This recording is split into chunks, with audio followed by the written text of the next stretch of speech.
I guess we'll find out, won't we? I don't know if it's maybe this that's got the bad lighting. Probably. Okay, let's see. That looks pretty good. All right, what are you doing?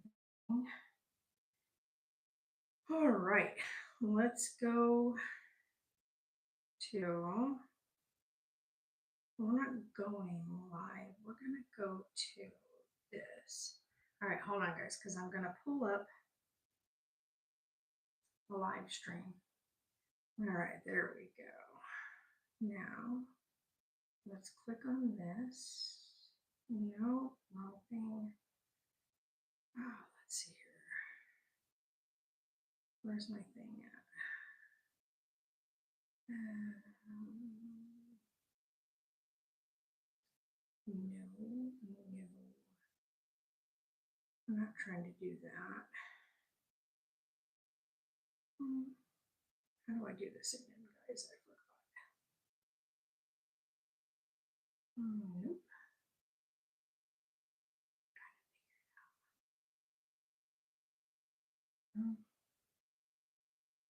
We're already live, which is fine.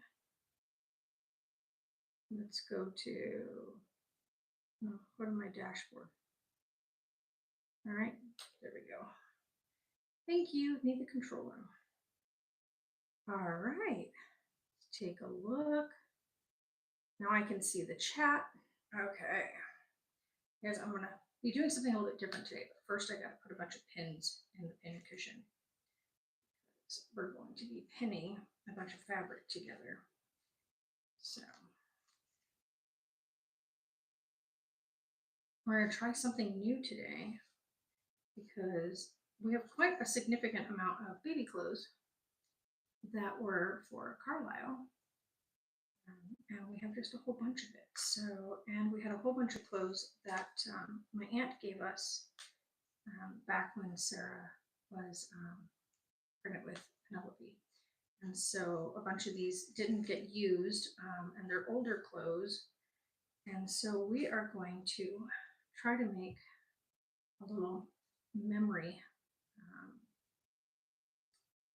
animal out of it. So I ordered some templates for, what do you call it, for sewing. So I've got a couple of little animal templates, and we're going to cut some of these things out. And well, hello, Oliver. How are you? So we're going to do that and make her some little memory animals with it. Hi. Yeah, I always do that. Yeah. Yeah, we always have that set up. What are you talking about? It's already enabled. What are you talking about? There we go. All right. What are these things? Or like, what are these? These are just pins for sewing. So I'm going to be doing some cutouts here. Yeah, what are these? How about you? I'm doing good, actually. I'm actually in USA.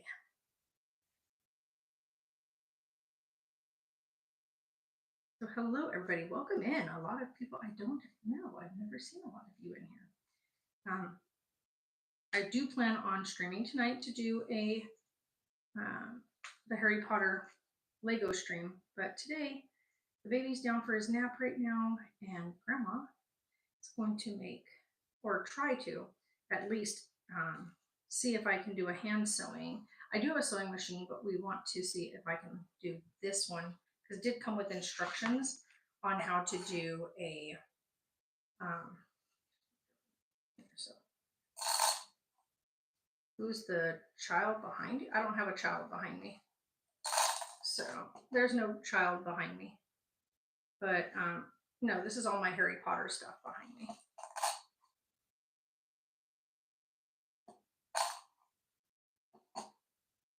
So I have a bunch of Harry Potter themed items that I have built. So I have like the Hogwarts Castle, Hagrid's Hut, Gringotts Bank, we've got Dobby, head wig, like always. So I am going to be making, here if I can get these put away real quick. We're going to try being the operative word. Hopefully this microphone's working pretty good. We're going to try to make a little stuffed elephant. So this is the kit that I ordered. I got to take a look at it the other day. I love that they did give me the block for it. So, all right, let's put this over here. No, I don't need that. I don't need that right now. So these are all the pieces. They're nice and sturdy. So we're going to, this is for the face and the trunk. This, of course, is the body piece. So we're going to be cutting these things out. This is the instruction pamphlet. So the cool part is this thing here, so that you can put this down underneath this, and then you can trace around it with the fabric so that you can put these pieces on there. I'm not exactly sure. I think that's just because that gives you the distance, yeah, for when you stitch it together. So this is a whole new ball game for me. I've never done one of these type of things before. So this here tells you how to get all your body parts, like all your pieces. So we're going to be cutting out 2 of these, 2 of these. So each of these gets 2 pieces. All right, so I'll be cutting out 2 size fabrics of this. Then it says we're going to cut 1 shaped like this. This is going to get 4 because these are the feet, the bottoms of the feet. We're going to get 4 of the leg pieces. Right? Yeah. And then 4 of the ear pieces because you're going to need, for each side. So do 4, 4, 4. So these are the ones that we do 4 of. This is a single, and then these 2. So now we have to decide which fabrics we want for the body. I think we're going to do the body in one of this big print piece. I like these 2 together, sort of. Like this is cute too. And then we also have this. So I think for the inside parts of like the legs, I think I'm going to use this. So we can cut this for the inside leg piece and its belly. So it'll be these with these. So we'll do that. So we'll do that first. So let's get that out of the way. So you take this. We're going to turn it inside out because I don't want to use pin on the part we're going to be actually cutting. So we're going to be sewing an elephant for my daughter. So let's see here. I'm going to just right now, for starters, this down on there. So the good part is we do have quite a lot of fabric here to do this, so let's hope it works out. Usually with these, you kind of do each and every individual piece as a completely separate thing. So I'm going to put this on here. I don't know if this is going to even draw on this. So I don't have one of the roller tools, which I do need to get. But for now, that's the best part about this thing, is that it did give us this block, so it helps out with. We're going to do 1, and it says to do 4 of those, right? So 1, 2.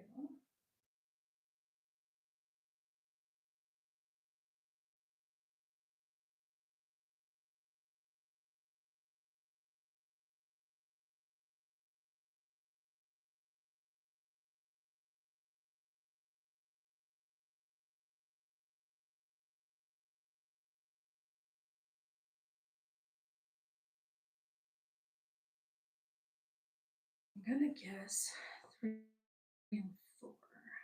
Mohan, hi. Oh, thank you very much. Thank you. All right, and then we're gonna turn it over because I'm pretty sure this is gonna go upward into each one of these. So I think we're gonna do, yeah. It doesn't say whether or not. Hold on. I like how they wrote nose. Need 2 pieces for the nose, 4 pieces for the ear. Right. All right. And so 2-piece nose stitch. Okay.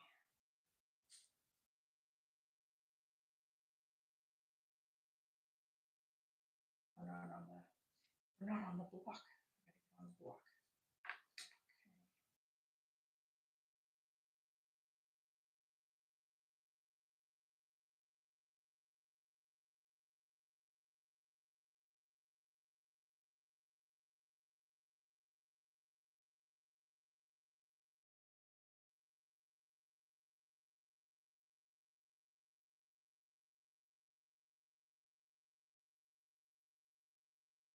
Sorry about that, guys. We lost connection. All right, I'm gonna try this. I've never tried these. I tried the. I lied. That was a total lie. I tried the ginger ale. It was a total lie. I tried the ginger ale one last night. It was not good. So I'm gonna try this one. Why it's doing that? Why? I don't know why our internet. Why it's doing that? Why? I don't know why our internet is acting. Why it's doing that? Why? I don't know why our internet is acting like a hot mess right now. And then let's do a larger piece on here. Nope, that's got a piece on here. Nope, that's got little stains. Let's go. Hold on, guys. I don't know why our internet is acting up. So hold on.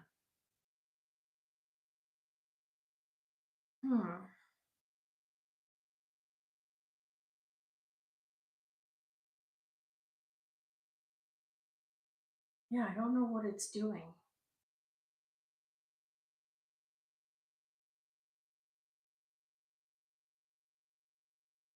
Okay, well, I honestly, guys, I don't know what it's doing. I'm watching this to see if it quits again. Hello?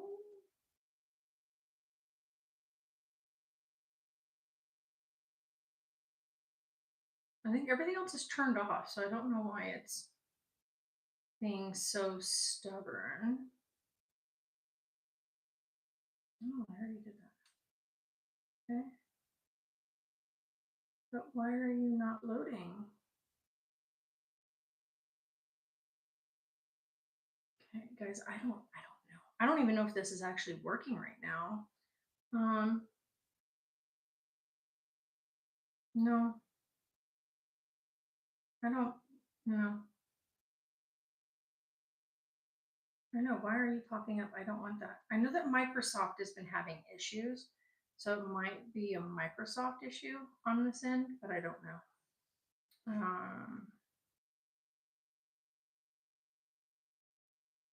Wow. Hello?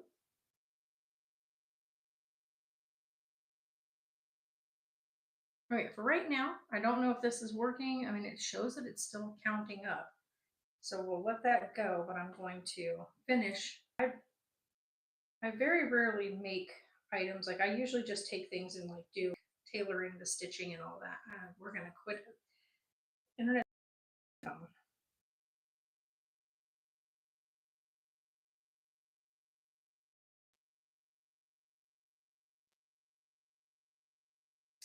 All right, we got that piece. Okay, so these are our pieces for that part. Let's go ahead and cut these out. And then we'll do the trunk pieces next.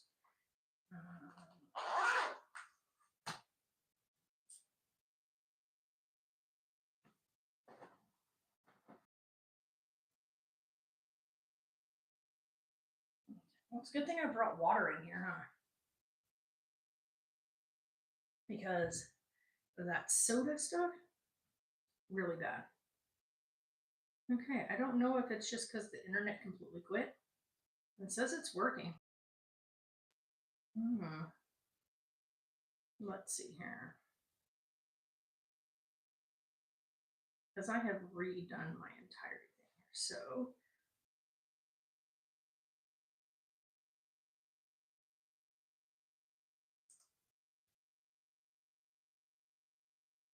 oops. Are you just not working? Let's see here. Give me a minute, guys. This thing is not working. My computer's, I think it's just because Microsoft, I think, has a big issue. So, of course, the computer wouldn't be working right now. All right. Let's cut out our little areas here. Let's see which way I like. Uh-huh.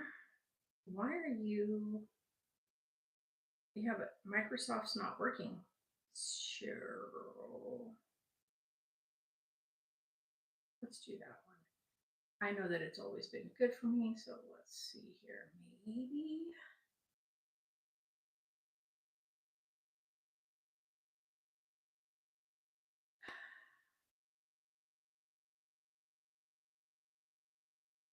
Okay, I get that, but like you're not working.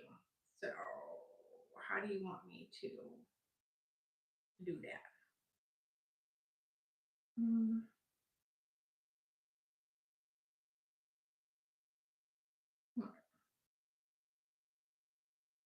Hi, Coco. How are you? All right, let's try this again.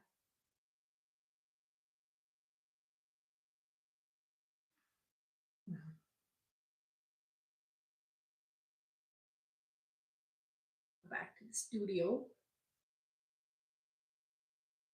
I'm good. I'm actually doing good. We're trying to fix this because my computer, of course, has Microsoft and Microsoft Edge, and Microsoft has been having some issues as of recent. So we're trying to use this so that I can keep an eye on things and actually talk with you guys. I'm actually right now cutting out stuff to build a little stuffed elephant for my daughter. So we're going to try to do this very, very carefully.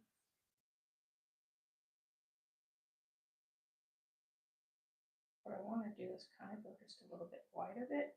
This is why it's good to have one of those little rollers, but I don't have the little roller, so I just kind of have to go with this and just be careful not to actually cut the pattern itself. So going a little wide of the pattern is fine. It's don't cut the pattern itself. So, because all these pieces are going to get pinned together and whatnot. So.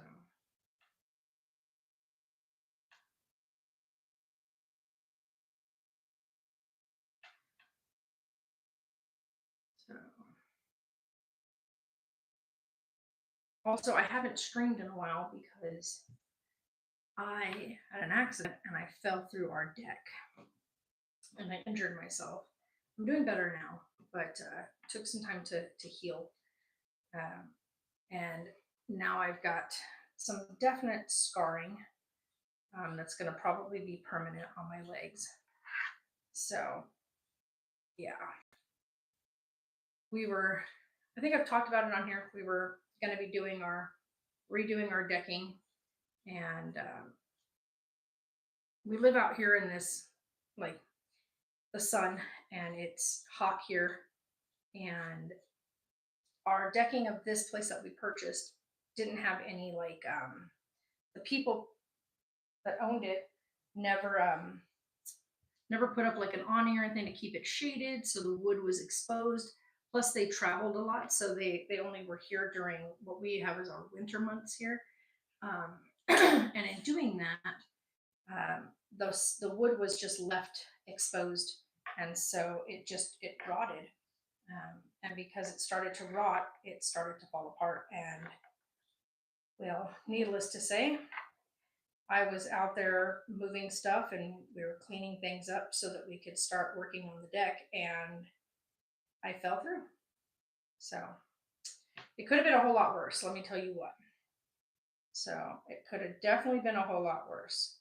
The thought, when I think about it, just gives me absolute shivers down my spine because of how bad it could have gotten. So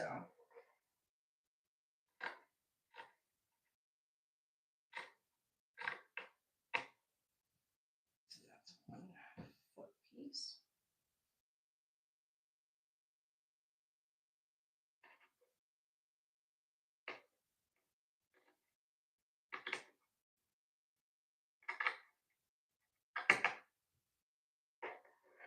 See, if I had one of those little rollers, this would go so much easier. That's okay. We'll make it work.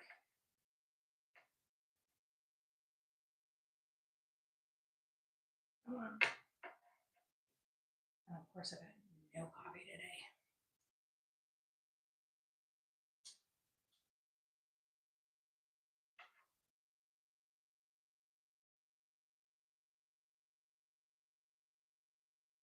And then I have to go find the pack of stuffing that I have. So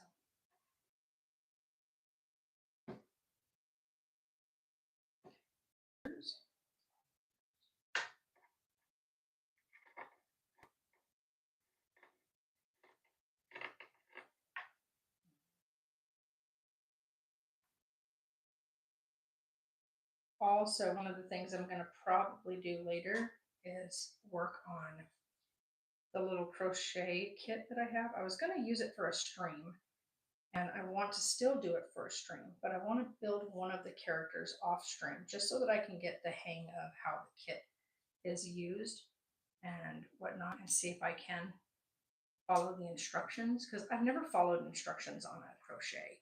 I've always just, winged it and just did whatever it was that I was going to build. And usually I do blankets and hats and scarves. So building like an actual character, it's going to be crazy. Yeah. So yeah, I will be doing more Lego builds. I want to do a build tonight. Now that I'm feeling a bit better, that'd be great. My neck today is killing me, and I keep trying not to look like directly to my left. So, because my neck is so sore.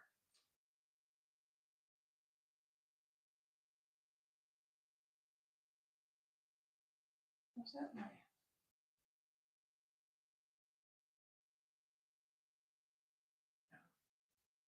that's all right. Oh, don't fall back there. So, kind of, this is actually from a baby dress. So I'm cutting some of these little dresses up to make the material to use as the material for this. So I'll put these down there. So there's a couple of different kinds of material here. All of them are a cotton-based material. So we're going to do a trunk piece with this and a trunk piece with this. So the two sides of the trunk will have these, and then we'll do, I think, another piece of this with this as the body. And then the ear will get, let's see here. Should we do that? Or should we do the ears as this and do this as the trunk and body? Let's do this as the trunk and body. This will be the ears and the bottoms of the feet. Okay, so that'll be those. So those can go to the side for a minute. Let's do our trunk. Okay. So turn these inside out. All right, so we're going to do one of these as the trunk, one of these will be the body piece. Okay, 2, 3, 4. Let me just make sure I check these the way they've got them. Yeah, because these are all going to go to the inside.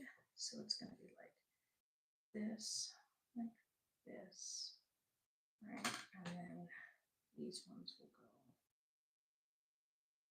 Did I do those ones? Those will go to the inside. So that's going to go up the back. This is going to go this way. Then this one will go this way on the inside. This one will go that way on the inside. Okay, yeah, because that comes up the leg piece. So like that.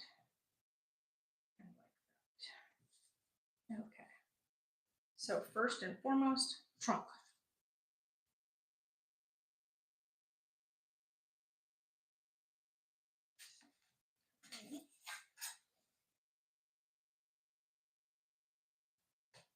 And then what we'll do is we'll cut this side and then we'll turn this over and we'll put the body piece on there as well. So it's going to be 2 pieces of trunk and 2 pieces of that. So where's my top and where's the bottom? So you go there. Right, so you're not going to fit on this very well. So I'll have to go a little bit. Well, seeing as I have it on the tabletop, I might be able to make this work without that this time. Yeah, so stretch this out. Make sure it's nice and stretched. Just because I don't want it to have a big wrinkle in it.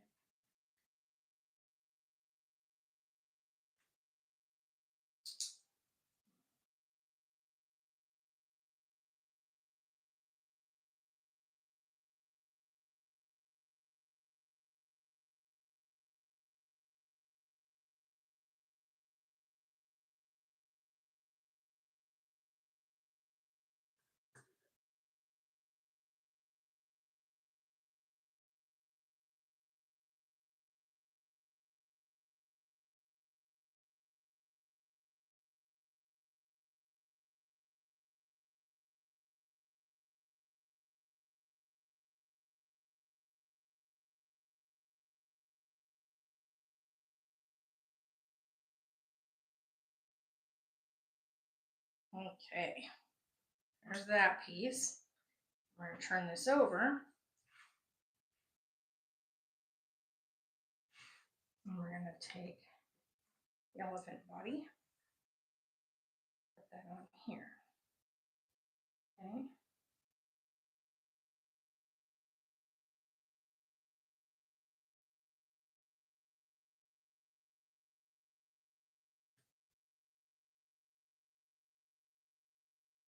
It's gonna be funny when I do the teddy bear one because the teddy bear one is not on this like good sturdy plastic.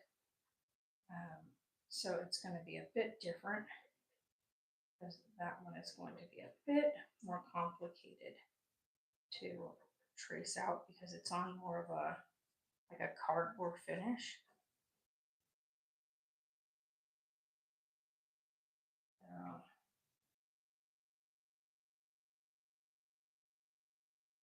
Okay. Make sure I have our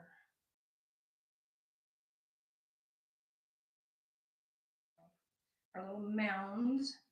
Okay, and then set you to the side for a minute. And let's do the same thing on here, except that I have to look at.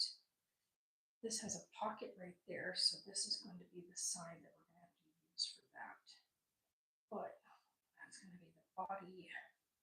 So this side we got to look at the little weird thing that's right here.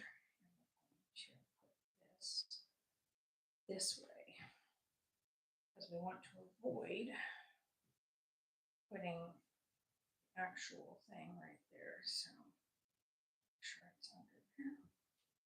All right.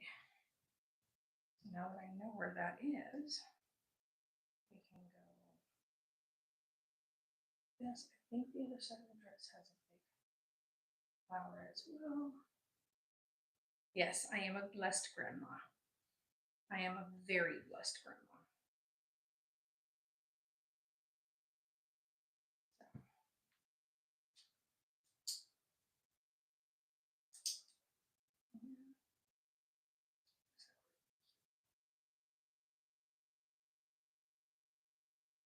This one's a very soft fabric.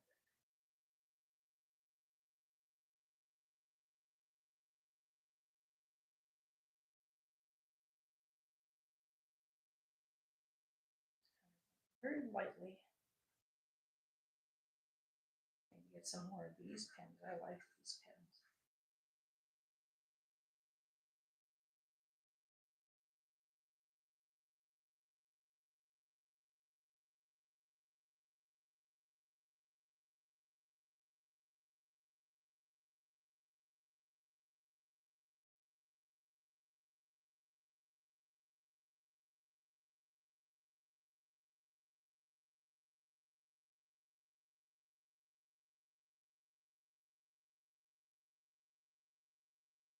Okay. Cut off. All right, that one's a done deal. I'm going to turn this over. And then this side, got these big, beautiful flowers. And that's got the big pocket right there, so I gotta be careful to move that out of the way, because I know with that pocket it's gonna make it, or the drawing's not gonna catch. Okay. I really like that flower right there, so I'm gonna try to use that as a little rump part of the element.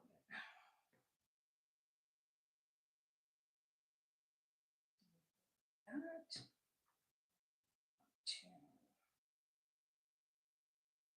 let's see here. We've also got this really pretty purple one over here.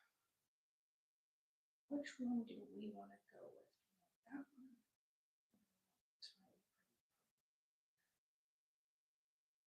It's really pretty. That's a good question. That flower is really pretty right there. And then it has that yellow or orange piece there. But I also really like this one. Even though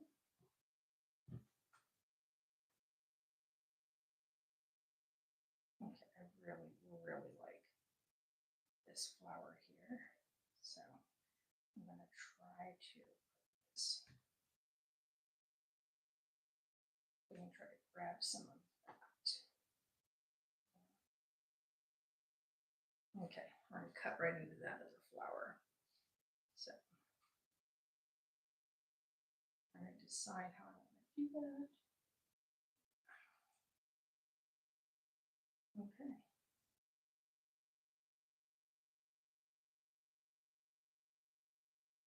This is just pretty much a test phase one, but like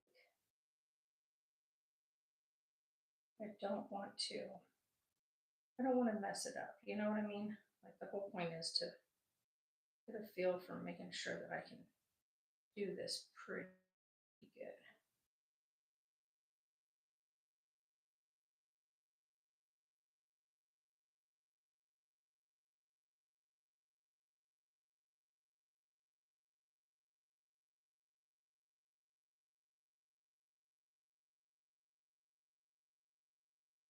Very good. All right, so now we have elephant cut out. We have this time again. Okay, so then we'll cut those out. Now with this, we're gonna do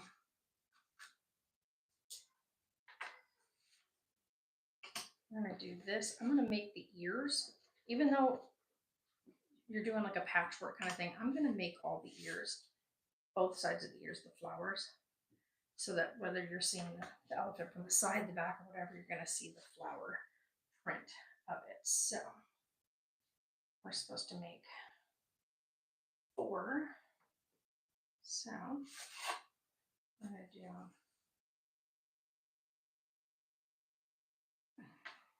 2 right here, 2 on the other side, and then we'll do the little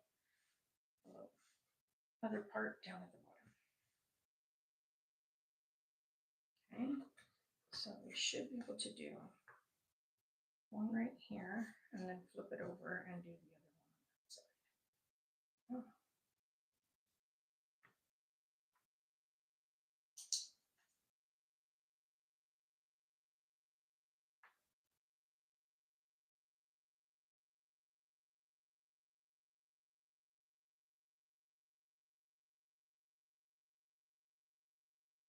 Like I said, we're going to do this very slowly, just so that I can make sure that I've got it. All right, so there's one side, second side. Here. I am making a little stuffed elephant. It's a little memorial elephant with some of the baby girl clothes that were donated for Penelope. If you guys have not been around or if you're new here, Penelope was my granddaughter. And so we have some things that were donated for her, and sadly she's no longer here, so I am making a little memory bear, a little memorial bear with some of her stuff. No, you're totally fine. I think we had this discussion last time. I think you pronounce it Choco, right?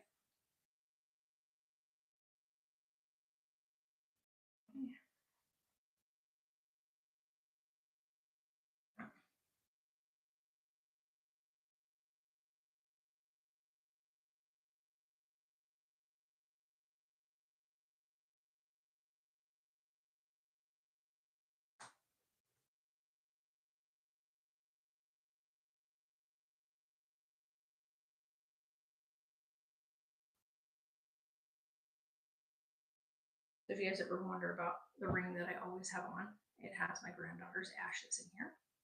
So, well, thank you. Let's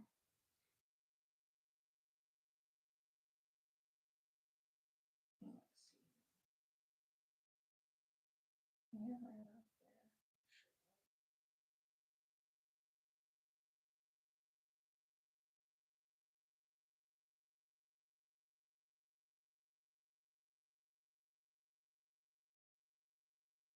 Now we do have some of her actual baby clothes that we will, if this works out really well, then I will make one with her baby clothes that weren't these donated pieces that I can go ahead and, so it has 4 of those, right? And then 4 foot cutouts.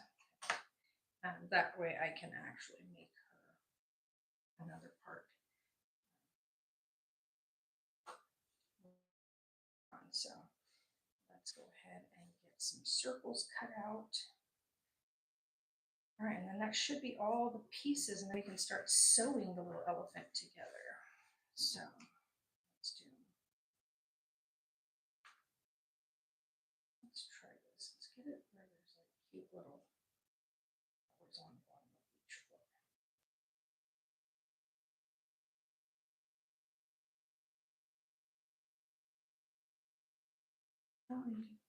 Oh, hi, Joseph. Hi, Joseph. How are you today? Okay.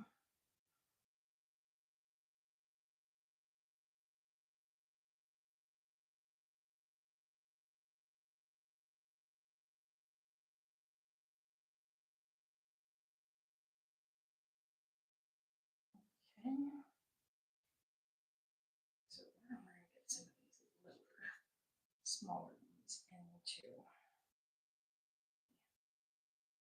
into the fray here. Let's do. There's one of these little tiny pink ones right there. Tiny pink one, which is really, really cute. Itty bitty pink. Kind of that here.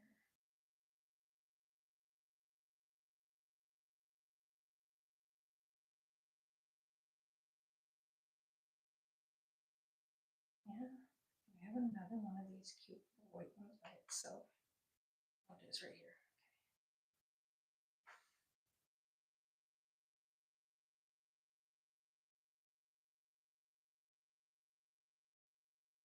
Oh, I'm doing good, and I'm glad you're still walking. It's good to hear. I'm doing good. I'm doing better. I had an accident a couple weeks ago, so I'm doing better. So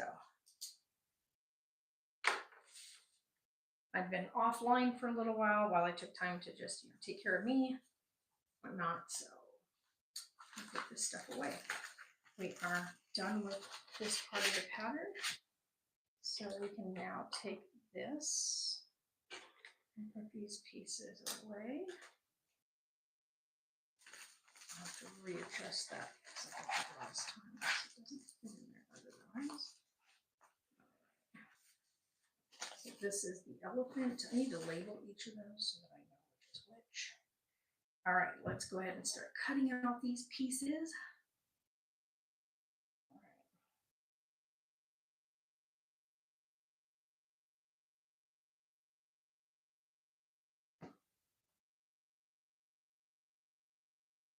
I need to get myself a roll cutter so that I can do this without putting my pieces in danger of me messing them up.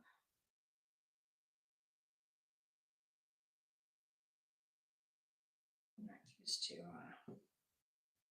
doing this, so.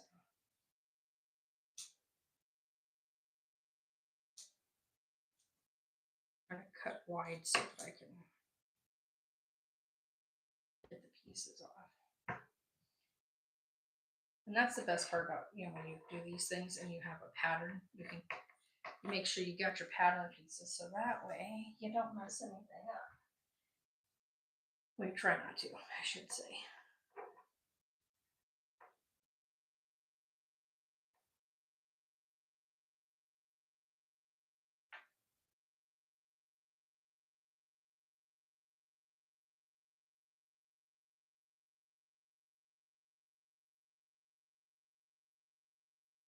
Because we also have teddy bear and a piggy pattern so that we can make those for Bubby. He loves teddy bears. So because he loves teddy bears, I want to make sure that we got a teddy bear pattern.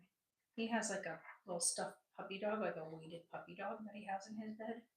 And he's got this beautiful, what do they call it? It's like the same fabric that you would get with the Squishmallows.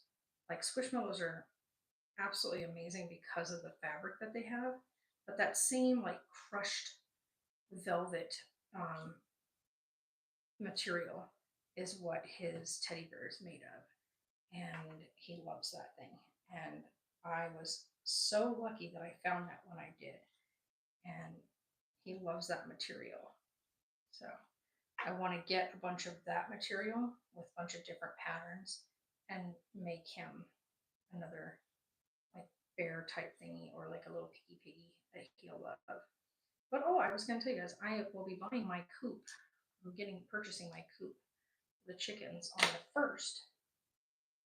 So we'll have that ordered and hopefully here within like by the 5th. And then what we're going to do after that is we are going to start building up the coop, getting everything proofed and all that kind of stuff so that we don't have to worry about the predators and stuff that we have out here. So that's going to be a very fun project. I am looking forward to getting started on that. I've been doing a lot of reading and research because of where we live in the hot climate and the type of chickens that do well out here. Plus, we're going to be getting chickens that were bred here anyway, here in this area. So they should be pretty acclimated. They're made for this kind of climate. So we're purchasing chickens locally. So that way we will have 1, good egg layers, and 2, chickens that are able to cope with the heat that we get here.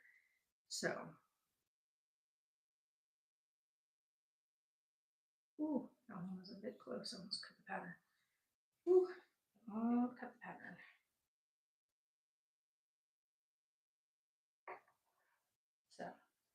I'm actually really excited. And then I was talking with Jay today about getting mini cows and Nigerian dwarf goats. So you can the the mini cows are great for milking and for beef. So I know if you're somebody who is vegan or whatnot, I'm sorry that you've dropped into that conversation, but we do eat meat in this house, and it is something we want to be able to make sure that we are self-sustaining, and we want to know where our food is coming from, and therefore we will be raising it ourselves um, with love, compassion, and of course um, the best you can raise them with. So that's one of those things where we want to be able to do that and become self-sustaining. Uh, and that's always been one of my dreams, is to be able to do that. And so I'm really happy that I finally get to do that. And so we were talking about the cows today, and not wanting to get the really big beef cattle that they have out here, because the beef cattle is totally different than your dairy cattle. And we definitely don't want to have two separate types of cattle out here. So the biggest thing that we're going to do is to be able to maintain the property and stuff like that. We're going to go with the mini version of these guys. So the mini cattle are great for meat, but they're also really good for milk production. So, and seeing as it's just myself and Sarah and the baby right now, and eventually it will just be myself at some point, I don't need to have an abundance of animals on the farm. So that is going to be one of those things that we do. So your females are used for, of course, milking, and your males are raised up for their beef. So that is what we will be doing. And then, of course, because beef lasts a while. Like once you've butchered, it lasts a while. So you don't have to worry about doing it like every so many months. If you can wait a year or so in between. So you just have to pick and choose how you're going to have each of your things. So these right here, let's see here. Let's get these lined up. So like that. You guys are going to get pinned together. I gotta make sure I pin it at the actual.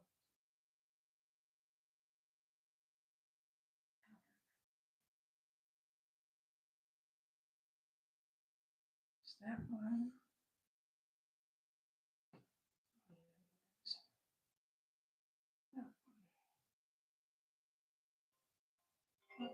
That must be my alarm. Okay, go here. Oops.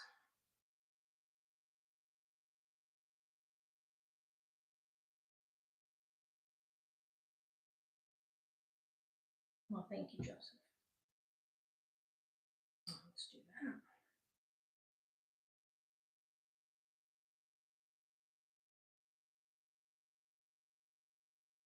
Get it? Sure. And I gotta go check the other thing here. All right, so those are gonna get pinned.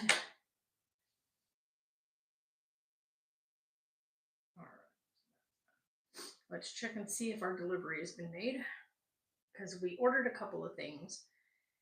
And one of those things, oh, it is already delivered. Sweet. Where did they deliver it to? Is the question. Is it in the mailbox, or did they put it right here? That's probably in the mailbox, because I don't think anything's too big that we ordered for that won't fit in the mailbox. So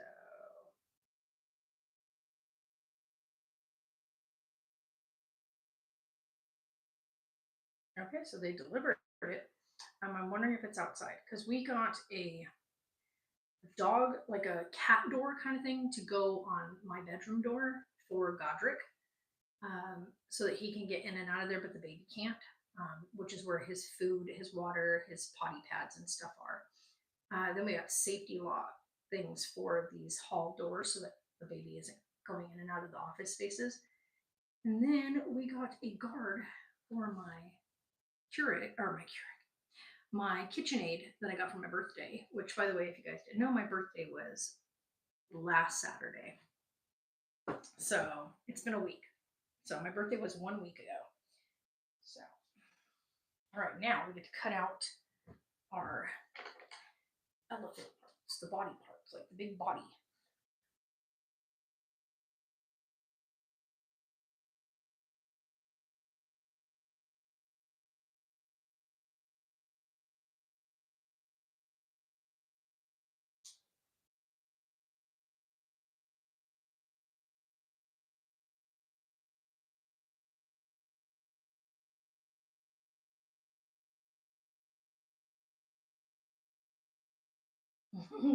Thank you.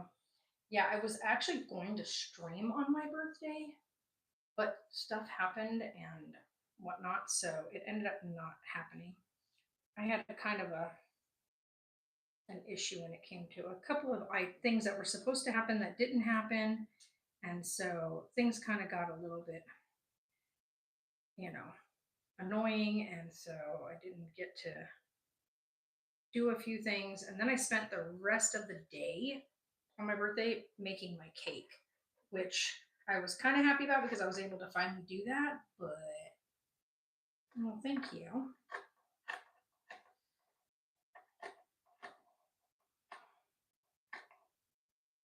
Can you just like these scissors are so bad, like they're so tiny, and I have tiny hands, by the way. So the fact that these are like leaving big gouges, like these little pieces are so tiny to get your fingers in. That's quite annoying. And I'm barely even holding on to it, so I don't know what it's.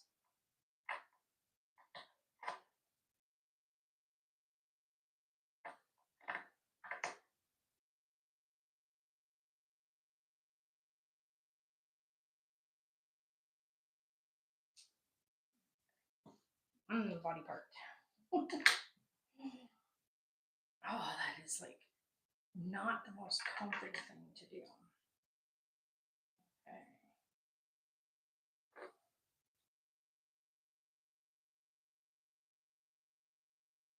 Let's get some space here.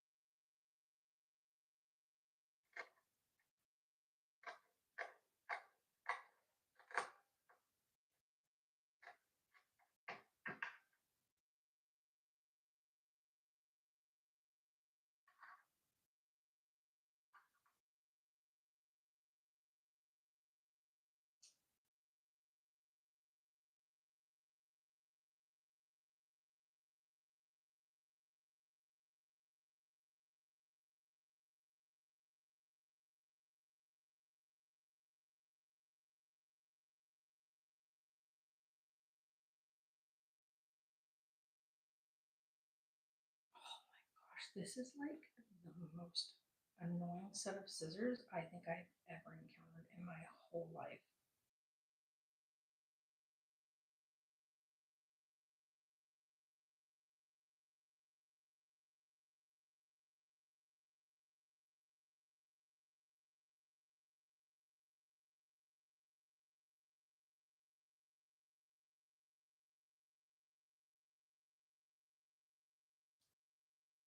All right, and a trunk piece. Oh my goodness. I'm definitely gonna buy one of those things that you close the thing and then you shoot with your little blade. You gotta get them off of there. All right.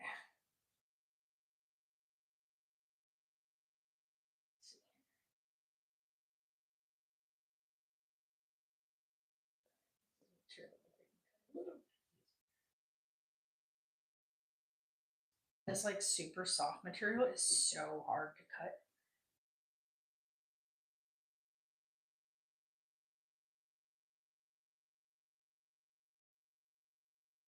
This stuff's a little easier. It's a little bit stiffer, got a little more resistance so that I'm not like fighting it to get it to.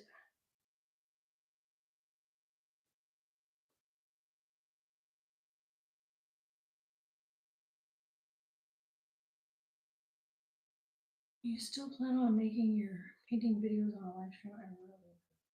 I haven't done a painting in a while, so I might do another painting on live at some point.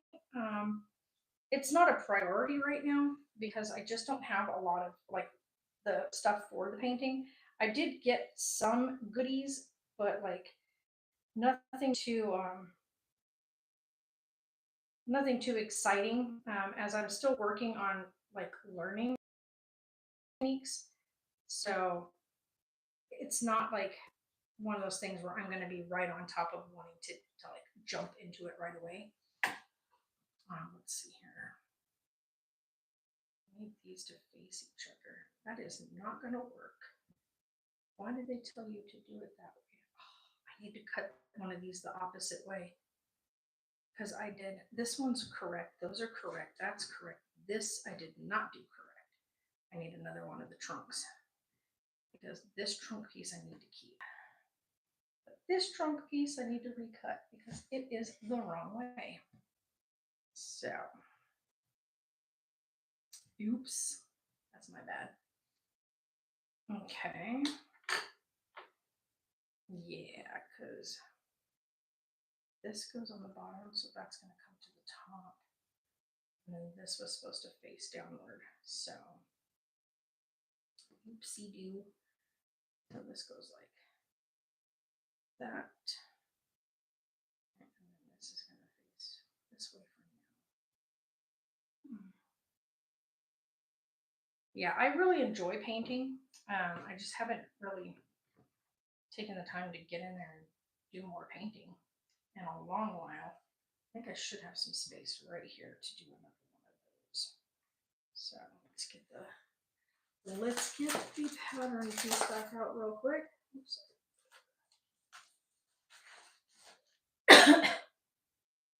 So this needs to go the opposite way. All right. So we need this to go this way, right? So that when we put them together, this will be the outside. That will be the outside. At least I was smart enough to leave some space.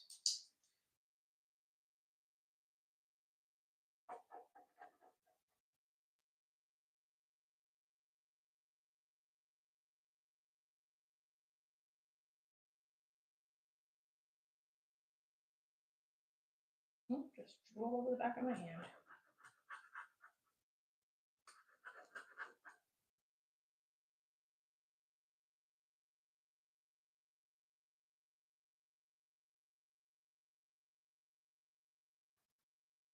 Okay.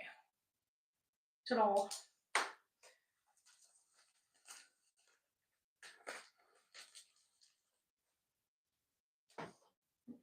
Drool over the back of my hand. That's all right. Okay.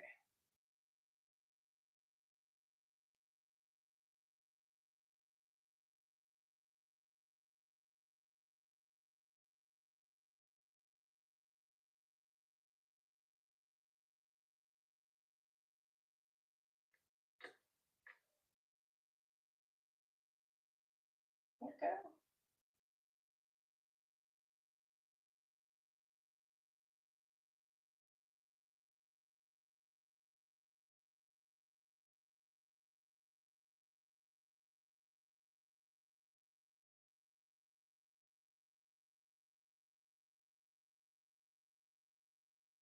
Now that I remember and know for next time when I do this, always turn each piece over and cut and do it the opposite of the first piece, especially if you're doing two sides. I knew that when I did it and I still did it incorrectly, so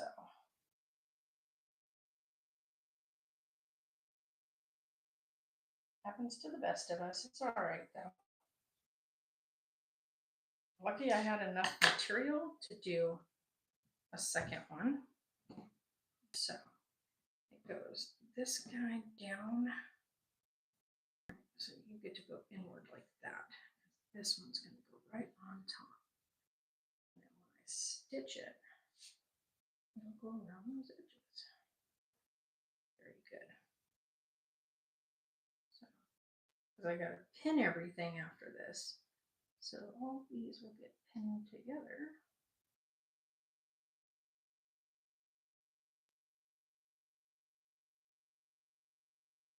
Oh, this is going to be super, super stinking cute. All right. Stretch that piece out. This piece here. Line those up. And I know that the trunk, the front of the trunk, according to the instructions, is the last part that you sew up. So that's going to be fun. Cotton filler mouth. So that's where that is. So that little opening right here is where that's going to stay open for filling it up. Cool. Now, cut out the body on this side. Okay. That sounded really morbid.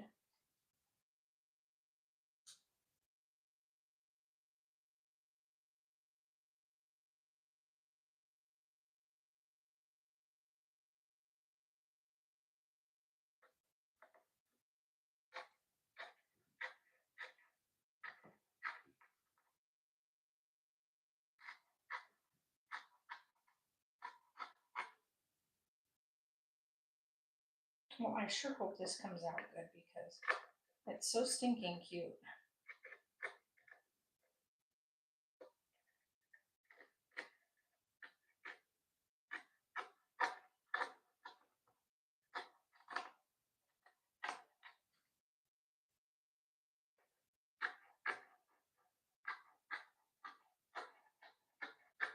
And I gave myself a little extra material on each side of it to kind of work with.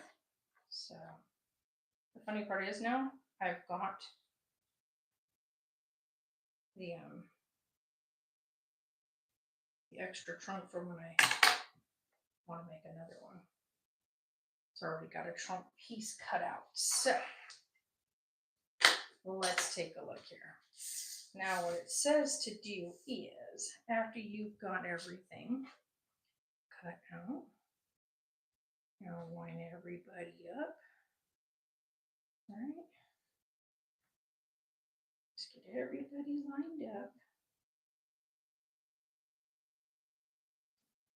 I'm going to kind of use the stiffer material as my guide for doing this because it seems to be the more sturdy material. All right. And everybody lined up. All right. Now, this part on the belly is going to be done completely different from the other thing because the belly of this is going to be with this piece, and this piece has to be folded like in half, and then it's put underneath here. So it's a whole different ballpark with that piece, and then these pieces go with it. So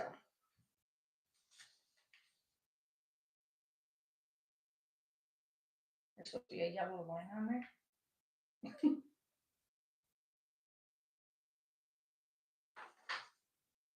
And then you do those, leaving that part open, leaving that part open, right? So you do the same thing here, and then the same thing here on both of those. And you do the same thing with this, you stop right there. So the two body part stitching following that yellow line, it stops right there, right? So you stop right at that. Stop at the bottom right here. And then you grab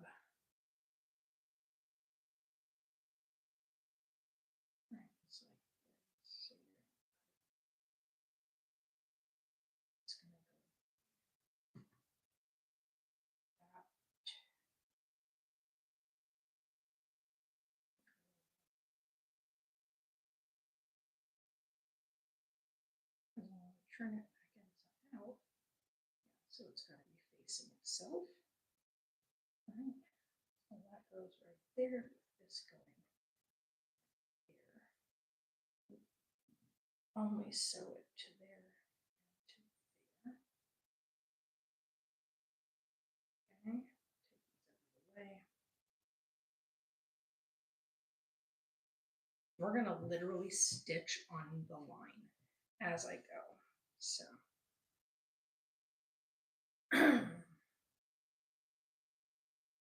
All right. Just trying to read everything before I go to each part. So once you do that, you're just stitching that, and then same thing on those parts there. Cool, cool. And we do this underbelly piece that's going to come all the way around. That's why you got to leave these little flaps ready to go over that. Right? Each of these little flappy flap pieces go to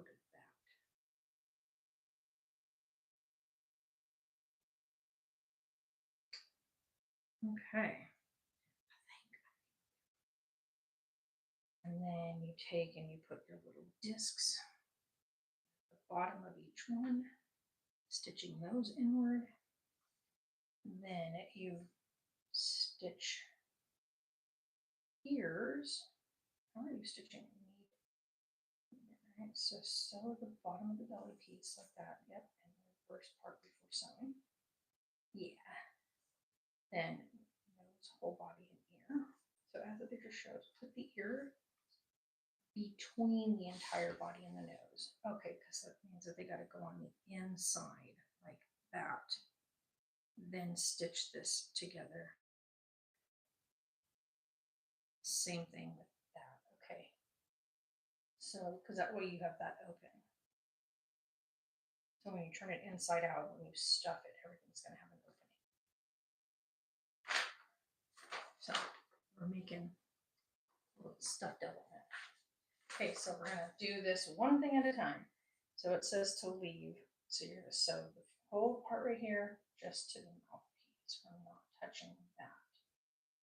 Right, because we're not, this has to be open. It says to follow the yellow line yet. You can't really see the yellow line. I know that that has to stay open right there. That's where you're going to fill it up. All right, so let's get all of our pieces here.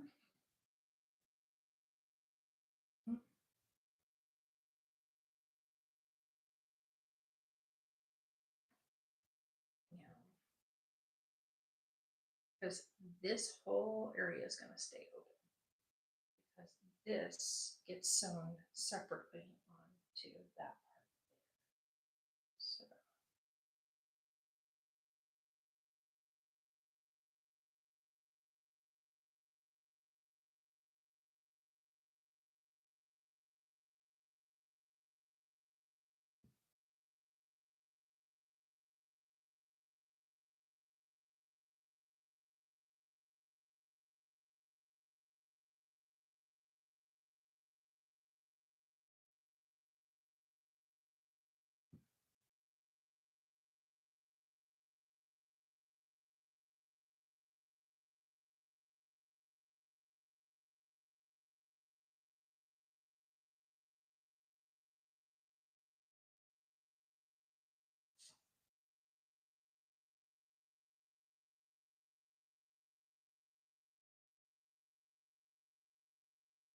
Yeah, see, that's a really cool idea. Taking like old journals and old books and stuff like that and making newer journals and stuff out of them has always been like such a really cool concept to me. I've always thought that was a really, really neat idea.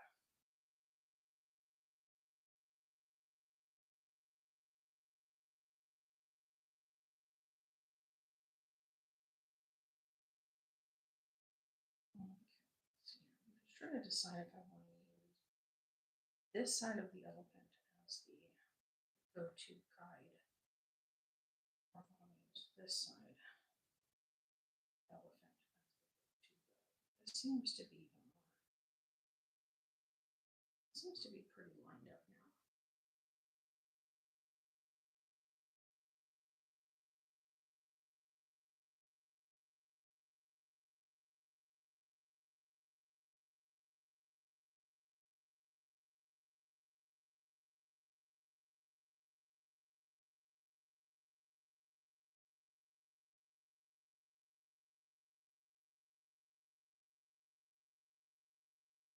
Can't stitch it in the back of my way, so I have to make sure that when I stitch correctly.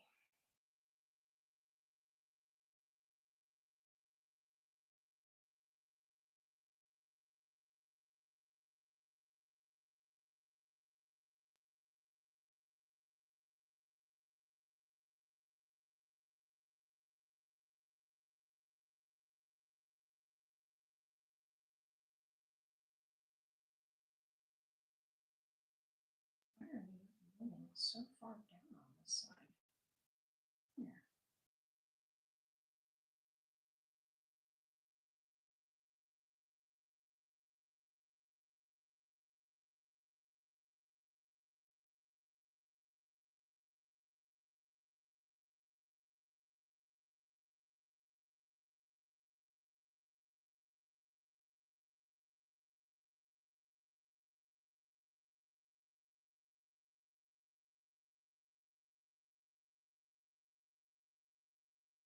I'm going to actually sew from that side over there, just because.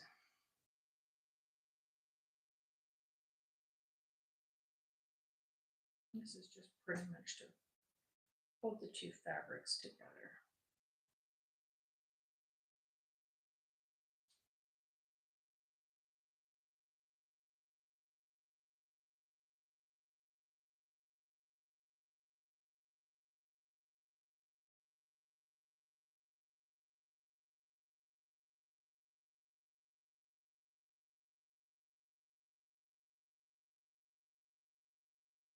All right.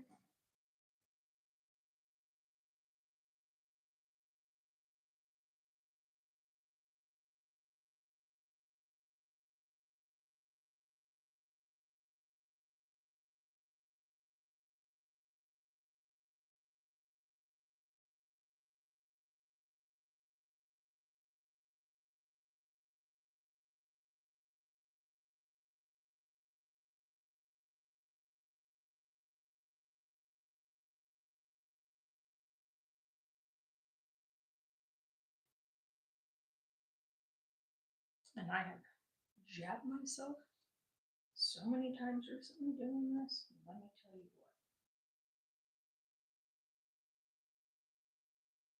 what. I was sewing all of Carlisle's new training pants because he's so tiny that all his stuff has to be sewn to be able to fit him. And they just don't make stuff that tiny for little peoples. So yeah, that was a real fun one to maneuver.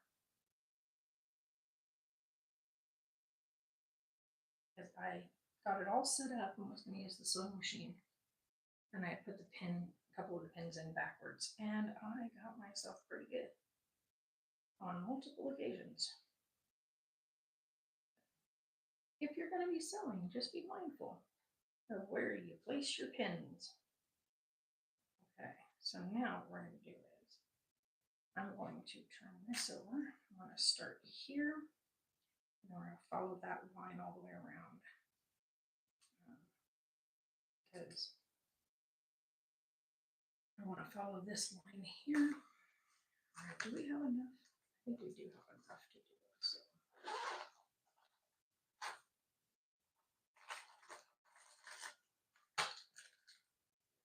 Like I can choose different colors, so I think we're going to do this with all pink thread.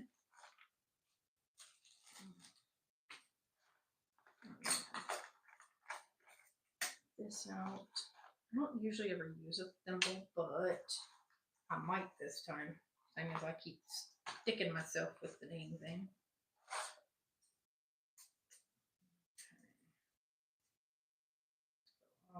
around.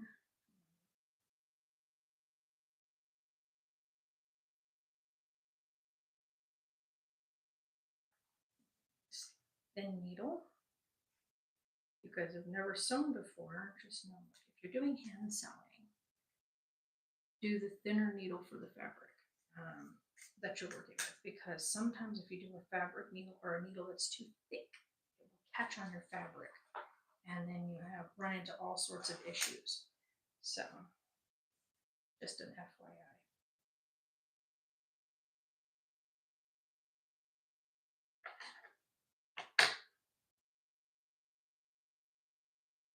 Little sewing tip there. All right. Here's the thing, I want long enough because I'm also going to just do a new piece each time. Right?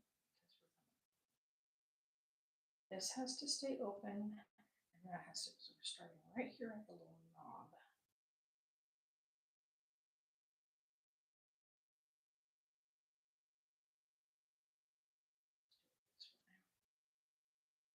Up starts there, so give yourself 2 inches. 2 inches. Start here.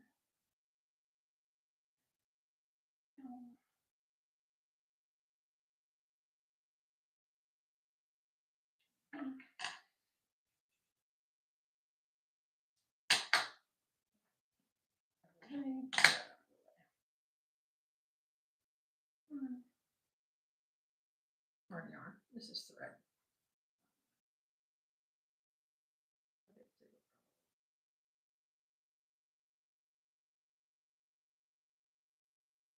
That's what this little guy is for. Threading your needle. I'll need that a few more times throughout this process. We should be okay for the moment. Now I'm going to do just a basic slip stitch. So this is just because, like I said, this is not for any other reason than to test out whether or not how well this elephant is going to come out. Now, I usually, like I said, I usually don't use that, so I'm going to start here. Follow this line here.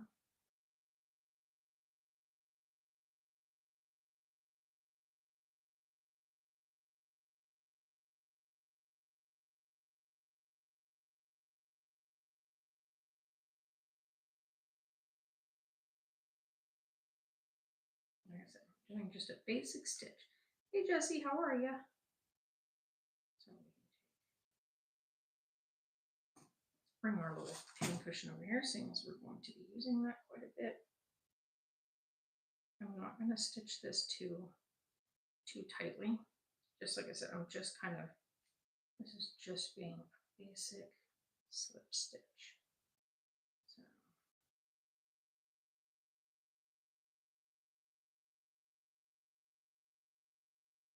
I'm actually doing pretty good today.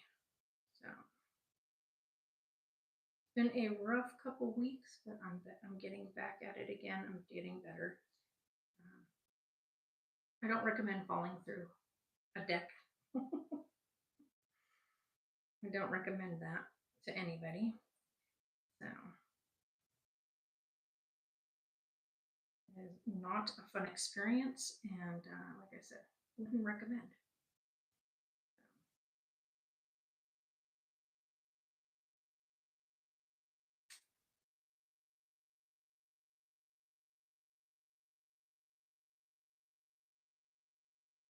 Like I said, we're actually doing a pretty loose stitch setup, so I'm gonna just, no, come on. This way.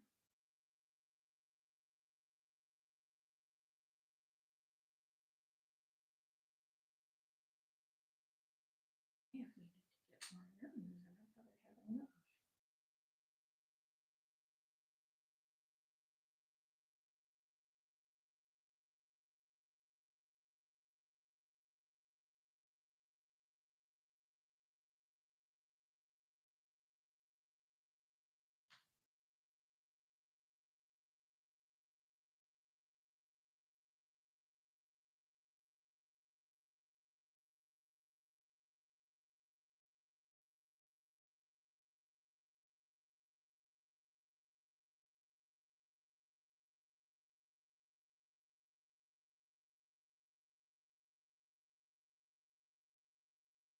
So how have you guys been lately?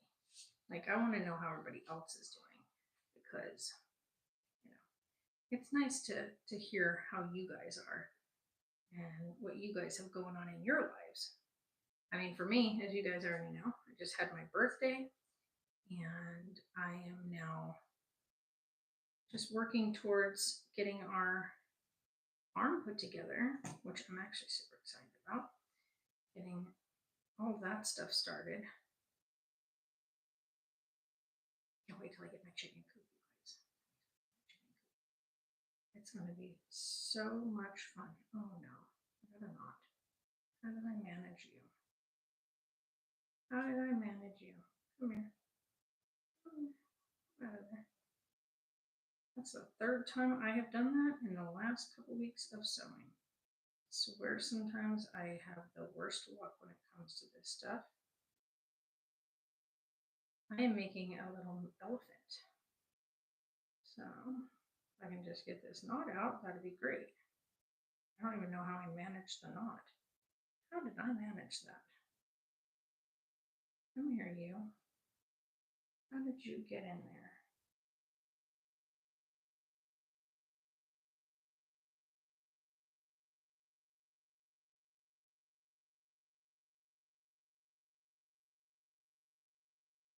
Of course, I didn't bring my glasses with me, so that makes this a whole lot harder to maneuver when it comes to getting a knot in your thread. I don't even know how I managed it. There we go. How did you happen to knot yourself up like that?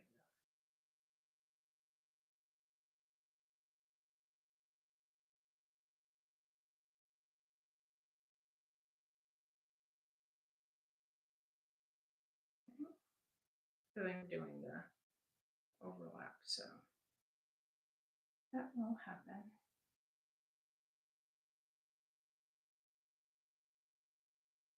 I don't think I'll have enough thread to go all the way up, so I'll have to get some more thread after this. I didn't account for the fact that I am doing a crossover, so I counted it for doing just a back and forth inside out stitch, which I don't know why I thought I would do that. This is going to be something that's going to get stuffed, so it's going to need a crossover. So I immediately went to the crossover and then didn't account for that. We'll get the nose done, and then we'll go to make another strip of thread for it.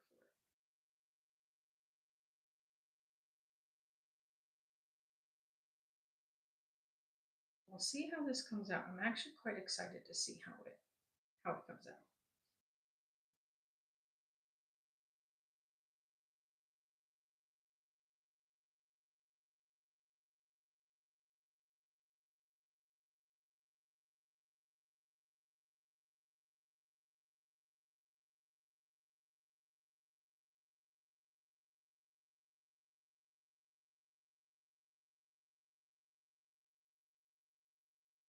I can't wait to see how this comes out, though. I'm actually quite excited to see how this little.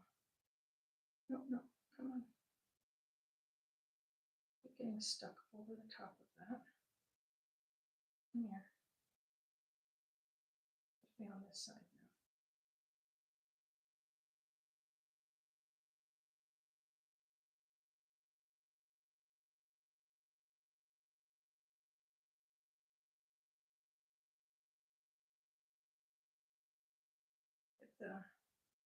Get this front part of the trunk stitched, and then I'll put a new set of stitching, some new thread.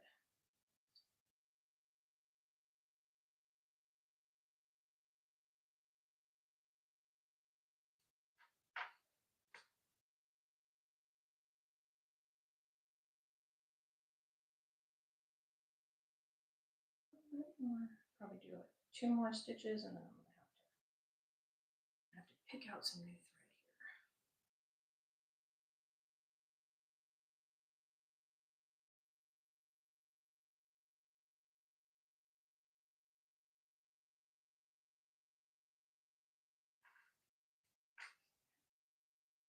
I got like half of what I actually needed. I probably need to do a whole lot more than that.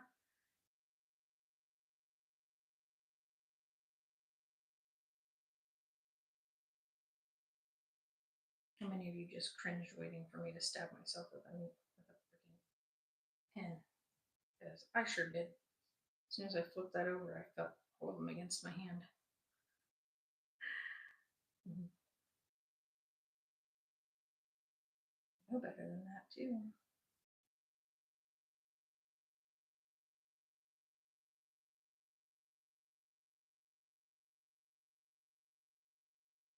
I should have a few more than I thought I would.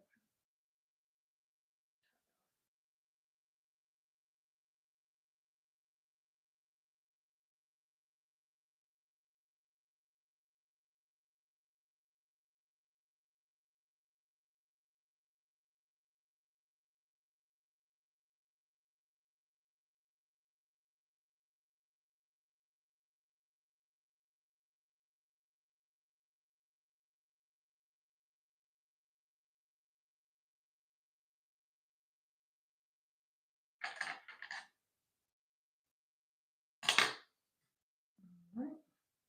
Get 'em out of the way.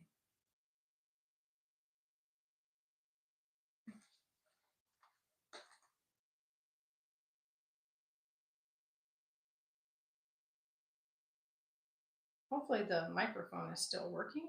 Looks like it is. Looks like it's doing pretty good. All right. I need to go from here to here. Always forget that. That. Gotta account for the crossover. Excuse me, that was very, very rude.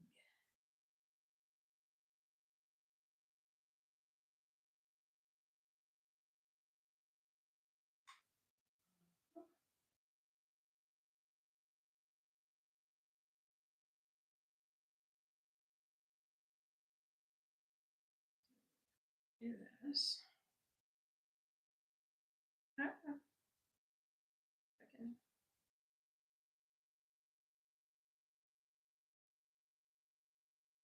And I'm not like the best at this kind of stuff. This is kind of like one of those things where I like to do it because I like to be able to make new things, but I don't have the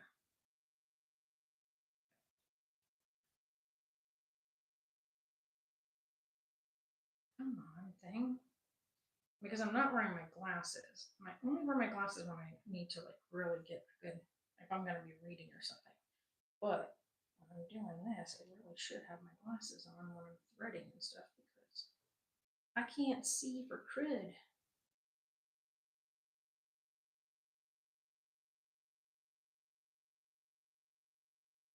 These grandma eyes can't really tell where things are. Frustrating, actually.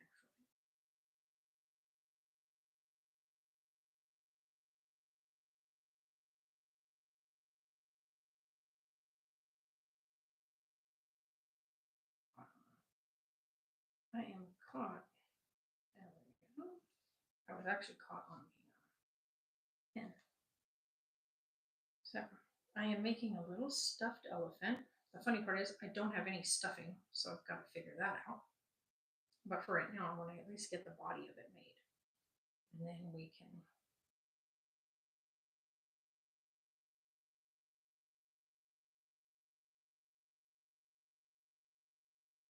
go from there. But for right now, I should have bought some little stuffing. I do have stuffing in like one of my other pillow things that we were going to throw away. I could take that out technically and then stuff this with that. It's not like we're going to use that anyway. So we can do that. Right now, let's just focus on getting the little elephant stitched and made first. And then we'll go from there.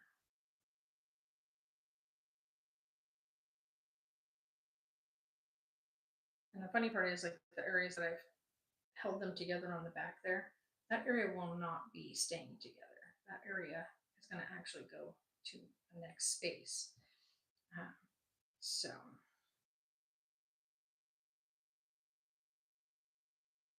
when I stitch that other part, it's going to go onto like the body and the ear and all that kind of stuff. That's going to be a new one.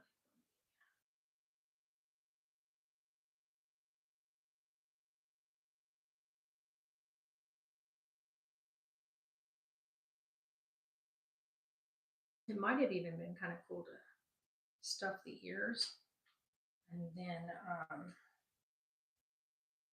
stitch them into this without having to worry about the ears being open for stuffing. But we'll see. We'll see how this thing goes as we get it stitched up. I think it'd be cuter that way, with the ears being able to be a little bit more fluffy.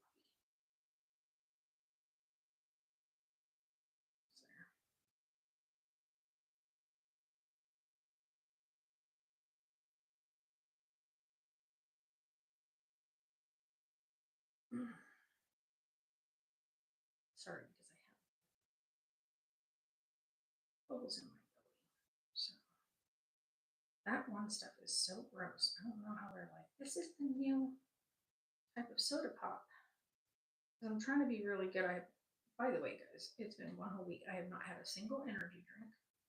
I'm really, really like working on not drinking those. So that probably sounds really funny. It's like, okay, it's an energy drink, so but like I think they were attributing a lot to the fact that I kept constantly still getting headaches. And so I decided I'm going to no longer drink those because I really don't enjoy the headaches that come with it. So a little bit more of this. Come on. To go.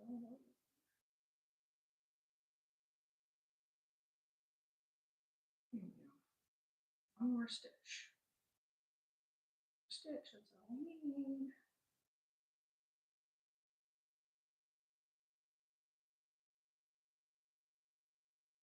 Oop.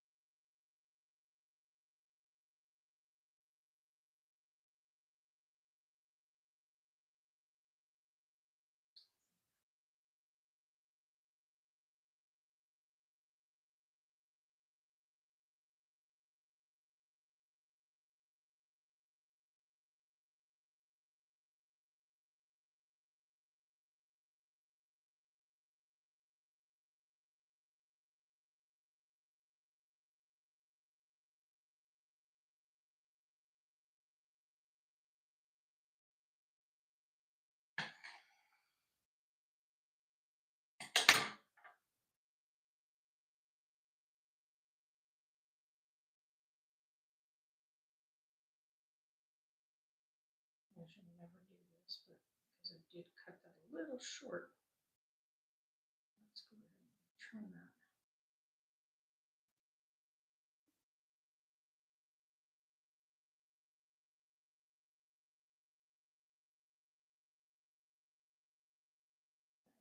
Oh.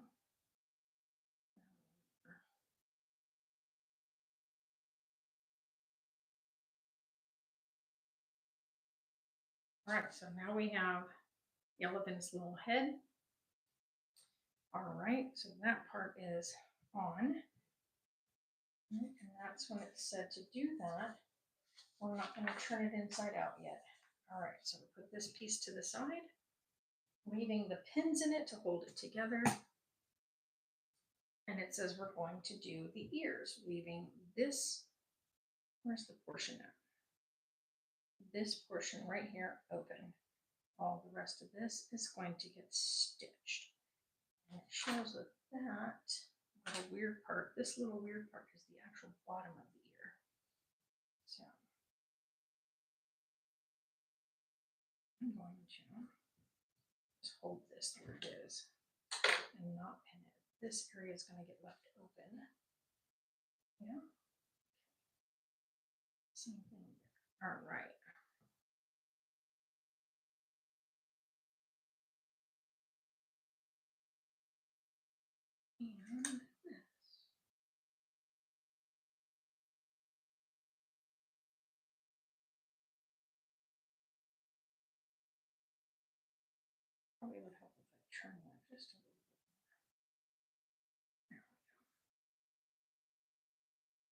Hello Thread.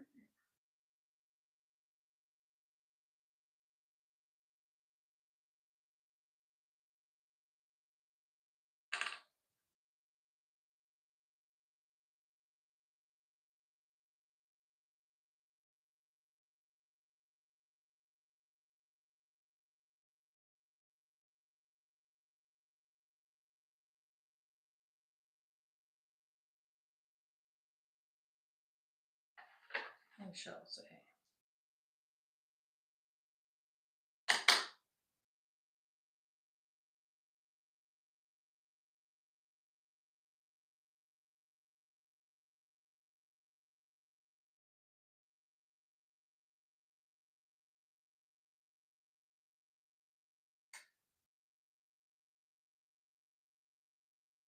And this is where I always end up with tangles. I know there's a better way to do this, but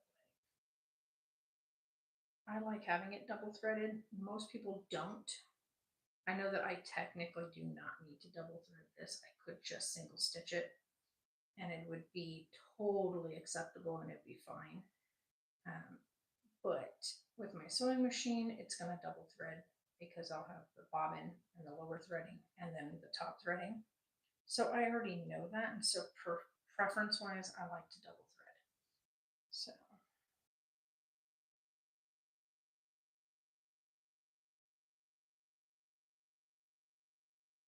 Treated me. Okay, we're doing that incorrectly. We're going to go from this side because this is the end point.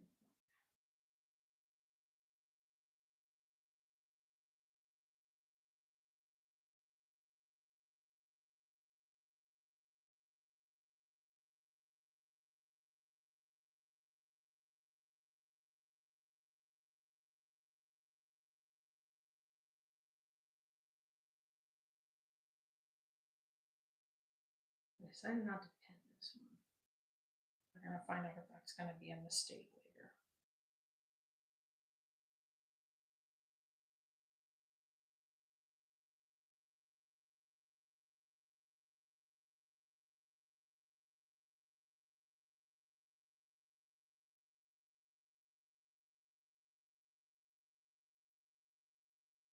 With the other one, I didn't really stick the stitching too close. Like I said, this is just kind of feel for it, kind of see how this pattern comes out. And if I like this pattern and it looks cute, then we're going to go ahead and do a full on with the sewing machine, making sure all the stitching is like perfection. Toby is losing his needle outside again, so there's that too. Poor Godric, poor little guy, he's been through the ringer. But he's doing better now. We got his nails done. I got him groomed really good. And then he has another nail appointment coming up. So if you guys are wondering, yes, Godric is back here with me. Taylor's schedule just really isn't giving him the time that he needs to take care of him. So he's back home with me. He is going to be 10 years old soon. So he is not a spring chicken pup anymore. So he will be staying with me permanently. Because that way he's not being moved around too much. He's an old dog and he doesn't travel well. So, but he does like the property. And I thought at first that he was going to be able to get out of the fence. But he doesn't even attempt it. So, and he only goes out when I'm with him. So, and then he's got his little placemats, potty pads here in the house if he needs to go potty. And I'm not available to him. So, but he's doing good. I'm actually really shocked. He doesn't even mind the baby. Like Carlisle's learning too about boundaries and space and stuff like that. So that's really nice that he has that. Toby can't go around the baby. Toby is just too much. He knocked me down again. Now this is the third time this dog has knocked me down. A couple couple weeks ago. It was right after I got hurt, so I wasn't walking my best, and I went out to go do the pool and stuff like that to get the water and stuff for him because it has been warm out. And yeah, he came barreling at me and took me out again because he's a big dog. Y'all don't even understand how big this dog is. He's like 105 pounds now, and he's big. Oh my god, I did it again. How did I manage that? How do I keep doing that?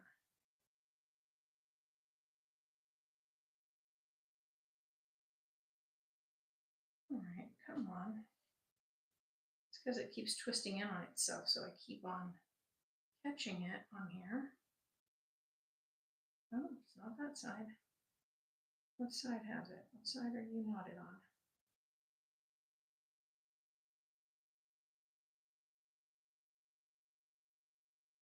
Oh boy. I did that on both pieces now.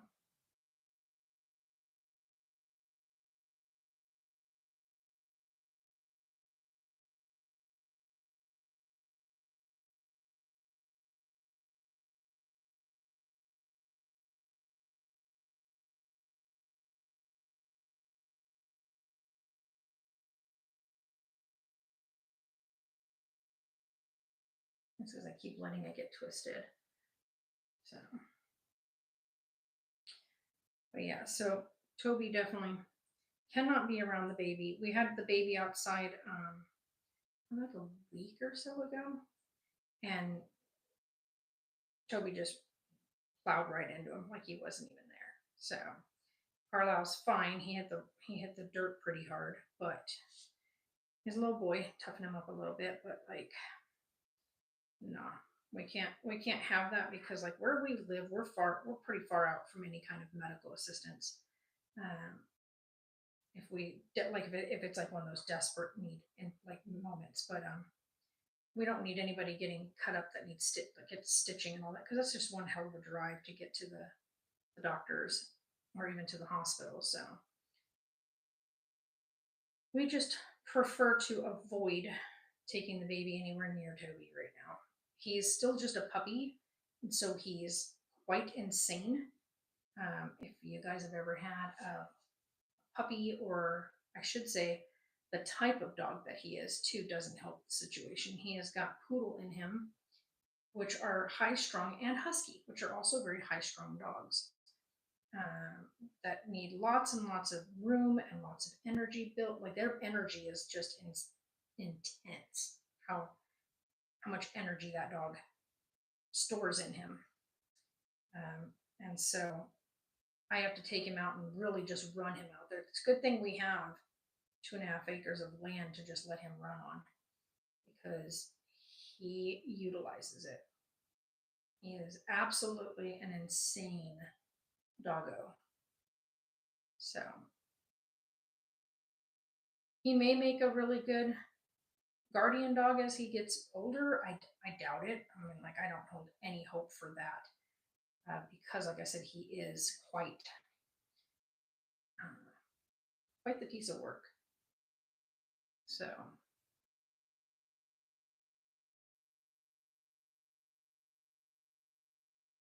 but he is a big old dog, so he's good to have on the property as a deterrent. But like, I don't think he would, in any fashion, be able to chase anything off. He's just such a little dork, and he's quite dopey.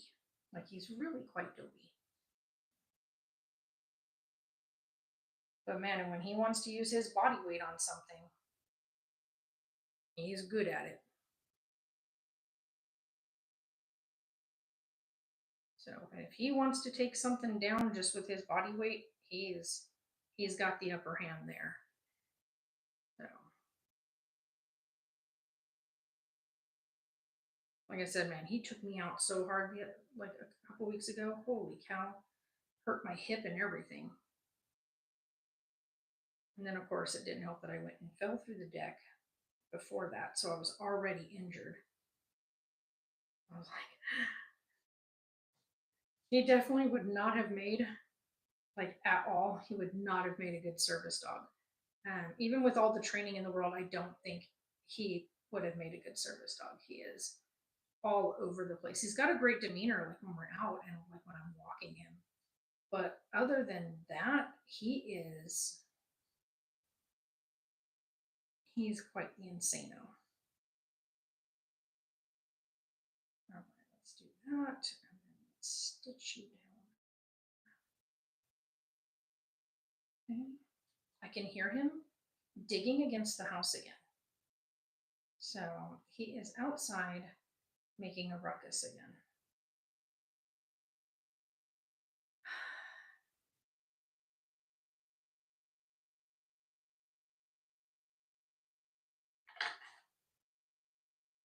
All right, let's see here. It says to do that.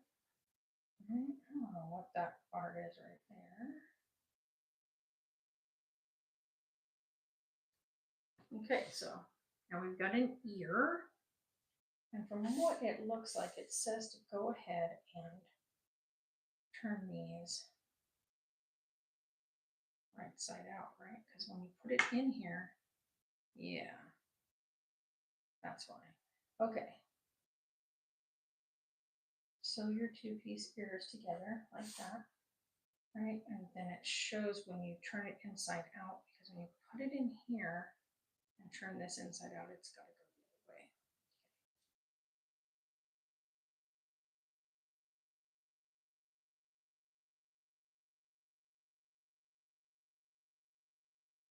other way. Probably a funny spot on here. Okay.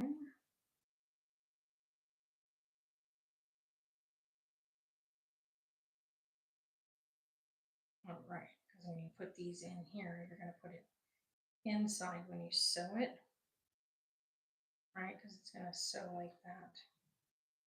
Yeah, because this side's going to be what gets the stuffing. Okay. So we've got an ear, little cute little pink flower ear. Now we're going to do the same thing on this side. All right, so we're going to start right here like we did on that one. We're not starting on that one, we're starting on this end.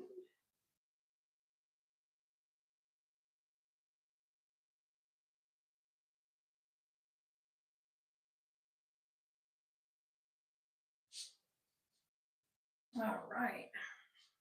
How are we looking so far? We're doing good. We're already an hour into this thing. What? What? Are we doing an hour into this thing?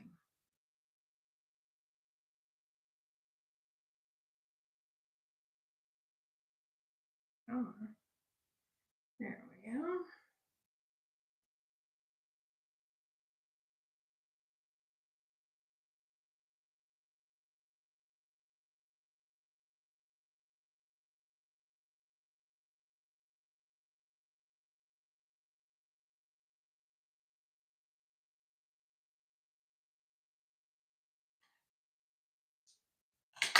Okay.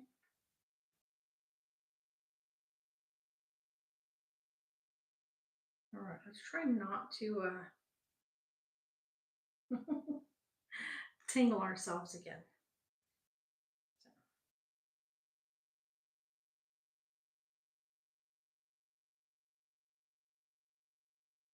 All right.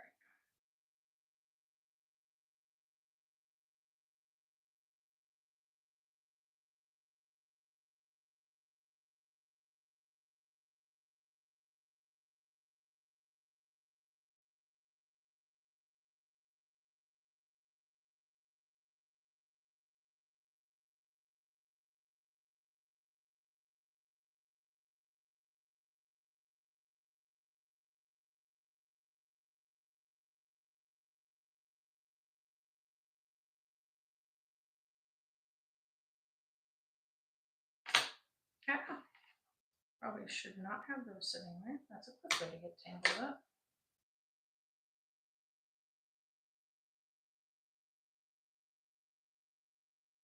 Make sure I pay attention this time, because last time I got it all tangled.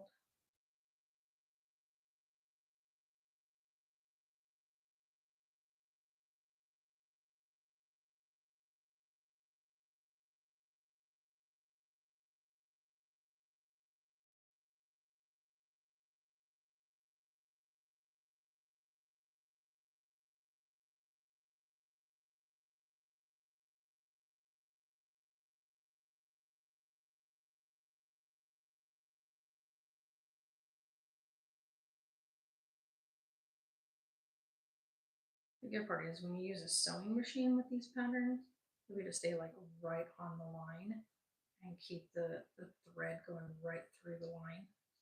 So that'll be something when I do get a chance to, if I like this pattern and it comes out looking really cute, then yeah, that'll be something I can think of doing. Nope.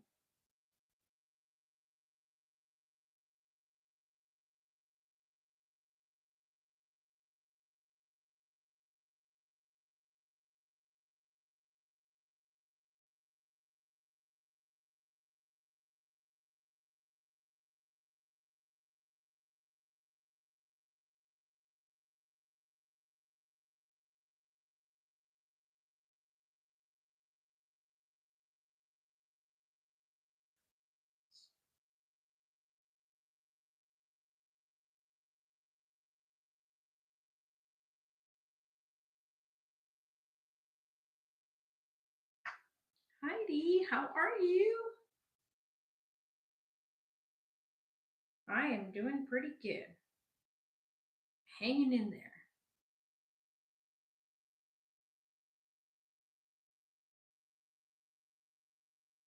I think. What time is it? Oh yeah, he's still got maybe an hour of sleep time still before he wakes up. We shall see. He may wake up, he may sleep until 3 like he's been doing recently. So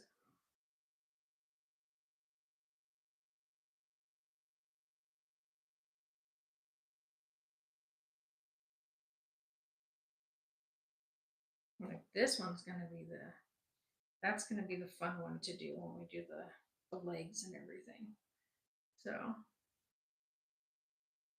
oh man. Hang in there, honey. That does not sound like any kind of fun.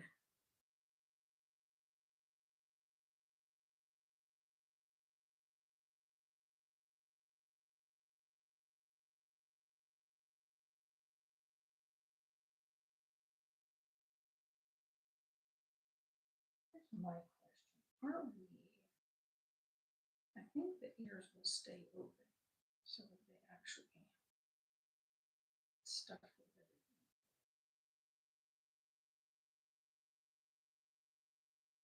When you stitch that, it's going to be really difficult stitching the way that I think it wants it.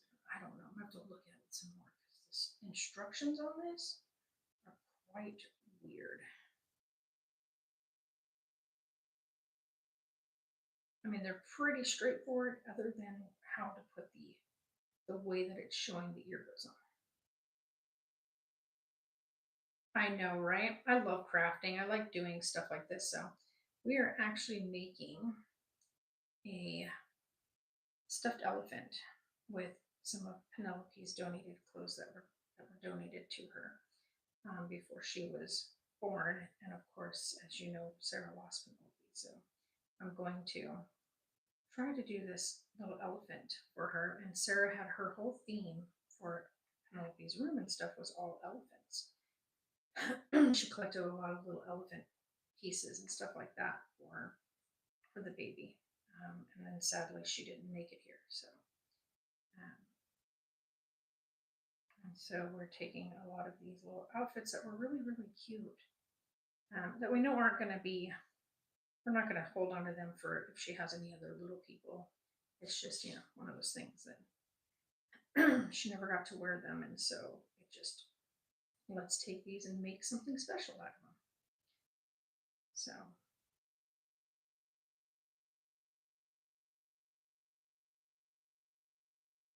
yeah, Toby's outside digging at the house again. He keeps trying to get under the house, and I have a feeling in the next like week or so he's going to be successful. I have gone out there and I have reburied the area and put new stones down, and he still goes through there and still tears it apart. So yeah, he's been a hard puppo to deal with, guys. Like, I'm not even gonna lie. He has been probably one of the most difficult, other than Dobby, who, if you have been around for that long, knows that, like we had said, we had him picked up repeatedly by animal control. Then we had no choice. Animal control took them because of the escape artists that they were. Then, when they were rehomed, he continued to break out again and again and again and again and again, leading to the fact that because he was you know, perpetually out on the loose, and that's dangerous, um, Dobby, was euthanized by animal control. Um, but Toby has been just about as much of a headache as Dobby has been. Like, Toby is extremely destructive, um, and I mean extremely destructive. So we have to make sure that he's always where he is, I guess, confined. So he doesn't have free run of the yard. He's on a 50-foot tie out that goes, in a big circle. So he's got 50 feet every direction he goes. So that's a good thing, but it's also like one of those things where I didn't want him to be tied up. I wanted him to be able to be in the yard and loose in the yard and run loose and whatnot. But he's so big, he just jumps the fence and gets out, and he's destructive. So he likes to tear things apart once he's out and about. So we can't have that. And so because we can't have that, he has to be on the lead. And then we go out. He's got, of course, a doghouse and a swimming pool and all that. And he's got a nice big shade area that he can run and hide under and whatnot. So he's got everything he needs out there. And then he comes in at bedtime to bring him in at night. And where we've moved, it's not too hot out. So that's a good plus. So we're not dealing with the really high temperatures anymore like we were at our old place. Oh my goodness, I did this one just a little too tight. All right. Maybe that one a little bit on the long side. Alrighty, there's that part. It says to take and turn that ear inside out. Yeah, Dobby was a cutie. I mean, they're huge dogs, like huge. Nowhere near Toby size. Toby is, oh boy, Toby's massive. Put it this way, mini cows, a mini cow is roughly about the same size as Toby is. So just take that in mind. I'm going to stitch this here to that spot right above the knee. Right? Yeah. So it says just to do just this. This part stays open and this stays open. So I'm going to start right here, right where the flap is supposed to be. So kind of even with that. Because that's also going to go underneath that way.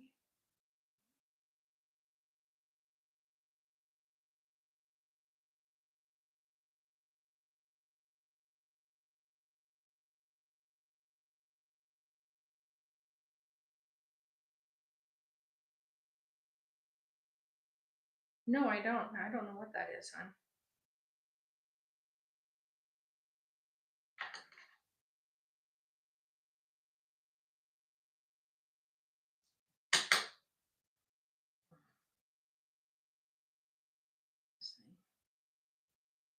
Forgot to put this on. Oh, there's one. Demo syndrome? I don't know what that is. I've never heard of that one before. Leo, where's the little opening? Oh, my eyesight is definitely getting bad when it comes to these small openings. There we go. That's really difficult to see. My eyesight is really bad up close. So, like, I can see things at a distance without any problem. I cannot see things up close to save me for nothing. Ah, it's a bit frustrating too. Like, and I've noticed like over the last like 5, 6 months, it has gotten so bad. It's gotten so bad, and it's so frustrating.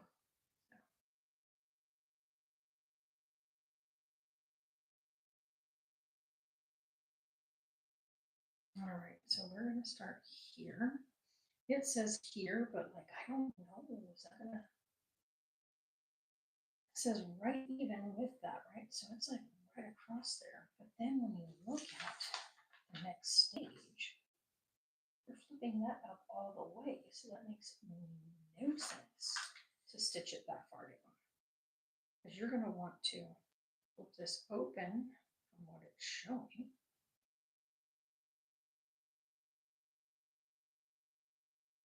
Let me do a little test distance here. Not to that, right? So that would be right where that needs to start, right here.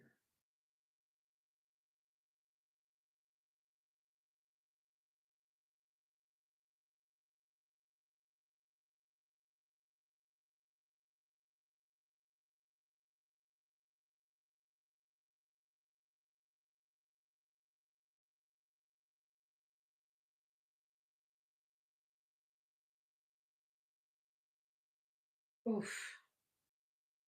Jesus. Oh my God. I am so sorry to hear that. That does not sound like anything of any pleasantry at all. I'm so sorry that you're going through that. That is,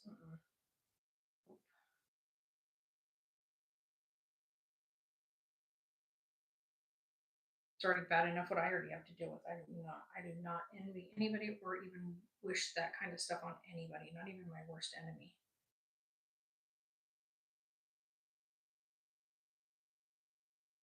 That is not any fun at all.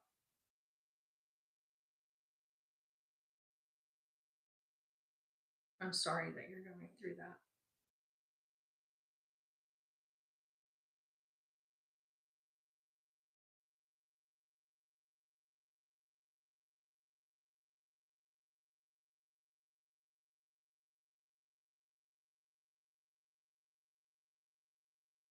Ooh, stop getting caught up on yourself. Thing. Seriously.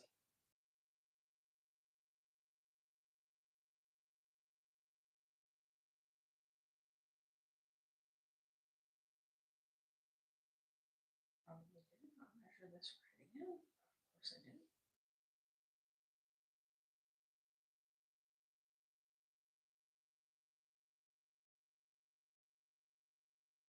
Yeah. And that's the big thing too, advocating for yourself, making sure that you're talking with your doctor and making sure that they're listening to what you have to say.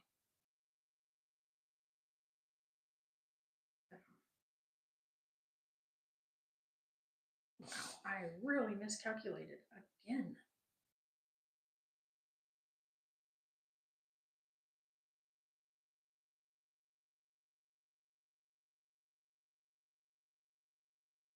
I can't go too far apart otherwise we're going to have cotton sides.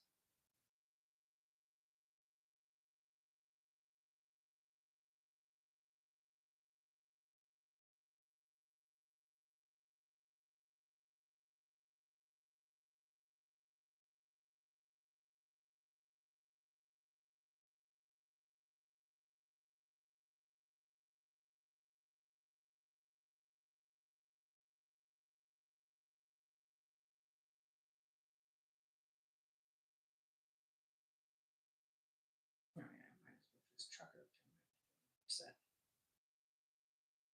Oh wait. How did I mismanage that one so badly?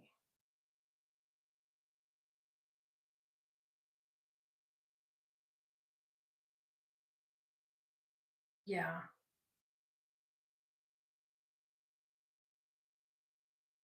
Yeah, it's definitely not. You're right. It is the hardest thing to advocate for yourself. Um, but like it took me 17 years of fighting and advocating and speaking and not giving up when I was talking with my doctors about my back and my hips and the fact that I was losing a lot of feeling and function and stuff like that. Like going through all of that and having to fight the whole VA system to get any answers. Um, the one thing I told people is just the one thing you can't do is give up. You cannot give up in your fight for advocating for yourself. You have to be the one that does it. As hard as it is, and as sometimes it can just be, you just want to throw in the towel some days. But you gotta do it. You gotta keep fighting for yourself because ain't nobody else gonna do it for you. And it is the absolute hardest thing to do is fighting to get either whether it's insurance or like for my case the VA to listen to the fact that I was really really having some serious problems with my back and with my hips and with my ability to move and get around. Some days are really bad and other days I feel great. Like today I'm actually struggling in my hips, so I noticed that the other day that my hips were really having a problem. When we were at the store, I had said it to Sarah, like my hips are really, really screaming at me today. They were just, it was bad. And then today, they're very, very sore. My hips are very, very sore today. Um, and it's just because we've been so busy and trying to get stuff done and whatnot. And Jay had asked me, he's like, how are you gonna, how are you gonna make the whole homesteading farm stuff work with having issues? And I said, well, that's the thing is the more I move around and the more active I am and the more things that I do, the better I will be in the long run because it forces me to make sure that my body is staying active. Um, but it's not easy, not at all, not in any sense whatsoever. There's nothing easy about it. But I know that while I'm dealing with it, I can enjoy my life and make sure that I'm doing the things that I wanted to do. So having a homestead and having my little farm and building up this little life here, that's something I've dreamed of for a very long time. And I'm so happy that I get to do it. And so that's where I put my focus. Um, and I know that at some point it's going to become very difficult to get around, and I'll have to sell off a lot of things or whatnot. Or who knows, maybe my kids will decide they want to take over the farm and whatnot. But this was my dream. This isn't theirs. And it'll be up to them whether or not that's a life they want to try to do. Um, but hopefully that's not anytime soon where I have to throw in the towel. I'll just keep pushing forward right now. God, Toby. I'm actually really like I don't even want to go out there right now to look at what he's doing because I just have a feeling if I go out there right now, it's going to be a disaster, and I I don't even want to deal with it right now. To be honest, I might have to actually move him further out and away from the house itself because he has been tearing up the house skirting that goes around the outer portion of the house that protects all of our ducting system and everything. He's been tearing that up. He can't even get under there, even if he wanted to. But because he's just in reach of it, he just keeps ripping into it with his nails and pulling it apart. So that's been that's one of those things. All right, so that part's done. Let's get this on here. Tie off.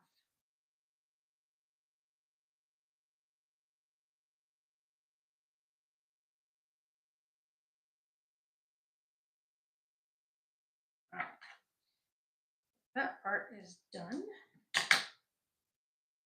Now it says we're going to take this, now that that piece is finished, go to step 1 of the body, step 2 of the body. Now we're going to take this and we're going to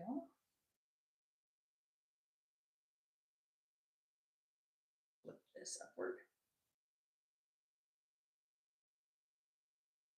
So we're going to says we're going to take these and we're going to go pointy sides. Which way? The big pointy sides are going to go to outside, right? It's pointy side out. Like that, right? I'll make sure I'm doing this right.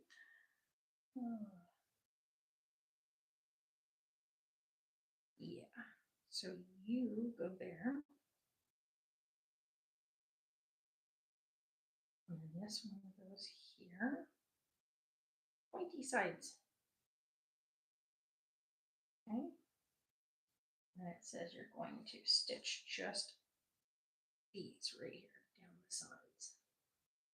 Okay. And then these guys are going to go on the top one like that.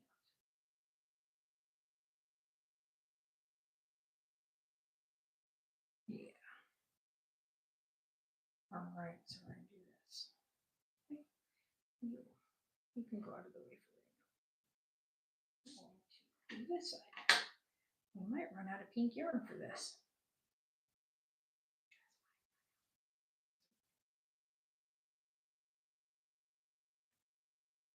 Let's see, here and then here.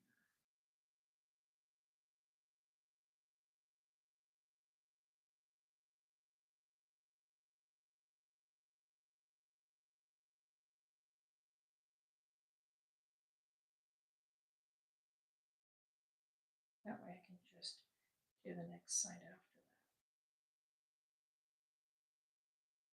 that. We're going to definitely run out of pink yarn. I mean, this is not the best yarn in the world, or yarn. This is not yarn. This is thread. I've said that like 3 times now where I've called it yarn. Marie.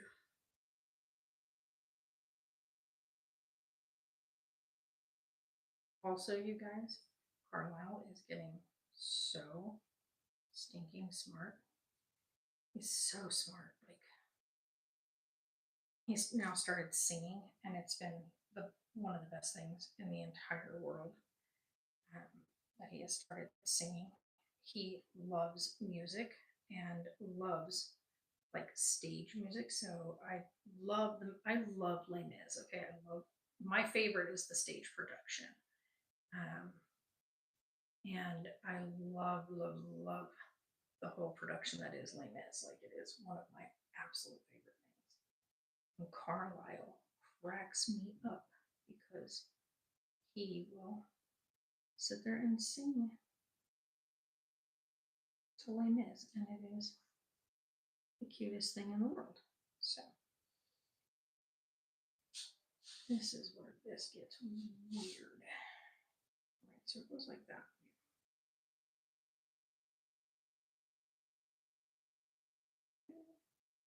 Through. I'm going to try to do this part.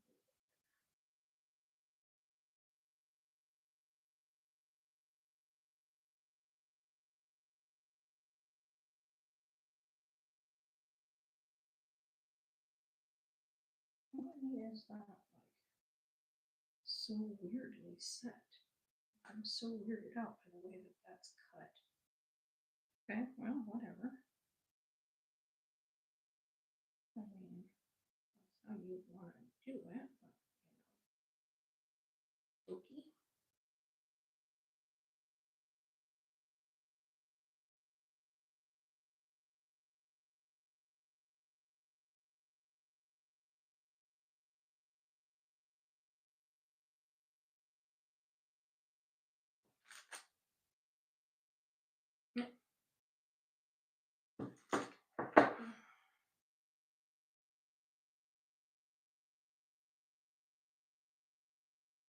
Uh-oh.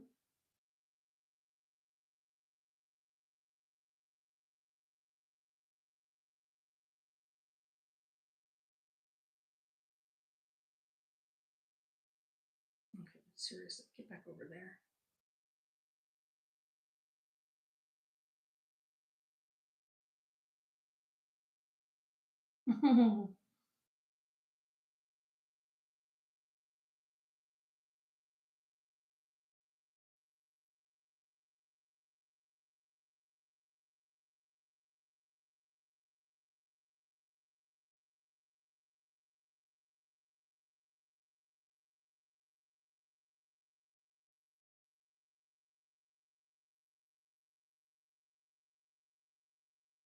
Trying to stick to that shape right there.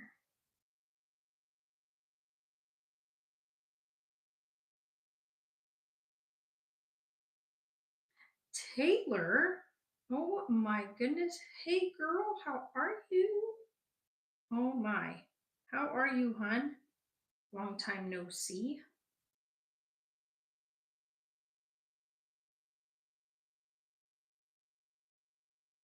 Oh my goodness.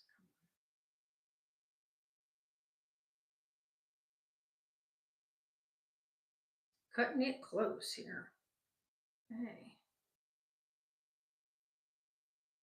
Yeah, I know. After buying our house, like it's been so busy. Like just getting stuff done here and like redoing like the whole porch thing. And now we're like on the first. I'm gonna go pick up all of our stuff for our chicken coop. We're gonna get the chicken coop built so that way in September I can get my new baby chickies. So really excited about that. Next week, hopefully next week, we were supposed to get them this. No, that is next week. So I don't know where my brain is. Wednesday. We're supposed to hopefully have the goats here. They're not ours. They're going to be here just for doing a yard cleanup. Um, so hopefully we'll get that done. So we'll have that taken care of. Until we can get our own goats, we'll have somebody else bring theirs up and let their goats just munch all the stuff out of the yard. Um, yeah, it's been so crazy busy. Like it's insane. But I love every bit of it, so I'm not going to complain. Other than the only thing I didn't love was falling through the deck because the deck here, we knew that the deck needed to be replaced when we bought the place, but we were out there doing all the cleanup of the deck to get everything done, and I fell through. So that's a thing. Water.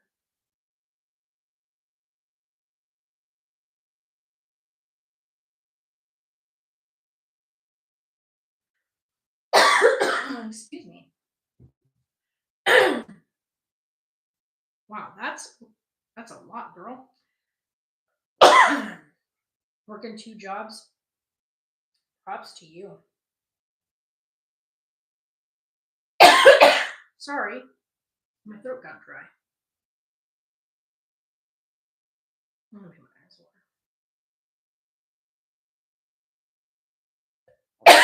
water. Excuse me. Hold on.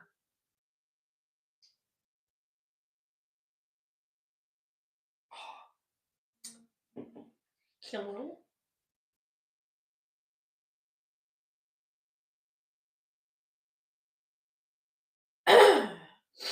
Thank you for delivering them.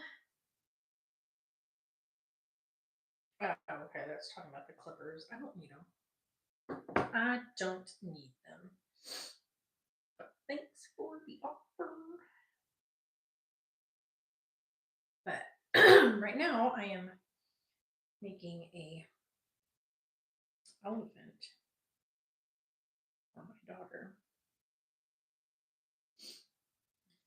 Where is that little foot piece? Because I know these are going to be a little bit not exact where these are supposed to be stitched. They're supposed to be a little bit loose. They're not supposed to be stiffly set in there. So, can I get you first? Let's do it that way. And there. Get it in the right spot. See, that's the best part about patterns. You know, right where the stitching needs to go. And I haven't done one of these type of things in like forever. So getting a chance to sit and stitch something has been quite fun for me, actually.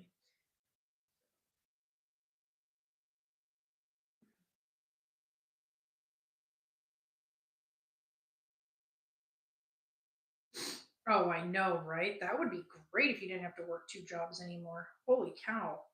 I can't even, like, I've been there. I know. I just,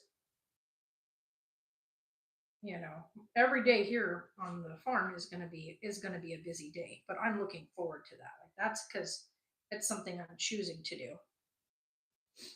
Having to work two jobs just to make ends meet is not fun. Believe me, I have been in that boat.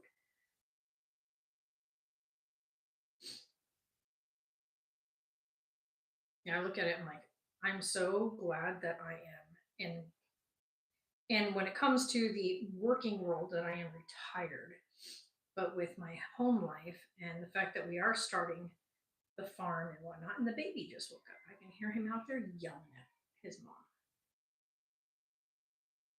But getting to be able to do this and take care of my kids and to give something to my grandson for the future is is something I thoroughly enjoy being able to do. So, how far up are we stitching that one? All the way with that one. Ew! Got myself again.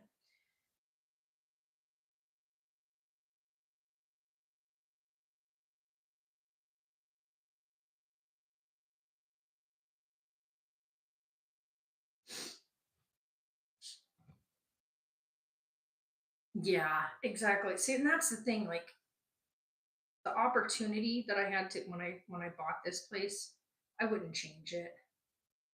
Yeah, and that's the thing is living within your means and then providing those means for yourself so that you can live the life that you're choosing. That's the way to do it. And that's what I love about the fact that I chose to purchase here at this property, knowing that this is exactly what I've wanted for so frigging long. And that I get to have that has been, it's beyond words. Like, you can't explain it to people. You really just can't. Like, either they get it or they don't. And I love every bit of what I do here. So,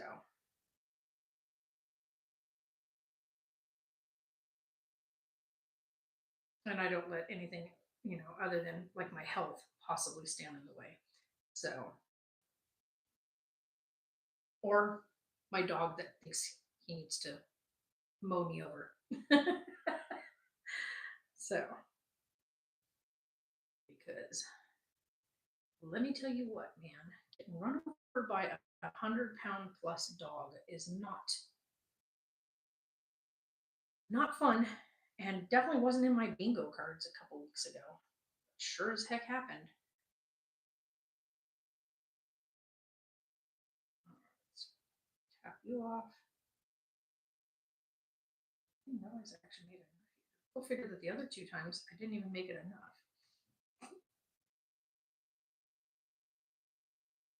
Oh, I know, right?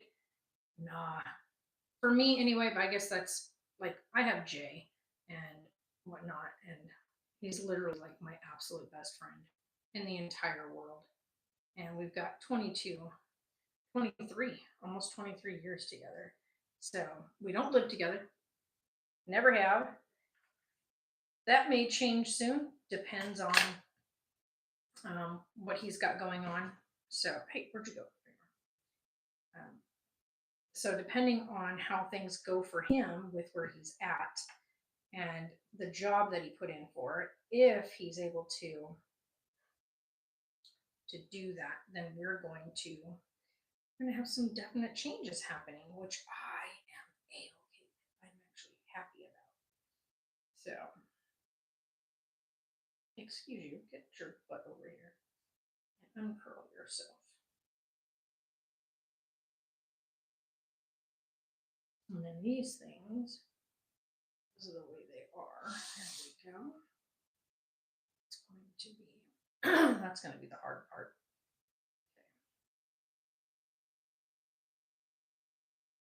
But yeah, I have just been do these little streams here at the house, and sometimes I do a little crafting thing like I'm doing today, or I'll do like a Lego stream, and we'll do a Harry Potter Lego item, seeing as I have quite a significant amount of those, which so.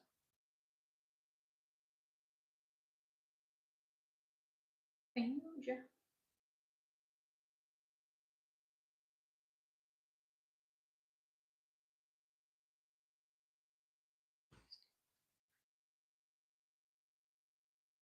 Yeah, yeah, I hear you there. Yeah, once you get to that point in your life, it can be so nice. So, hi, you okay? Yeah, you okay? Yeah, I'm making an elephant. I ate part of my salad. The rest of it's in the fridge. Our stuff that we were. No, I was gonna make the roast. So as soon as I'm finished sewing this, I'll put that in because it only takes 2 hours for it to make. Yeah, I heard him a minute ago. He might be awake. You can check the monitor. It's in my room.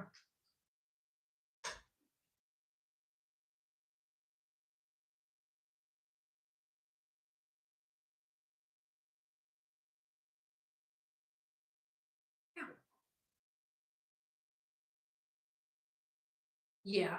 And that's the thing is like I told people like when I was younger because I knew when I was ready to be a mom and whatnot. And so I told people I was like, if people waited to always be like perfectly ready to have children, you would never have children. Um, Having kids, of course, it is a massive responsibility. Like it really is, and it changes everything about your life, the way you think, the way you do things, the way you live. Like there's so much that goes into becoming a parent. Um, that I mean, like you literally are giving up a lot of things, but it doesn't feel like a loss. You know what I mean? Like when you make that choice to become a parent and you give up those things, it's because you want to give up those things for something so much greater. And it's to me anyway, for me, because I wanted to be a mom. I was ready to be a mom. It was I never felt like I sacrificed anything. I felt so whole and complete when doing so. And so I tell that to people all the time. Like if you're waiting around for your finances to be exact and for your life to be exactly what you think it should be before children come into the picture, you're probably never going to have children at that point. Because you could think you have everything exactly how you want it, and something could curveball at you out of the blue. And then where are you left at that point? So I always just tell people if you're ready to become a parent, then you do that for you and yourself and your partner, and that the only people that should be important in that conversation is you and your partner, you and the person that you are choosing to have said family or life with. It doesn't matter what anybody else thinks.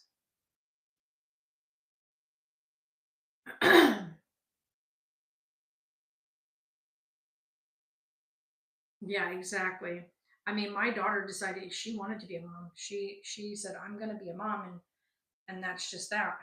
And she went for it, and she went ahead and used a donor, and that's where she's decided that's what she was going to do. So yeah, I mean, she got her beautiful little boy, and he is literally the best thing in the world. And I couldn't imagine life without his little booty here. He is literally just an absolute angel. Whoa. Um, Hello? And why are you stuck like that? Get out of there.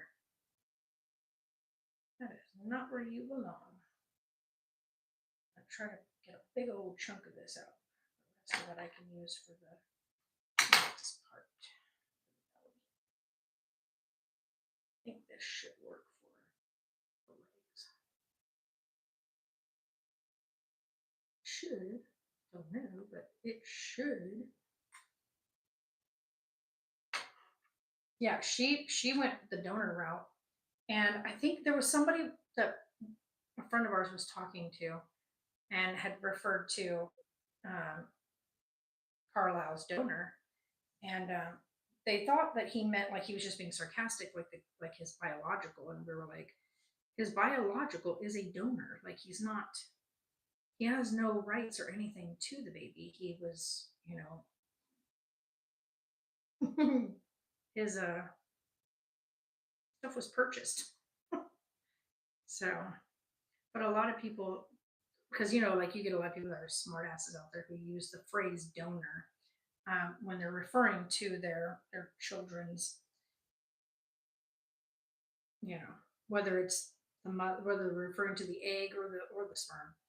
Um, oh, that is a whole process. Do you know we put in to do fostering out here, but because of where we live, and this was before I moved here, before I bought the house, so I probably would qualify now because I have a big 5-bedroom house now.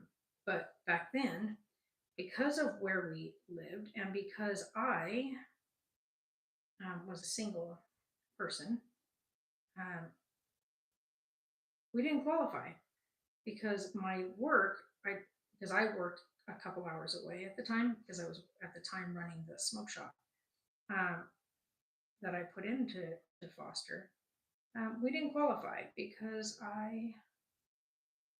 of where my work job, where my walk, like where my work was. Like I worked 2 hours from my home address, and because of that reason alone, I wasn't allowed to. Um, Now I've seen single people adopt. Um,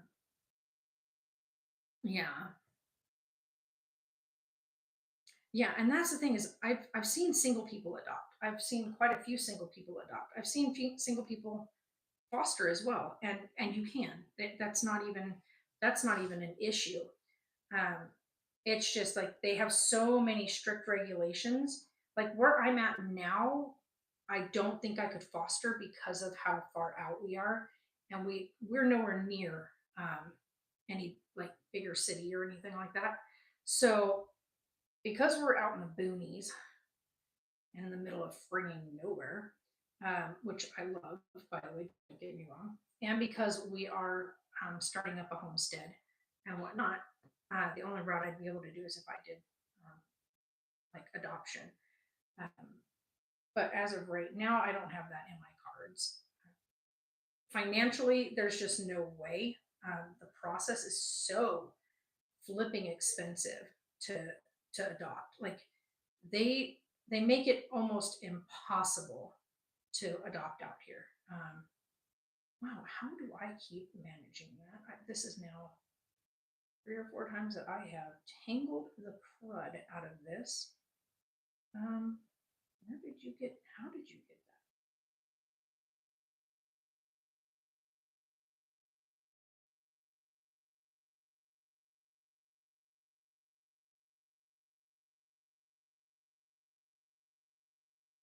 Yeah, and working 2 jobs. Yeah. Now, if you foster, that's a whole different story because fostering, they provide some of, not all of, but some of the stuff that you're going to need for, financially to help take care of that child. Um, However, if that child stays with you to the point of fostering to adopt, then that process then makes it your responsibility from there, which is great. I think that that's great. I've thought about fostering to adopt. I would love to be able to open my home and my heart to another little human and giving them that. But because we also have Carlisle in the house, any children that the system allows has to be younger than he is. Um, and so it would have to be a baby. And I don't know if I want to go that route again. You know what I mean? Like I do a lot of hands-on with Carlisle, and it's no joke. I mean, he's a lot of work, and you realize, like, when I had my kids, I was in the thick of it, and they were my responsibility, and I made those choices and whatnot. Carlisle, he's a whole different level. Like he is my grandbaby, and he is my absolute world. I love him so damn much, but he's a lot. He takes a lot of work, and I'm like, is my 45-year-old butt ready to do that kind of stuff again? And I think the answer is a big resounding. Um, I don't think I could. Like mentally, I don't think I would be equipped to really dive that deep into taking care of a little human again, a tiny little human again. I know that I, for a while there, wanted another little baby. I wanted to be a mom one more time. I wanted to have that bond, that connection one more time. But now that I've retired and I'm building a farm now and stuff like that, I just can't see going through all of that again. Um, for me, anyway, my body couldn't handle carrying another baby as it is. So I think that that's one of those other things. It's for me, it would be very, very difficult. Hey, hello, go sideways. I need you to go sideways. There we go. All right, next leg. I really am liking this little process of building this little elephant. Um, I've never really done a pattern type build of something before, so this is other than like Legos, but that's a whole different level of something else. All right, let's go ahead and get this part now. Do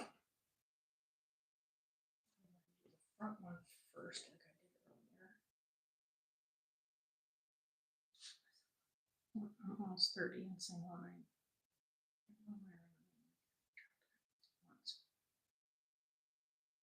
yeah, that's the other thing too. Like stressing out about it is going to make it even harder on your body. So like try not to do that to yourself. Um, and I mean, like just as that sounds like so stupid to say that because it's not like you choose to stress yourself out. It's just knowing that that might have a play on how healthy your body will be when that time comes is like. And I've seen a lot of people too, like my cousin, who is a year older than I am. She is 46 years old, had a baby last year.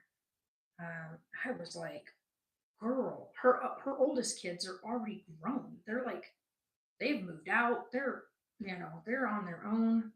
Her one daughter already has a child. I'm like, they started her and her new husband because her older kids' father and her divorced a while back. But like, I was like, whoa, that's a whole level of whoa. That's called starting all over. And she had her little one, her little boy. Her and her new husband had their little boy. About I'm gonna say he's like 7 or 8 now, and then now they've got a brand new one,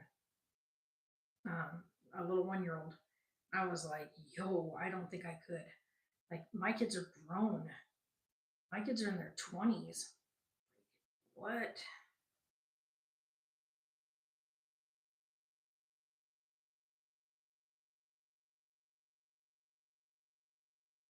Yeah. And I hear you there. I mean, and that's the thing too. Like my daughter had talked about was her luck with guys and the issues that she had with dating and just she just got so fed up with like the little stupid games that all these pretty much these kids play nowadays.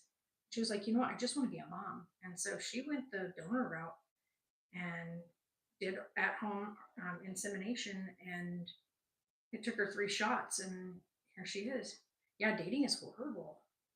Like I hear about it all the time. Like I watch what she's gone through, and even since she's had the baby, the stuff she's gone through. It's like, what is wrong with people these days? It just, I'll never know. So, I mean, I've had a long-term partner. Ouch! I just stabbed myself with that needle. Ooh, I'll get blood on this already. This is where it gets weird. This whole thing. Yeah, dating is so, like, I've had a long-term partner, like I said, and so I've I haven't had that experience that I see a lot of these young people going through right now, and I'm just like, I don't know, man. I don't know if I could deal with all that. That's just crazy. Also, you guys have to let me know how the sound quality is on this thing because I'm using a external microphone. And wow, we've been going a while, and I thought for sure that thing would have died already. It seems like it's hanging in there. Seems like it's hanging in there. I don't know why they made this thing cut outward like that. This is not going into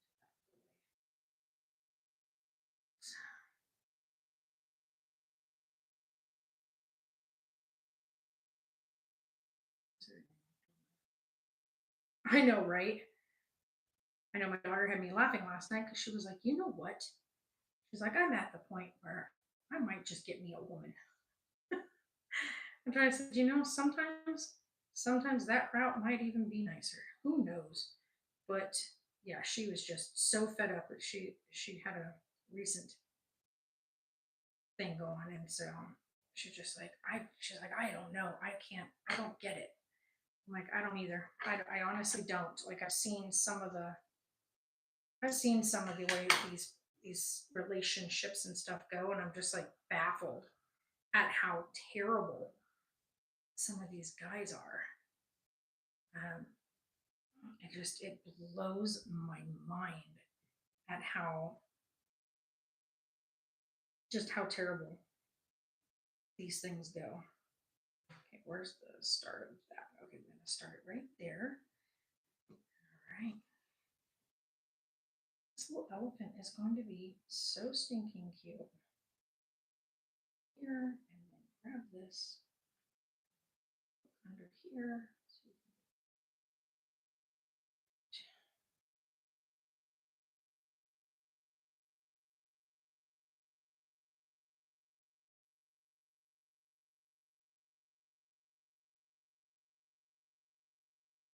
Yeah, this little elephant is going to be really cute.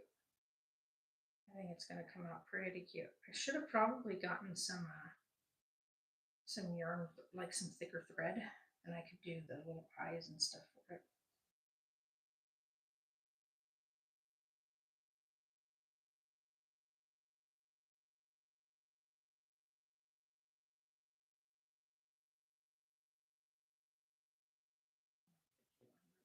Those here in just a minute.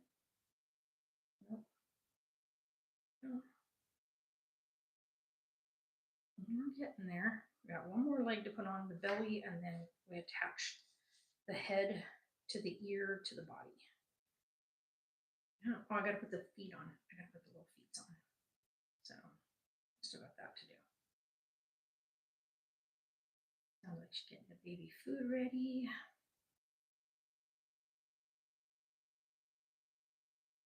Yeah, I mean, I haven't even been like on Twitch or anything. Like, I haven't even streamed on Twitch in ages. And I think that's just because I just don't like. I am making a little patchwork elephant for my daughter using the donated clothes that were donated for Penelope, my grandbaby that didn't make it. So my daughter had a little girl in 2021. She had a little girl and she didn't make it. And so these were clothes that were donated to my daughter from like my aunt and stuff. So these were little girl's clothes that would have been for Penelope had she survived. And so we have, I ordered some patterns off of Timo, and I got this adorable elephant pattern, which is super stinking cute. And so I told her I would see if I could take some of these donated clothes and make a little elephant because Penelope's whole theme was elephants. And so, like, her whole bedroom theme and all the things that Sarah had bought for her room and everything was all elephants. And so she's collected a whole collection of elephants. And so I told her I'd take these these little dresses that we knew weren't going to get worn. And I was going to make her a little an elephant for her out of the dress. So I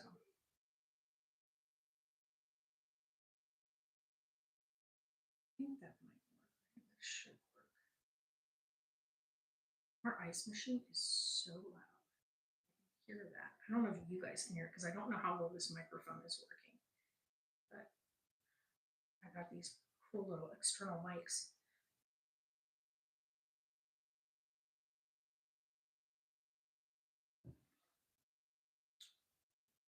But I'm really close. I've already got the head has been stitched. So we've got the head. All right, so it's two different, like this has got different fabrics. So the whole elephant's got a bunch of different fabrics going on from different outfits. And then it's like I said, it's a little patchwork elephant. So it should come out pretty dang cute. Because that's the goal.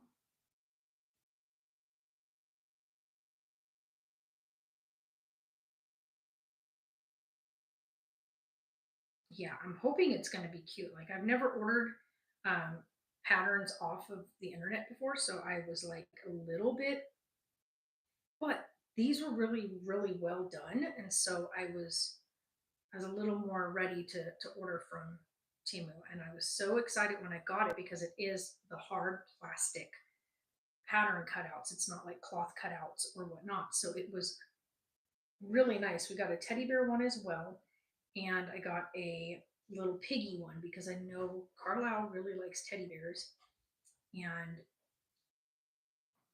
so. Hi, monkey. What are you doing? Yeah, you can't go. You can't run around in Grandma's office, baby. Do you want to come say hi? Is he allowed to come say hi? Come here. You come say hi. Come here. Come here. Carlisle, come here, sweetheart. Come here. You come say hi. Hi, buddy. What are you doing? A seat? Is it Grandma's seat? Careful, Dad's got a needle right there. We don't want you to get poked. You think it's too hot to take me to the doctor? Yeah, we're gonna try to go tomorrow because it's supposed to be 93 tomorrow. And we can go tomorrow. Apple. No, that's a tomato.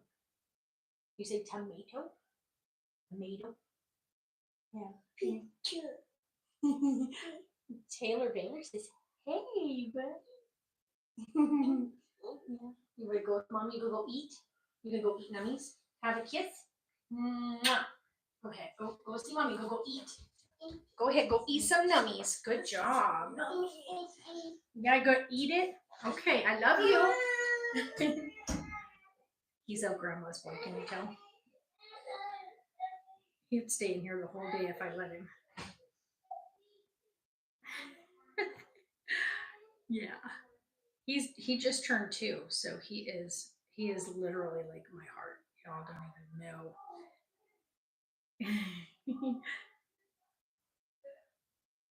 He is such a grandma's boy.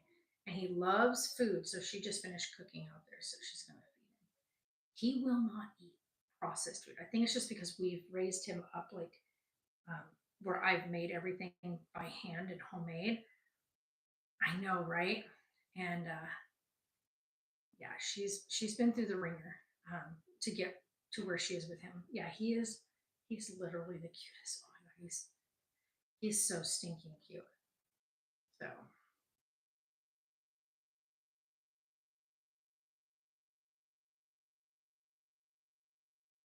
yeah, he loves his food, and like I said, because we've raised him like with all like whole foods and stuff like that, like fresh fresh produce, fresh meat, stuff like that, he will not eat. He won't eat McDonald's. Like he might eat French fries here and there, like if we have some French fries, but like he won't eat chicken nuggets. He won't eat like a cheeseburger made by them. But if I make a cheeseburger at home with like fresh beef and stuff, he'll eat that. He's actually quite tiny for his age, but yeah, he's big now from where he started, of course. but he's quite tiny for his age. So he's a little bean, and like the perfect little bean, but he's still a very little bean. You have to line up, climb up. That's not what the word was. You have to line up thing. There we go. So yeah, he's quite tiny, um, and that's something the doctor is working with him on because doctor's a little bit concerned with the fact that he is so itty bitty. I'm not too concerned. I think with our family's genetics, he's just small, and then his donor's genetics. His donor is very tall and slim, very, very, very slim built, and so all of my son is very tiny. Uh, he's tall, like my son is like almost 6 foot, but like literally the tiniest little skinniest little thing. Yeah, that's what I'm thinking. He's probably going to sprout up in a few years and he'll be just fine. But yeah, he is on the tiny side, so we know that. And he was born really small. He was a little tiny 6 pounder. So him's just a little bean. So, but yeah, the doctor is a bit concerned just because he kind of plateaued out and just hasn't really progressed growth wise. So I have one more side to do on this. And then we go ahead and do little footy foot pieces. And then we do the center. Okay. Because it wants that open. All right. Let's see here. I don't think we're going to need much of this to do this part. What am I doing?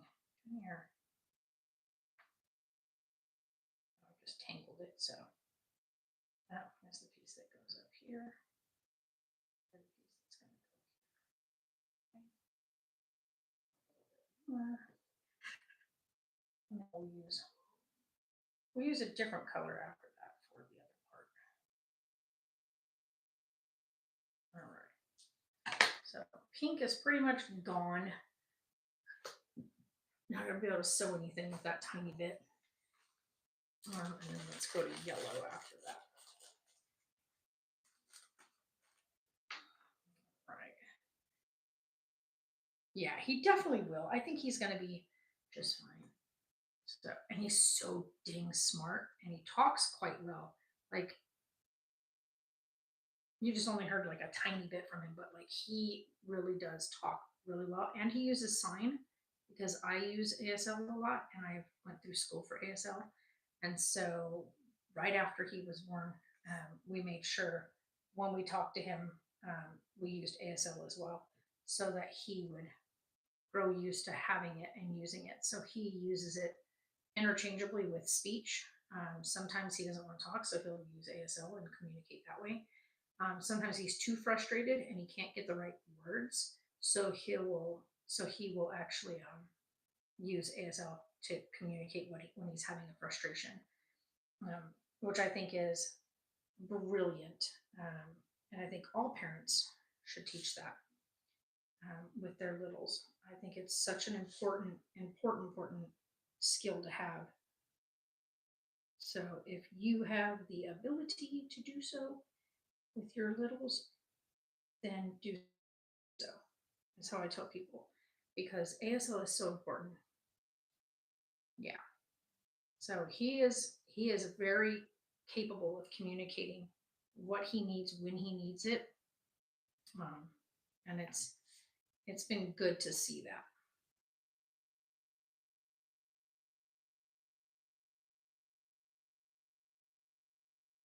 It's not exactly what I was aiming for. But yeah, ASL is, I think, if you're learning it while they're little, and then of course, because we've been wanting to make sure he learns it, I've got all my school books out again and making sure that I'm staying fresh on it and communicating with him. Um, so that's been really fun for Sarah and I to learn together, and being able to help Sarah learn it just as easily um, with him. So I think I'm going to tear that other pillow apart like I thought earlier and just take the cotton out of that because we're buying new pillows for the office. So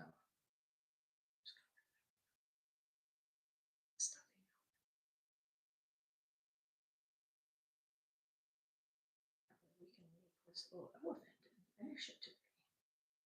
Get it nice and completed.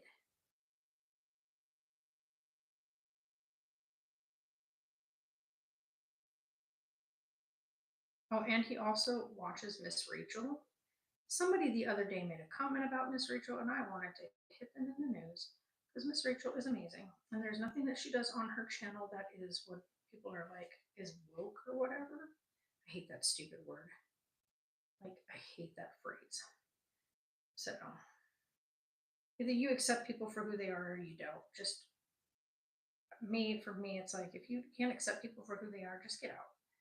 It's not our place to judge. It's not our place to say whether we love someone for who they are or not. We're supposed to love everybody. So that's how I look at it. So you guys, I got the legs on. I got the little leggy parts on. Now I get to put the feety feets on. This is going to be weird because I've never, ever, ever, ever done this kind of stitching. So this will be new for me. So bear with me while we do this because this is a whole level for me. I've never, ever, ever done this. I know, right? Like I'm not going to name names because that's whatnot, but there is somebody that I truly enjoy their art. Okay. The creation of their art. That doesn't mean I have to like the person themselves, but I can like the work that they've done. And I can support in the artistry of that creation. So you don't have to like certain people, whatnot, but you can, in fact, enjoy the work that they've produced. So for me, I enjoy this work and the story and what that story brings. So I always say to people, what people choose to do in their personal, private lives have no bearing on your life whatsoever. So if it doesn't pay your bills and it doesn't put food on your table and it doesn't keep your kids comfortable at night, it is none of your business how those people feel about things. Yeah.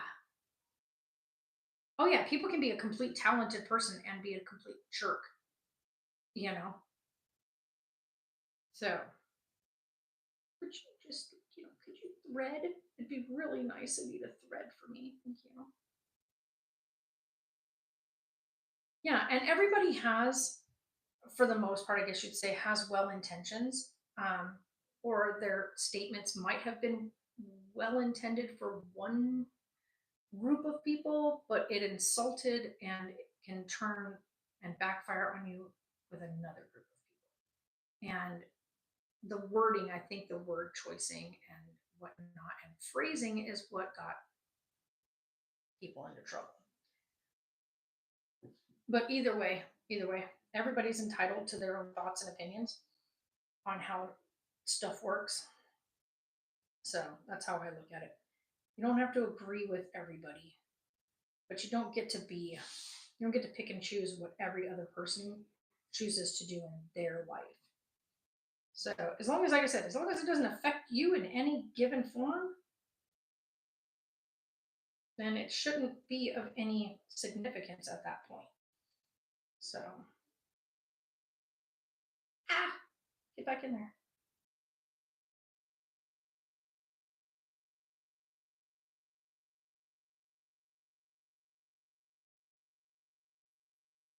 Oh my gosh, this is going to be a doozy. Okay, I think I got it. Tell me. Exactly. Yep, pretty much. Yep. Take the good and leave what you don't like. Exactly. Yep. And that's exactly so flipping true. That is more true than I think most people understand. Or most people want to understand, I should say. Not that they don't understand it, they just choose not to. How did I manage that? That was a fine. I got this. This is going to make me get the giggles because I keep on doing the exact same thing as I'm going in a circle here.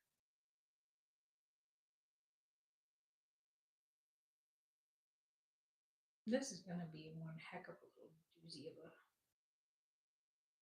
a product. I don't know how this is going to come out because I've never, ever, ever done something in a circle like this. So this will be different.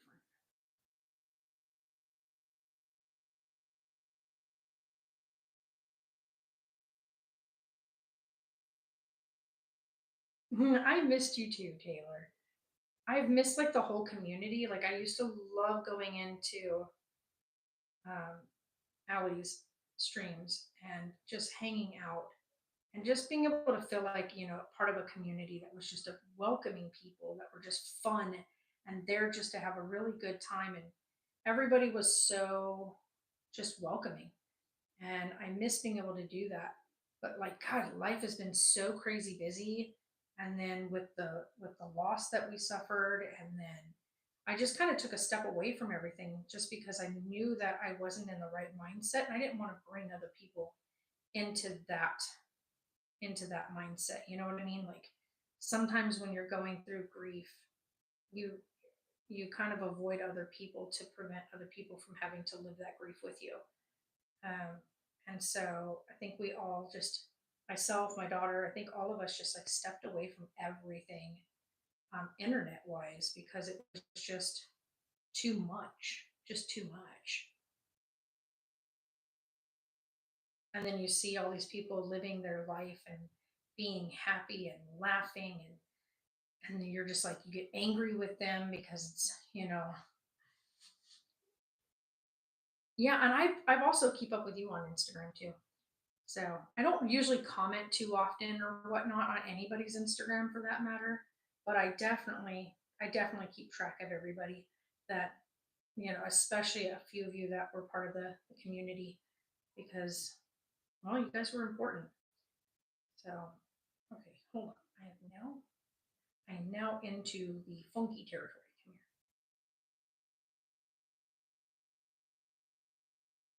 Yeah, yeah. I'm going to get you over here.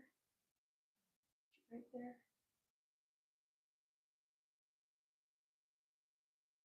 I don't know. I think I might have gotten a little bit sassy pants here. And I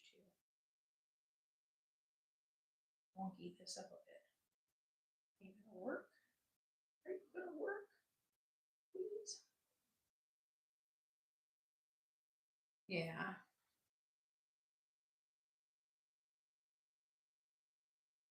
Yeah, you guys, like all of you guys, like the whole community, especially the feral wife community. Oh my gosh. Like so many of you have such a huge spot in my heart, like huge spot. Because at a time where like I just felt like none of my family, nobody like seemed to really be there. And I reached out, and that whole community was just so open armed. I was blown away at how just open armed everybody was. And I was just like, wow, these people don't know me. They don't know where I come from or how my life is or any of that. But you all were just so gosh dang welcoming and inclusive. And I mean, I'm an old lady. Let's be real. I'm an old lady in comparison to a majority of that group. And just to be so welcomed by everybody there, I just felt so good. It just felt so good to know that I didn't have to be like, oh, well, I'm too old for this, or which I got told a lot by people in the leading up to me hanging out with the Fairwalk family. Everybody kept telling me I was too old for this or too old for that. And I didn't want to hear that because I didn't feel old. I didn't think I was old. And to find a community that accepted me no matter what, even with my weird little quirks that I have, yeah, it was a great feeling to be like included for a change.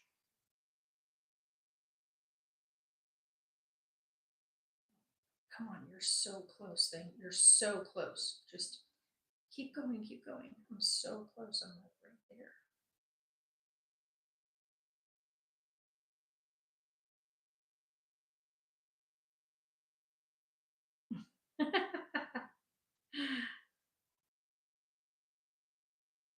Oh, I know. Uh, yeah, I mean, I know I'm not old, but like that's how I felt back then. Like everybody I knew, like came to like family and friends that I did have in person were just like would tell me that I was too old for this or too old for that. When I first started the YouTube channel, I had so many people tell me I was too old to be making YouTube videos. I didn't need to be doing that. I needed to focus on being a mom and taking care of my kids. And like I had so many people that disagreed with like the choices I had made for like filming and doing stuff. And I just thought, I don't feel old. Like, am I supposed to feel old? Am I wrong for feeling still so vibrant and young and want to be like, I wanted to include people in understanding what it meant to be a mom taking care of teenagers and what that life was like. And I thought it was crazy that people were just so hell bent on making sure to tell me that I was too old to be doing that and too old to play video games and too old for but now I was like, when are you too old to play video games? Like when did that become a rule? Because I want to play video games for forever if I can. So I definitely miscalculated this and probably miscalculated the other end of that. Oh, Joseph, thank you. And also with my community, I've gained so many people in this community, in the Janley community, that are just amazing people. Have been through some amazing feats of medical stuff that they've gone through, and I completely missed an entire section on this. I'm gonna have to redo that whole thing. Like this whole section right here is not stitched. How did that even happen? I missed an entire spot and like jumped the stitching. I don't know if that's gonna hold. Ooh, that's a little scary. All right, well, let's see here.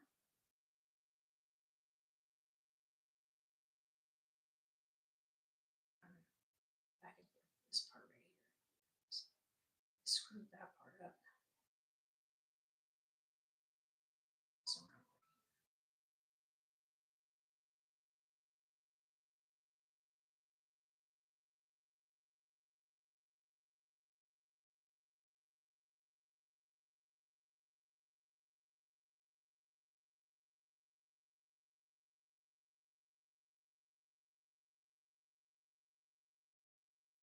okay, let's see if I can get this.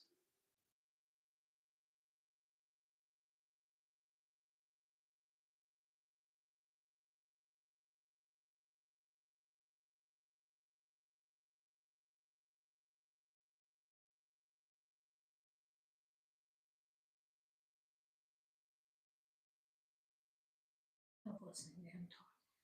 You guys probably can't hear him, but he's telling her, "Oh, done, done," because he just finished eating.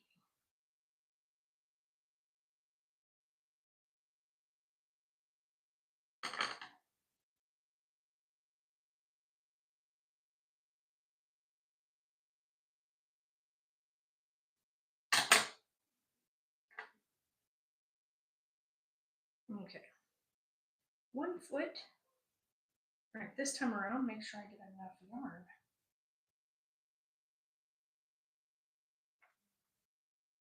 Okay, so we got 4 more footy foots, or 3 more. Already did one.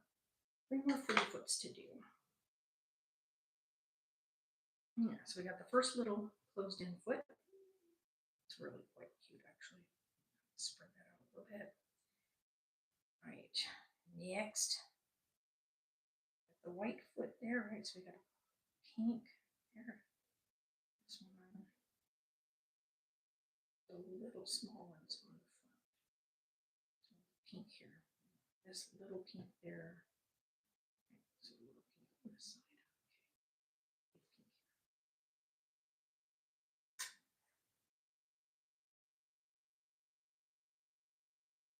Come on,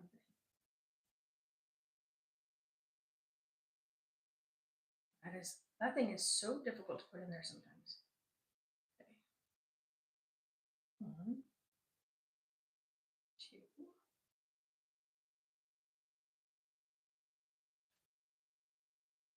should be four deep. It should work.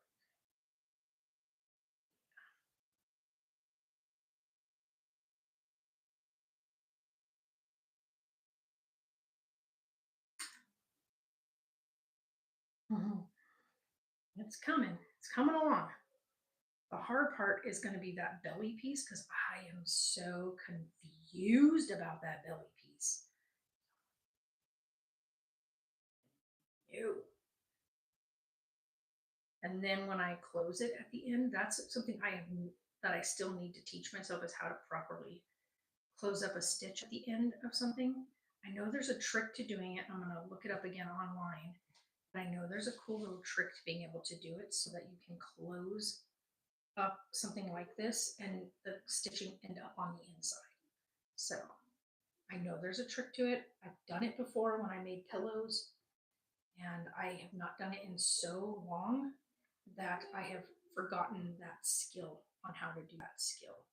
So I'm going to start this one this time on this side of that stitch so that I can grab that stitch right there.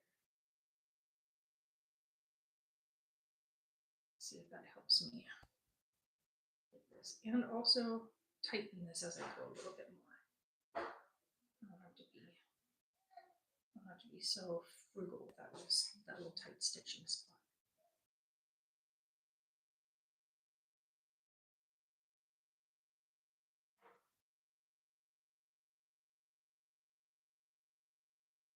So I'm getting there.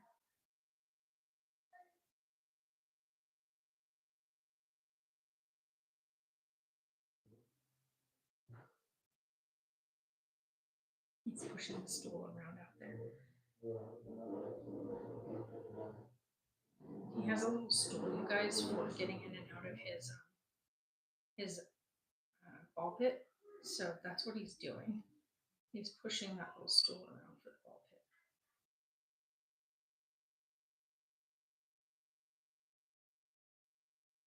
He's so stinking cute. Whoa, whoa, whoa, don't get tangled. He does that to me all the time.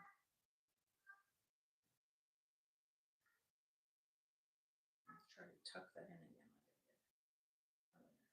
Kind of helps out with getting it to sit on the rounder part of it.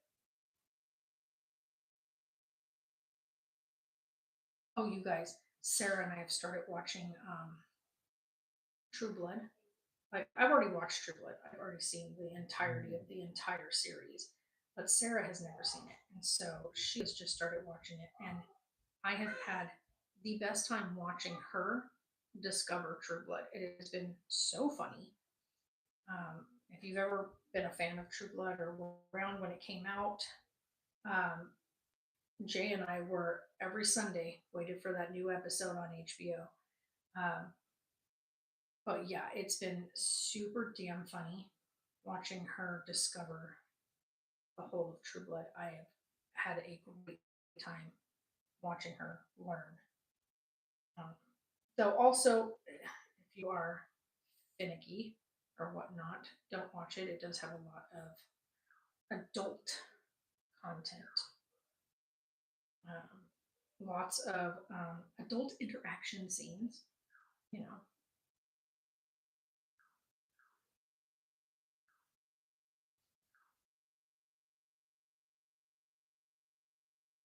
Oh, and we got him his first tablet the other day because he is so smart. I wanted him to have something we can give him when he first gets up and eats and whatnot as kind of a reward system. He gets 15 minutes on it. And he has been doing so good with it. Um, he does get a little upset when we take it away. Of course, that's expected. But we made a decision that he wasn't going to be one of those kids that was going to constantly have something like that. So he just got one the other day. And I also got him another one that's it's a LeapPad learning system. And so we're going to start working with that with him. He now knows how to say his name. He counts to 10. He is just started really getting the ABCs down. Like he's starting to really understand how to do the ABCs. And then he's also singing songs now. So like Itsy Itsy Spider and Twinkle Twinkle Little Star. He he actually performed that one for us yesterday, which was so stinking cute. Um, so like I said, he's such a brilliant, really smart little dude. And maybe I'm biased, I don't know, but he's so stinking smart, it blows my mind at some of the things he's capable of already at 2. Like he just turned 2. It's not like he's 2.5 or 3 years old. He just turned 2. His birthday was at the end of April. So, he's 2 years and 2 months. And he blows my mind with how smart he is.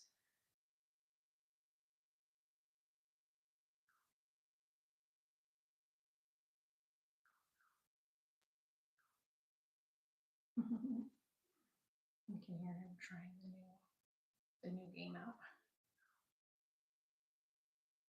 He makes noises so that he knows he's got a hold of the little things, so that you know that you've touched the right part. It'll chirp out for you so that it knows that you've done it.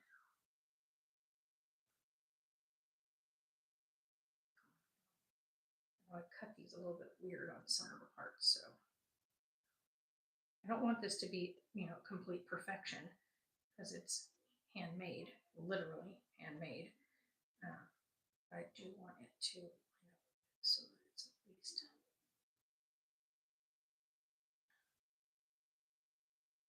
line up on the outside, so to speak.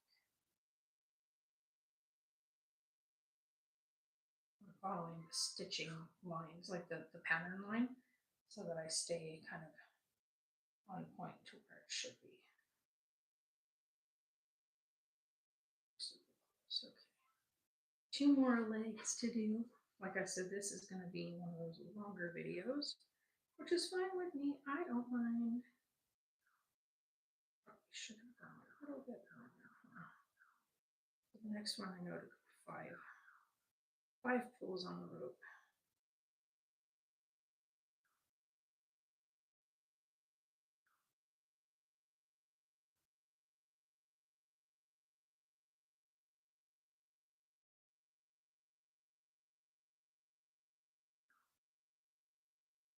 Well, if you guys are wondering with my son Taylor is doing really good. He's starting classes at ITT Tech, so he will be doing that here pretty soon. I don't know what day his classes start. I think they're coming up pretty dang soon. Can I? Hello thing? I need you to turn that way.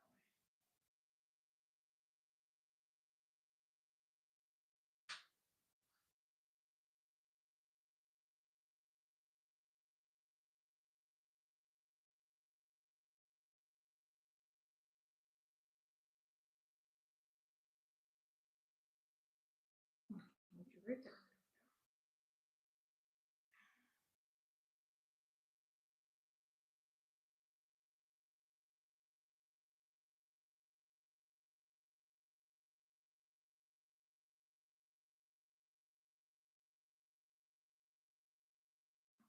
Stop myself again. I think I would know better by now.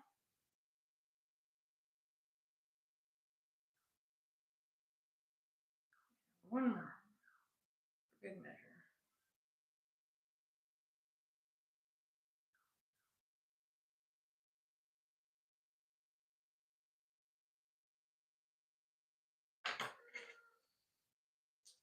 All right. And we got 2 little footsies on. Ooh. Okay. Now we gotta put these 2 little footsies on. Okay, so we've got big flowers, small flowers go to the front of the ellie. So this is big flower.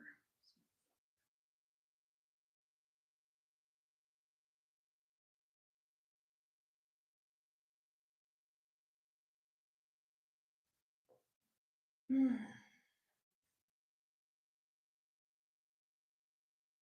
think it's gonna be about another hour of work. And then when I'm all done with this, I'll go out there and put the roast in the pressure cooker. Uh-oh. Where did it go?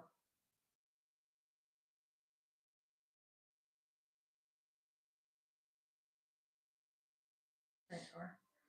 I was like, I know it's around here somewhere.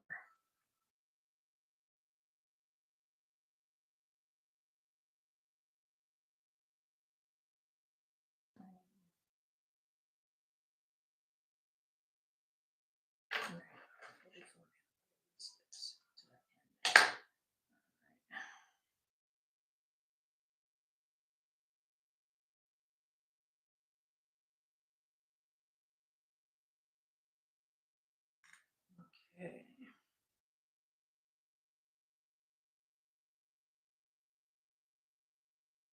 Oh yeah, definitely a lot longer. Mhm.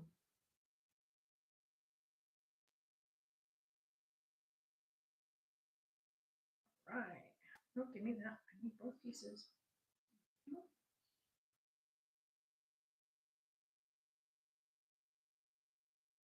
Yeah, so I had Taylor bring me Godric because where he was living at, his roommates and them have an animal that is not very kind. Um, and were running into problems with that animal being too much around Godric. So we had to take measures to make sure that Godric was going to be safe from now on. So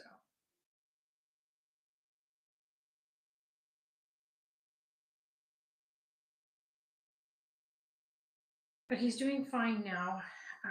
We also noticed a couple of other things. I already talked to Taylor about it. He's kind of doing some discussion with the roommate up there because I'm pretty certain something happened when Taylor wasn't home. And Godric is a barker, so he's a very loud dog. And I have a feeling that somebody may have purposely injured him because of his barking habits. And so I let Taylor know that that happened. And so now just waiting for him to let me know if he got any answers. I don't think he's going to get any answers. I think they're just going to deny that anything happened. But we got his rib cage and stuff looked at just to make sure. Had his nails all done. Got him groomed really good because boy did he stink. He needed a bath because Taylor's schedule wasn't giving him the chance to get Godric over to the groomers up there because the way his schedule was, he just, by the time he gets off work, everybody's closed, and by the time he gets up to go to work, everybody's just starting to close. So it's like the end of the day. So I told him he needed to make it to where when he had a day off is when he needed to put all his scheduled appointments in for him. But it just didn't work out with Taylor's school schedule coming up and his work schedule. It just wasn't the best idea for him to have to worry about the responsibility of taking care of a puppy too. So, or not a puppy. Godric's not a puppy. He's a full-grown adult dog. But so he just needed to have care that requires, someone that's going to have him all day. So he just gets way too antsy. The poor dog. He does not like having nobody with him. He doesn't like being separated from everybody. So he's a little spoiled brat, but that's okay. He's got his whole space in my room. I even got him his own separate big old cushy chair so he can just relax and chill out when he wants to. And he's a good little dog, so like I said, he can be a little boogie, but he's a good little dog. And he actually doesn't seem to mind the baby at all. So Carlisle's a bit of a handful. He can be loud, but it doesn't seem to phase Godric at all. So and it doesn't rile him up, like he doesn't get wound up like Toby does. Like Toby gets worked up when the baby gets to playing. Like he wants to go run over there and pounce on what the baby's playing on. And woof, let me tell you what. That gets super dangerous super fast with a big old dog like Toby's size. So,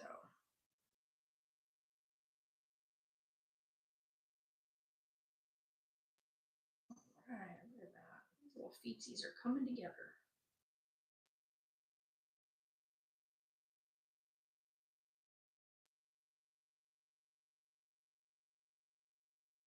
Let's hope that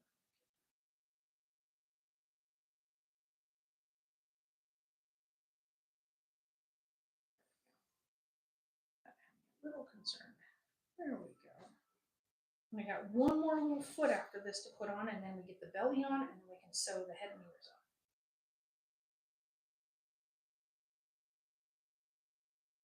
And then once we got the head and ears on, then we can do stuff it up, and then we can look at how did I catch the whole last? I caught the whole last leg on that one.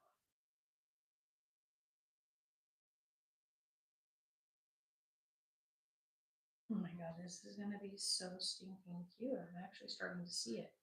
Starting to see the little come together here. Guys, this is gonna be so cute.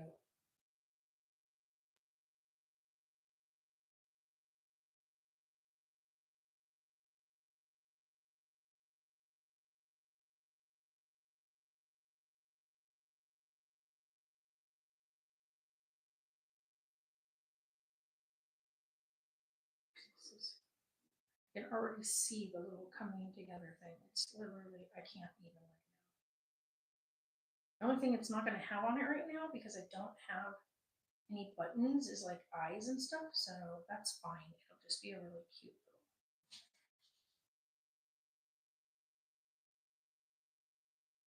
So, we'll see how it all comes together here.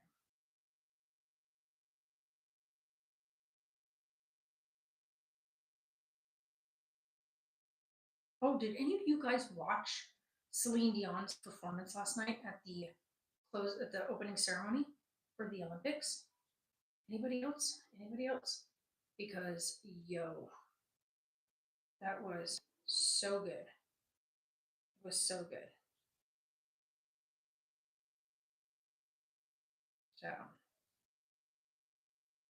that girl still has the best voice in the world. Like her talent is bar none. Like honestly, she's so talented. And after everything she's been through, if you have not watched her Netflix documentary that she has, I think it's on Netflix. Oh, just my heart went out to her and everything she's gone through. And then the stuff she's still going through, like she's still got some big medical stuff that she's going through as well. But oh my gosh, the stuff she's been through in her life and the loss of her husband and like her kids are amazing. Like her kids are so amazing with her. But yeah, so y'all haven't seen that, you should watch it. She is one of the most talented artists of all time, and I mean that. So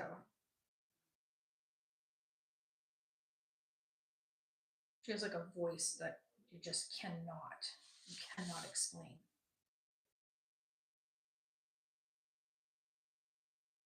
And go figure, I would end up with so much string. Like literally, I did not need that much left over. I overcompensated this time. All right, now we got 3 feet on. The last one. The last little footy. And then the belly goes on. This is going to be the part that's going to drive me crazy. Because that part you have to literally stitch everything pretty much closed using that part. So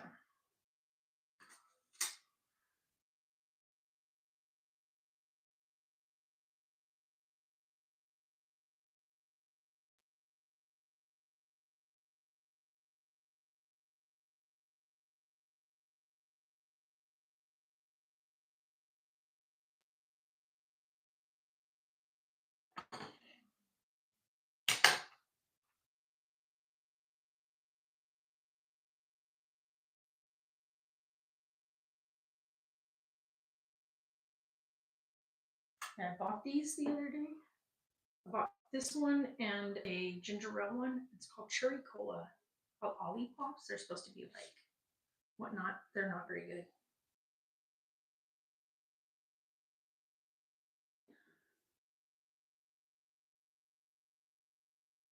Tastes like cherry. I don't know if that's supposed to be that flavor, but it's not cherry. And my laptop has quit, so we're on to here. It looks like we're still streaming. You guys have to let me know because, like I said, my computer is having all kinds of issues. I think it has a lot to do with Microsoft. So, oh.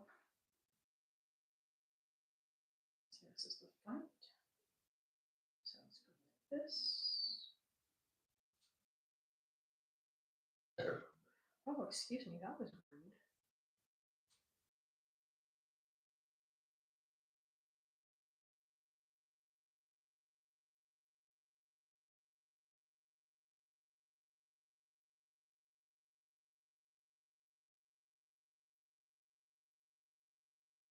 There we go. Hello.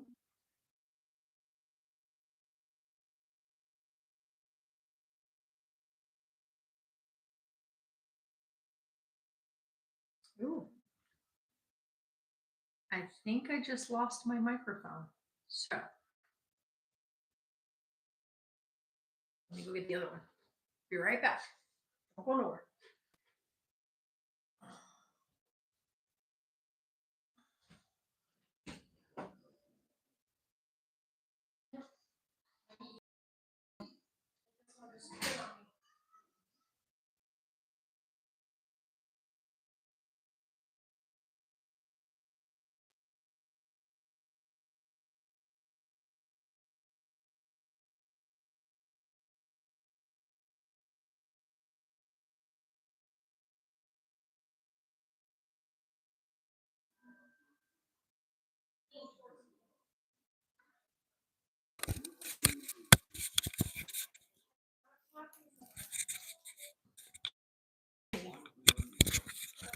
Honestly, don't know if this is gonna work.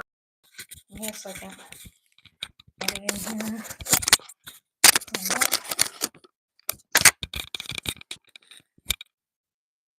Okay, this one. That one croaked on me. So you have to let me know. Is that working? I don't even know if the volume is still working or not. Let me go look. Let's go take a peek. Is it working? Is it working? Is it working? Here. Let me test it real quick. I want to hear if it's working.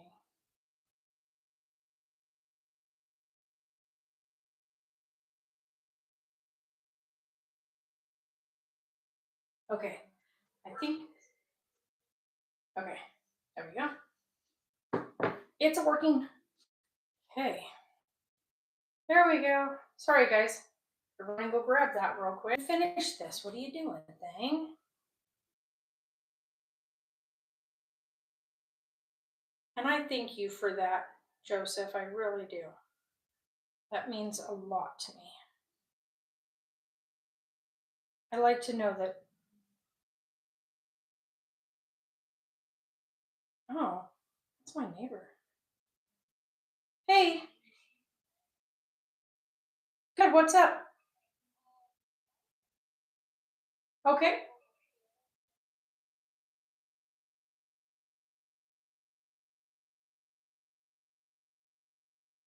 Oh no. Oh no.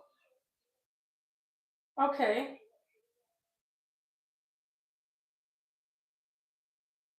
Yard. It's staying with her right now. His family is down trying to get his stuff cleared up before the end of the day. Ugh, heartbreaking. I've only met him one time too. I know he wasn't in the best health condition, but man. What does that say? Oh,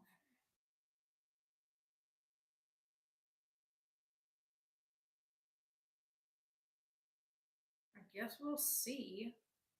Chat disconnected. Yeah, I know thing. So let's see if I can get this thing connected again. 1 second.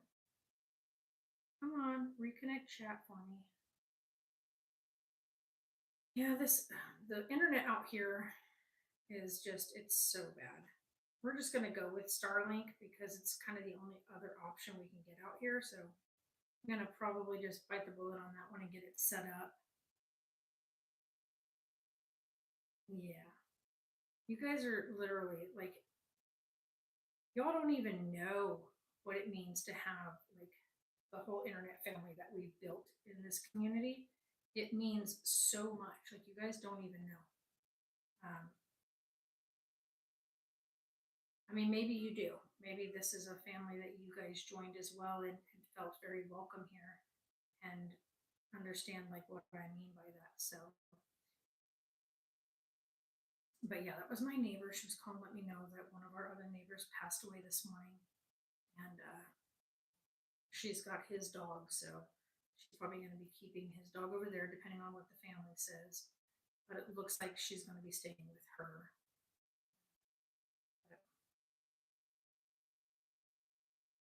I'm actually quite sad. It's too sad that he couldn't get somebody's attention earlier on. I guess he flipped his because he owns like an old um, retired EMS vehicle, so an old ambulance, and so we always see him out here driving that thing around. But I guess he knew he was in some trouble, needed some help, and he went out there and flipped the lights on it. But it took about an hour or so before somebody was out at the property and they found him. That makes me sad. Oh, his poor doggo. She's like 9 or 10 years old, so that's her papa's all she's ever known in this whole area. So she's had him since she was a puppy. He's had her since she was a puppy. So very sad.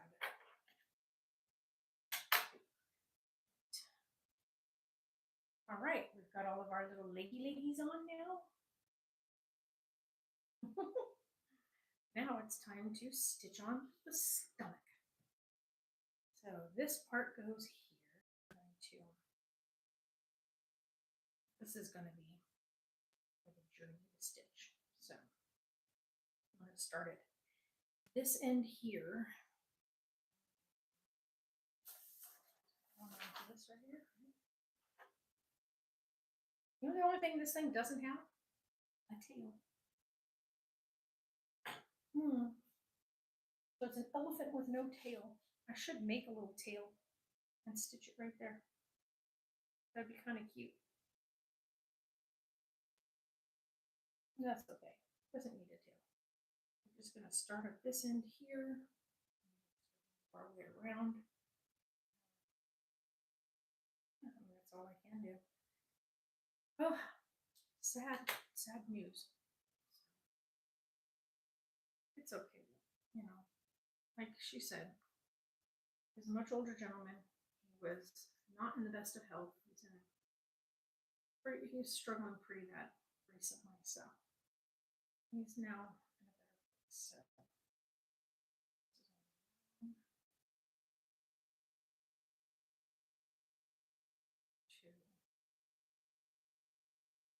Okay.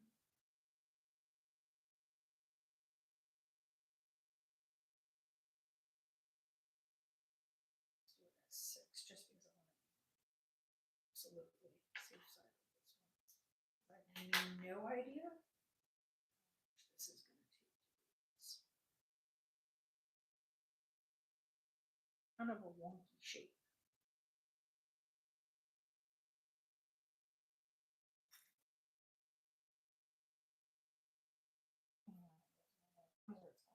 Hang off the counter's edge.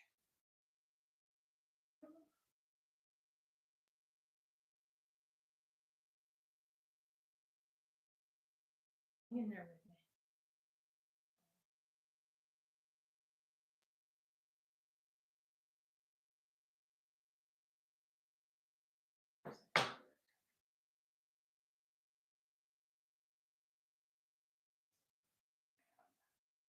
a little bit of fun here. Really.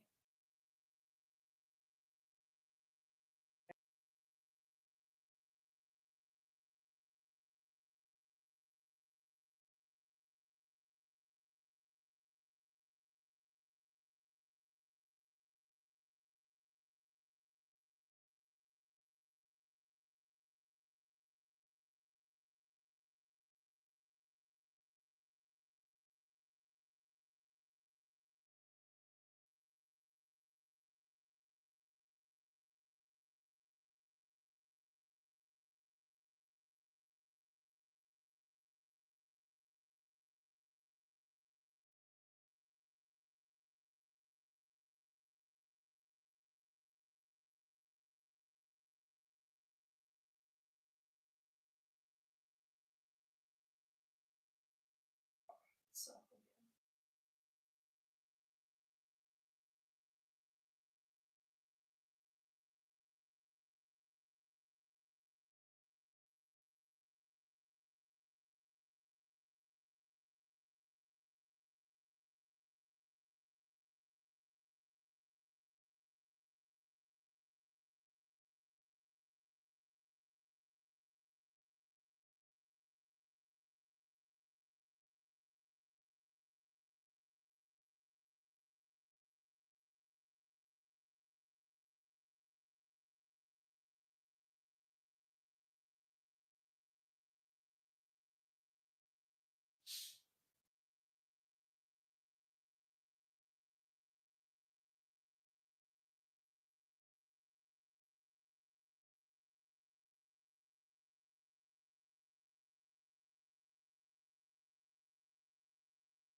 All right,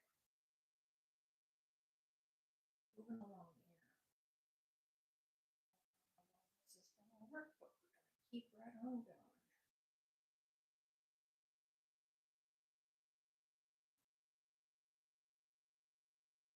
We may have to make another thread up, but hey, let's keep going at this first.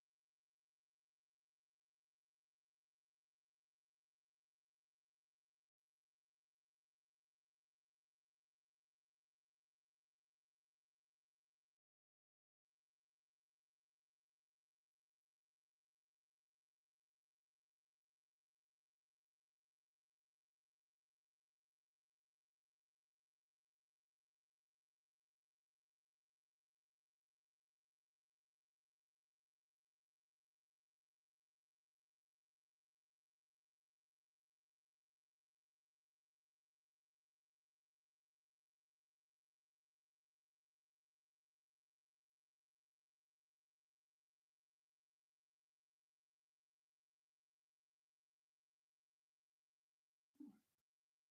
Oh, line up.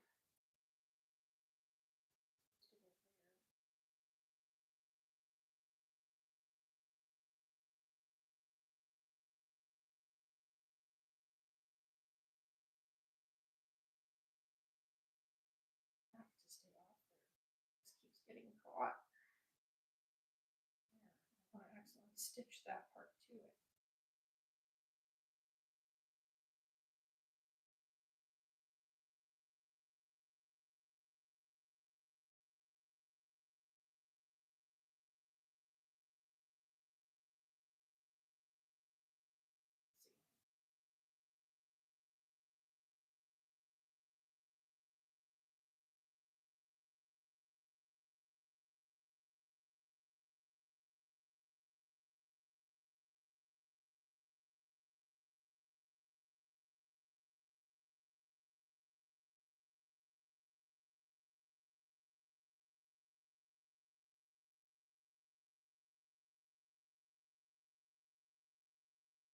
Okay, so this part I'm gonna have to redo.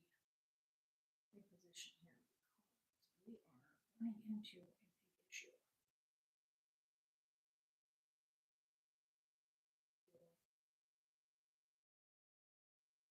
Good Lord, do I stitch you or no?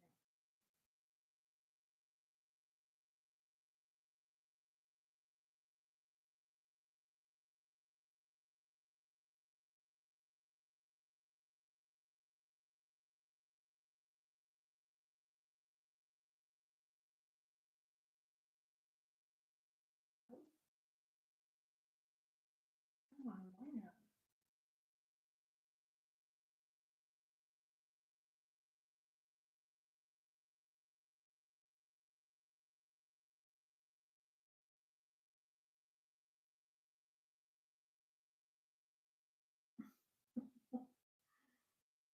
I'm gonna struggle with this, aren't I? Okay, like I said, this part was going to be so hard to do.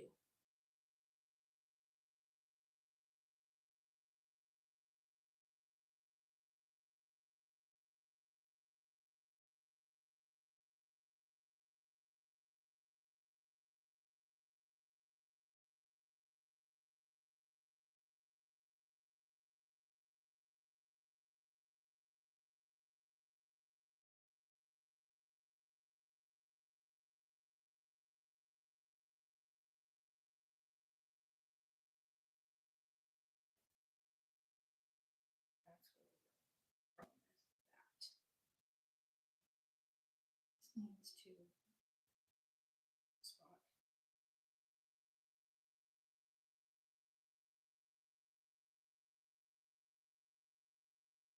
So that way that holds that together.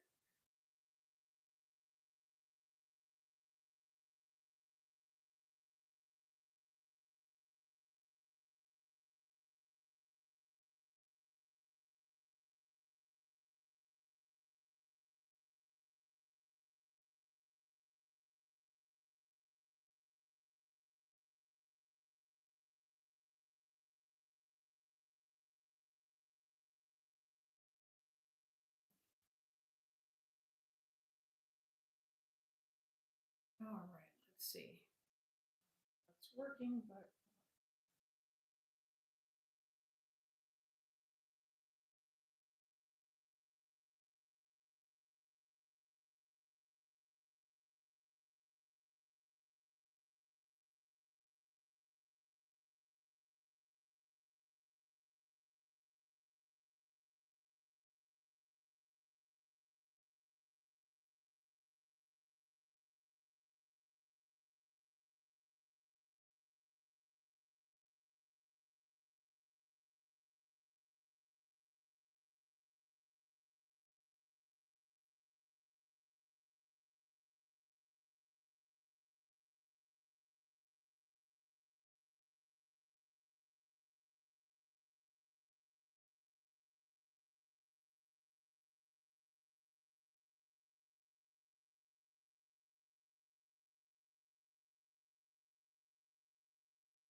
there we go. Okay, finally got it lined up. A little bit harder to do when it's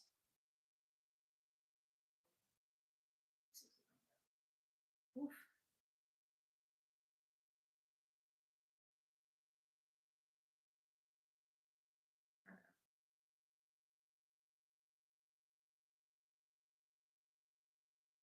Old fashioned try here.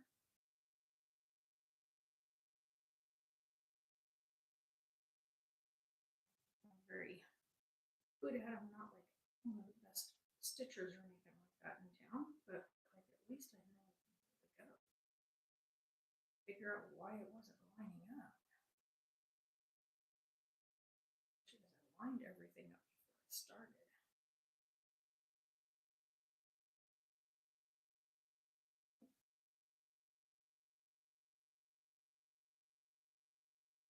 So now a little bit learned how I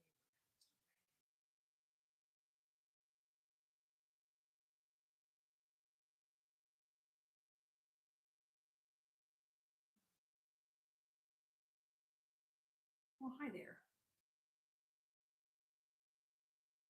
can. Hello, welcome to the stream.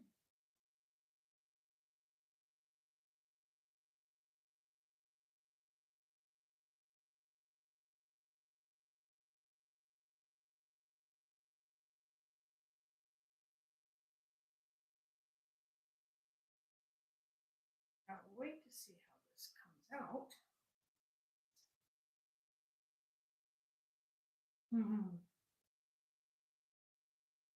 Oh, thank you. I'm trying. Just having to pin it together just so that way I can keep it lined up.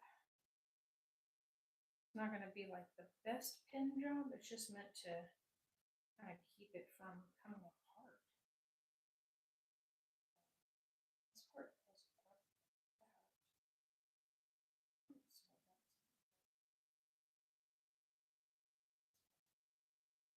here. This is where I ran into the issue.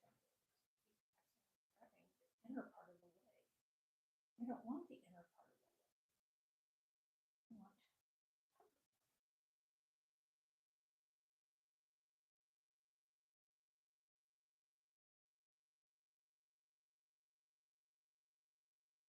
This piece.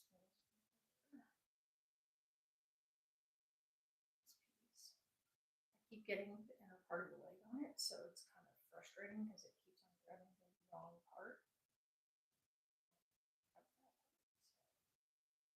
I don't want to accidentally stitch a part together that doesn't go together. This side done first, and then we can worry about the other side. Same as getting this side in first.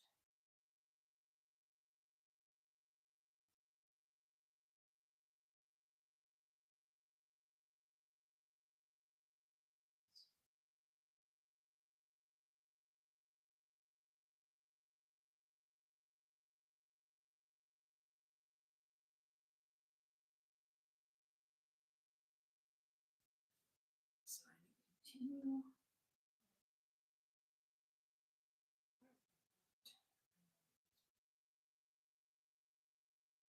Yeah, trying. I'm getting there. We're getting this belly piece on, which is seems a bit more finicky. Kind of was. This was the part I was kind of dreading, because these are always the hard parts to do when you're doing things that have a little shape to them when you're doing a stitch. Just go over here. I don't want that to open up. Closing it up, so.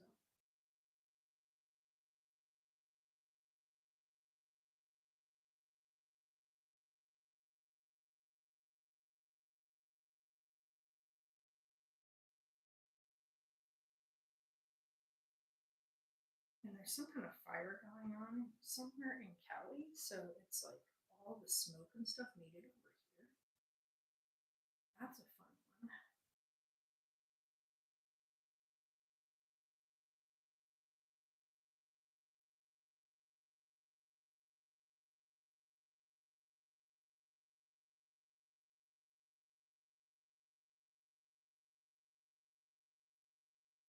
This part is going to be on the inside of this, so hopefully too noticeable of the funky stitch that I just did.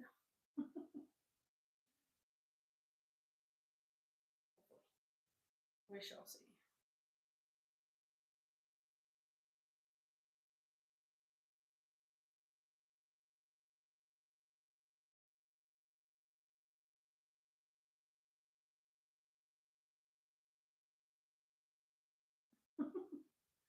This is a whole level of what the heck is happening. This part, make sure.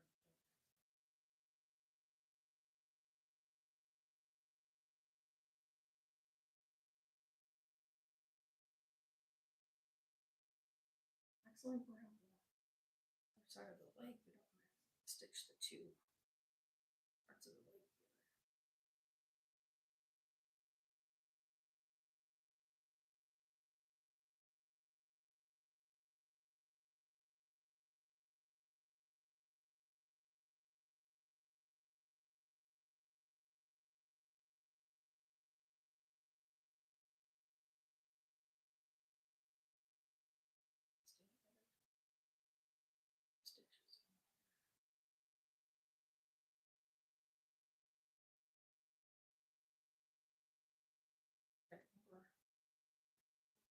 vomit. Getting there. Self with the pen.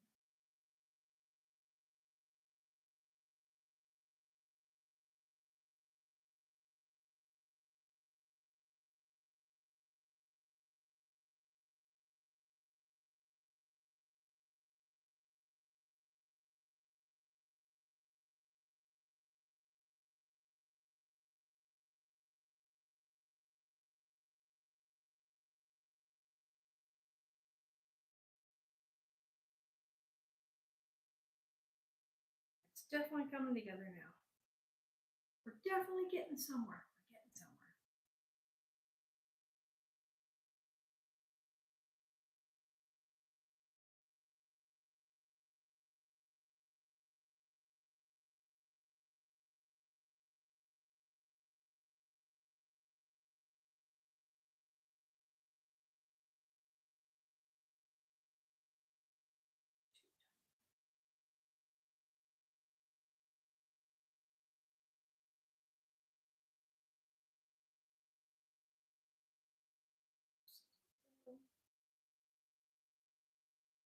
All right, look at that.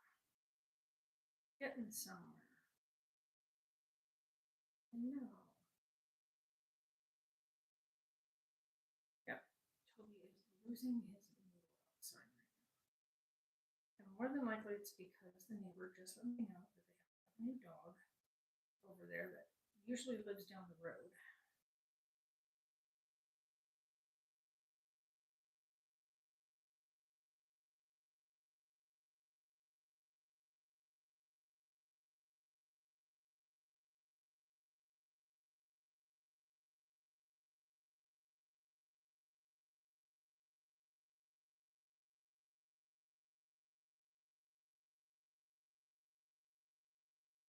Side up, isn't it?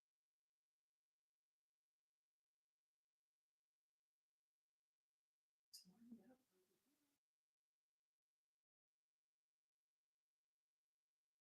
Side two.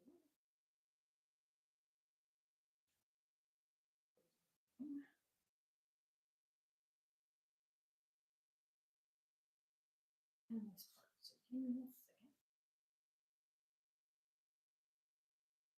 Turn this sucker inside out, so to speak.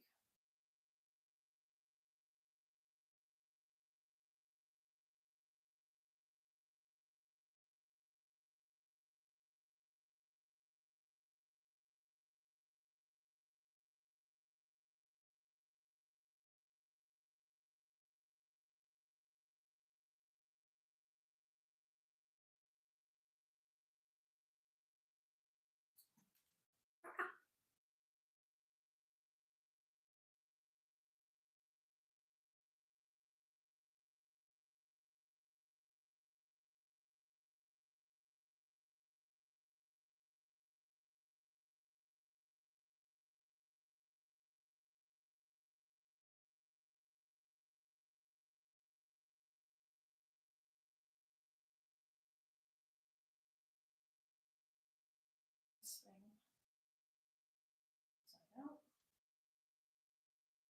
This there.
He's chewing on the stairs.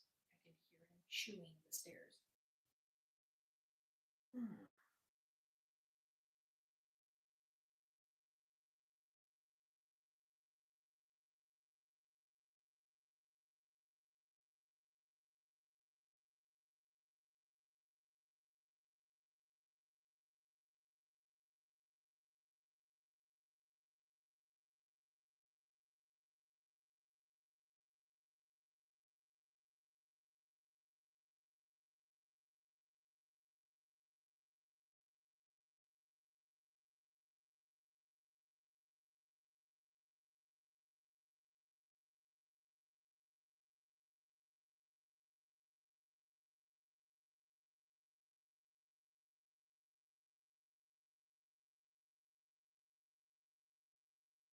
he pulling from there?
Bless you.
Oh, you know what, guys? There's somebody I've been watching also.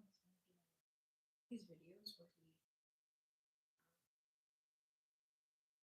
he watches like stuff about America because he wants to come visit. So he's trying to do like all the research he can about all the different things that America has to offer. He's from the UK.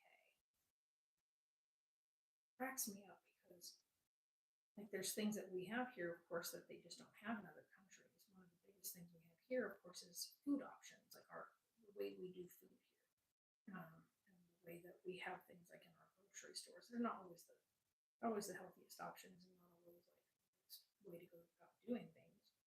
But he's been cracking me up because he keeps watching all these videos about travel to all the different parts of America, and like he's learning like we have so much landscape and architecture here that they don't get taught like in other schools. Like we learn stuff about, the UK and whatnot when we're in school in America, but like in the UK and then they don't teach any kind of like American history because according to a lot of other places, America doesn't have history yet, or what they would consider history when in fact we do. We have quite a significant amount of history here in America because we have the Native Americans here, um, the tribes, and many, many things that came before settlers came here. So there's quite a bit of significant amount of history in America that just isn't ever really discussed. So a lot of places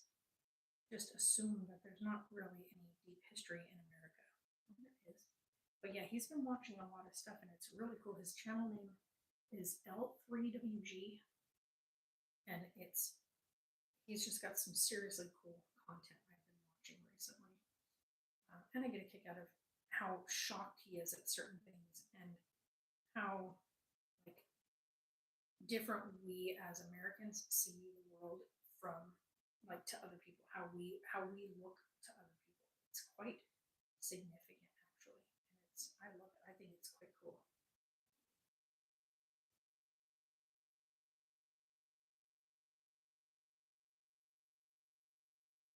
But yeah, if you guys get a chance, go check him out. It's pretty funny. I get a kick out of how shocked he is by a lot of the stuff that we have here. And the fact that like everyone, like our 50 states are like just Texas alone is bigger than the whole of the UK, which is really, really funny that just one of our states is as large as an entire country. So it's like like he said, it's like you live or there's 50 countries in one place. It's crazy. And technically, in a way, it kind of is. Like when you think about it in the bigger picture, we do look like we're 50 different countries all in one go.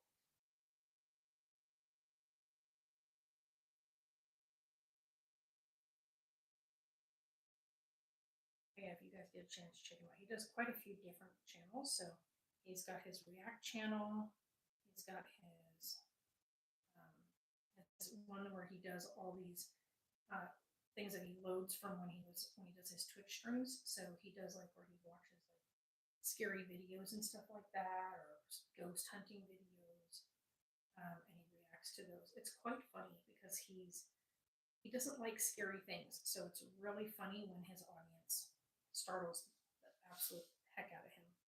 So if you guys get a chance, you should go check him out. It's decently funny content. I was just thinking about him some of the stuff I was watching earlier. Stuck on something.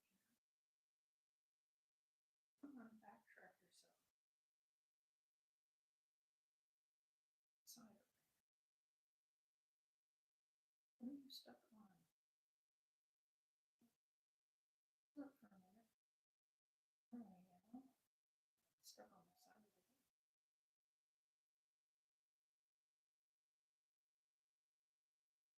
Oh,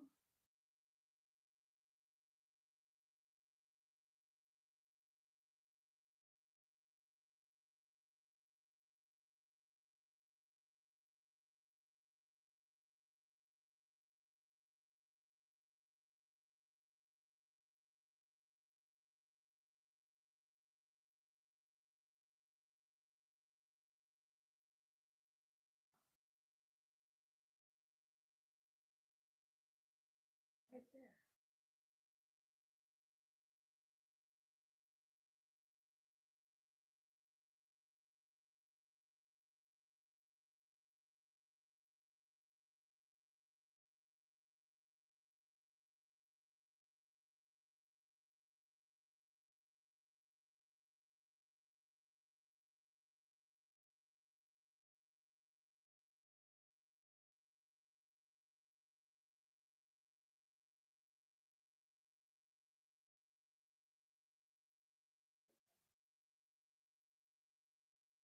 This is quite a little difficult to do this by hand, so I think the next time I'll definitely do this a little more on the machine. Machine stitching might be a better option for this. That was definitely a bit harder to do, and I still got to do the head and ears. So I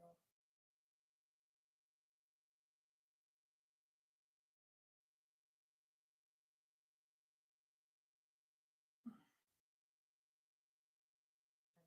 how that's gonna go because I got to put the ears in and look.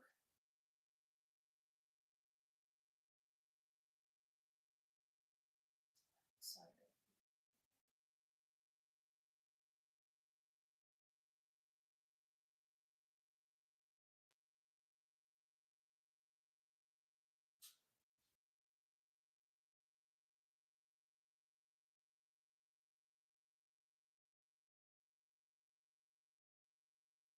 So I gotta stow that on, and then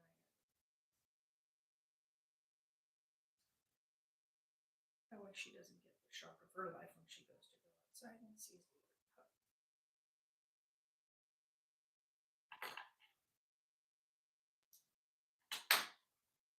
Okay, look at that.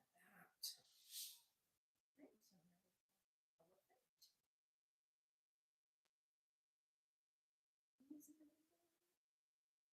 Okay, so then it says for this part, this is the harder part. So this is going to go here, and these go in there with it. So this goes from that spot, and it shows yours get stitched on from inside at that point.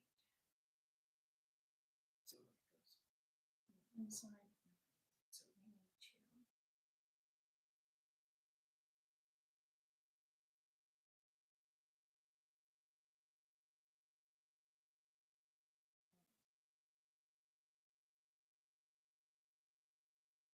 still gotta be able to stuff it, so you gotta ears.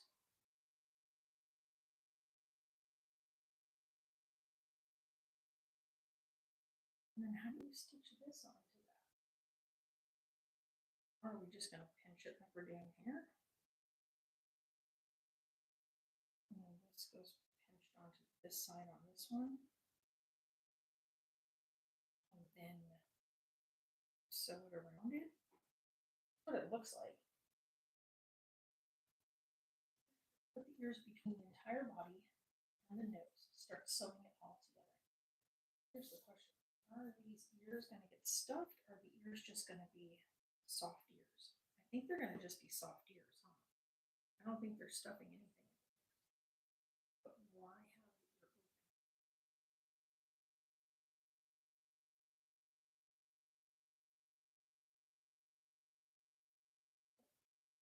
I think the elephant ears are meant to be just these. Stuff anything in.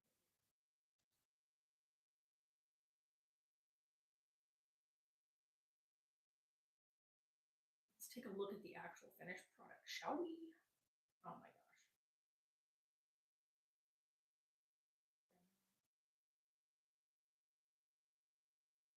Where's it at?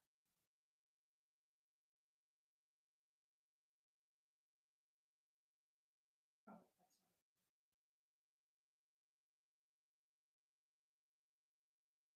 This one.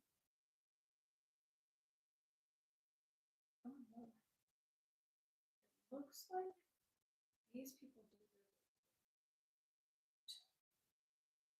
Okay, that part's fine. It looks like they left the ears. Yeah, that's what it's supposed to be. Ears are just supposed to be floppy. Thing in them. Okay. And that's all I needed to know. Okay, so this kind this, so we gotta take these off.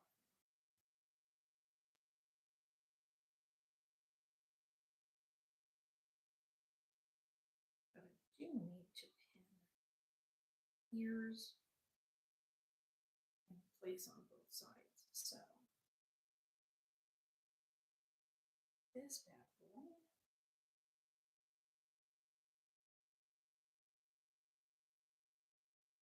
Right. We're going one side at a time here. How high up do we want these ears? Not want too high up, too low down either.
Okay, seriously? Let me just find out.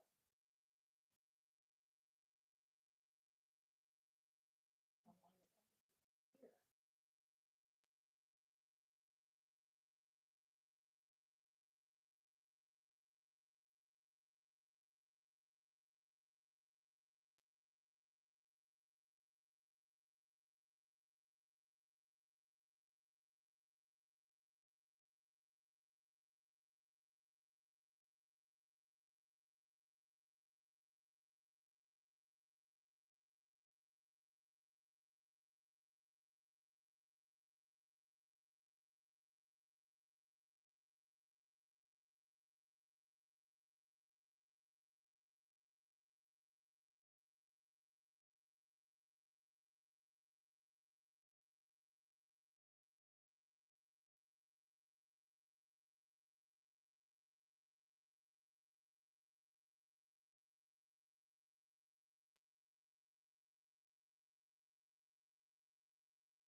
This part gets sewn after.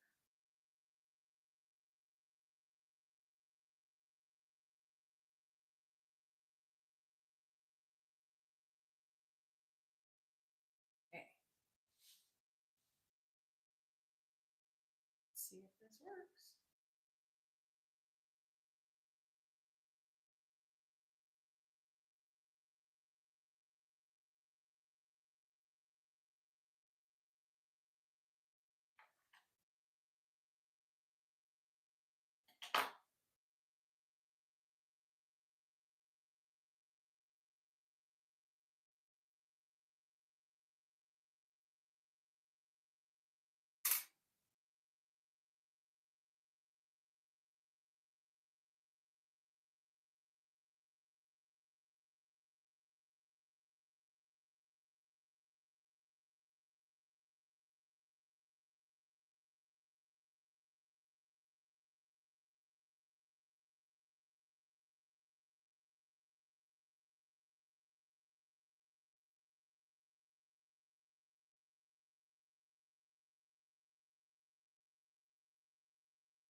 stuck on your thing. Seriously. Well,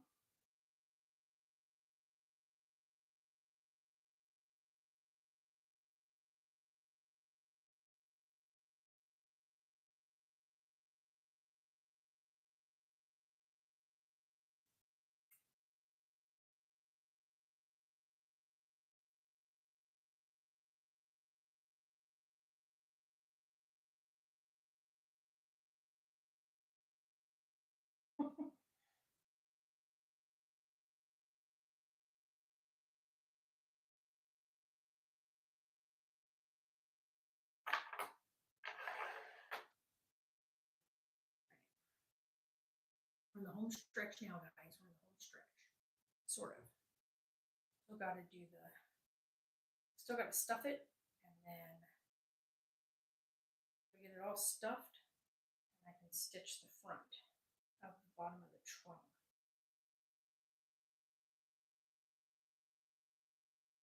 So it's a whole new ball game for me. Like I said, I haven't done a sewing thing like this in forever. So start up here. Right here. Very great. Oh, that's not it. Started that off wrong.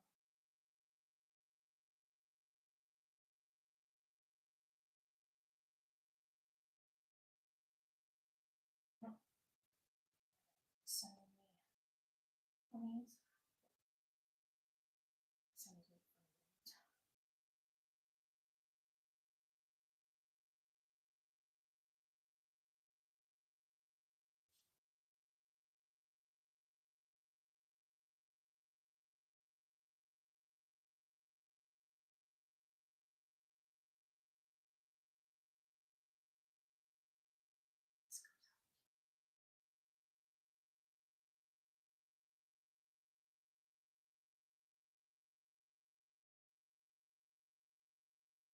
Oh my goodness, thing. Could you cooperate here?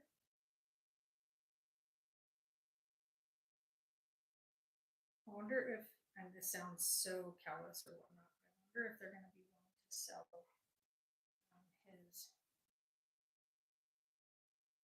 his big water towing pump. His family's willing to sell it. I'll purchase it from them.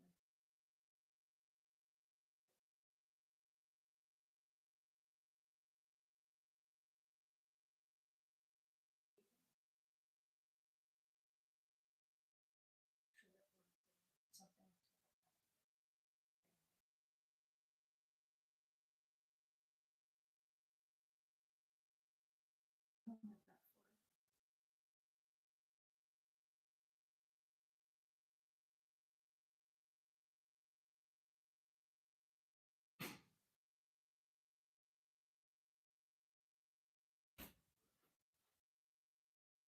Almost done. I'm sewing the head on.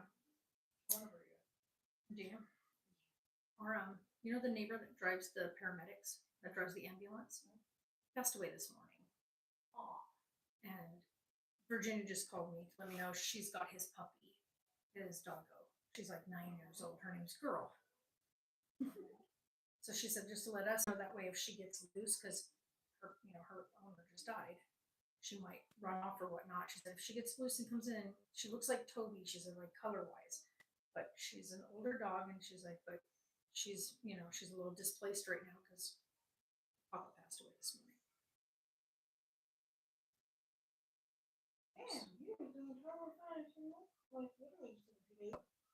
He's not been the best in health, so he's, like she said that, you know, she had him over for lunch a couple weeks ago, and he was not doing so good, and so they knew it was coming.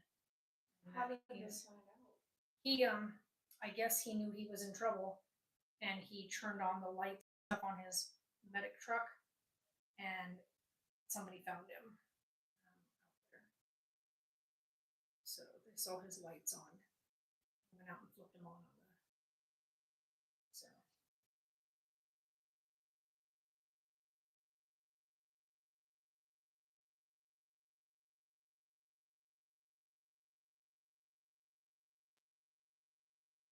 So we've lost a neighbor. It's someone now. Today they closed at 6. I think today's what, Saturday? Yeah, 6 today. Yeah, I don't have the money to put it on right now. I put aside for our groceries. I'm not gonna use our grocery money to go get. I know we were supposed to, but like I think we ended up being there longer than I was anticipating.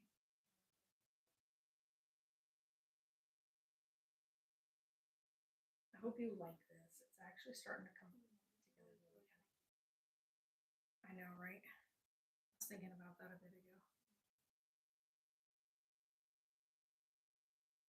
We'll figure it out. Let me finish sewing this, and then I'm gonna tear that one pillow apart, take the cotton out of it. Those ones stay here for him. He bought new ones for work. Those ones have the thing on the side, so he's not using those for work.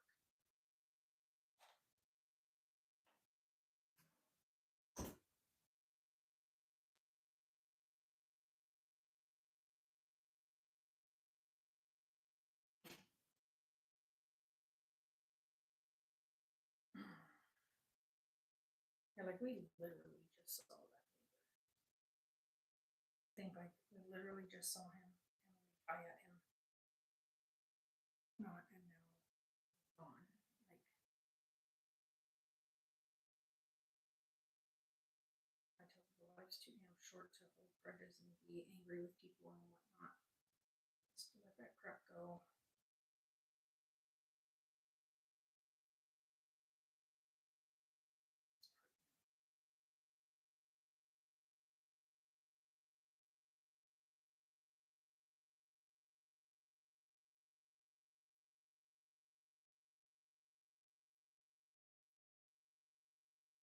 It makes me sad that we lost a neighbor.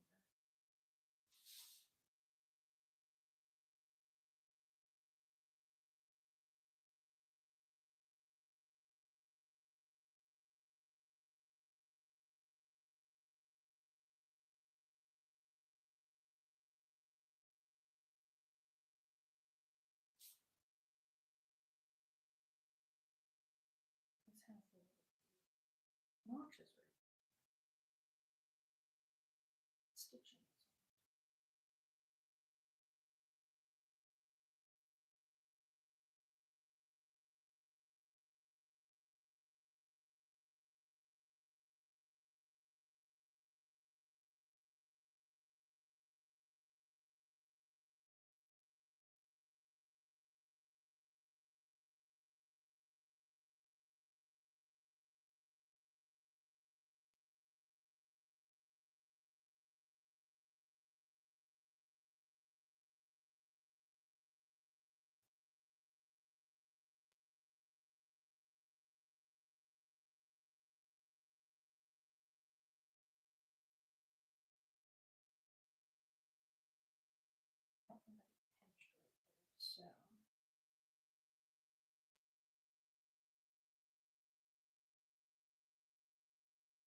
stretch here with the last part.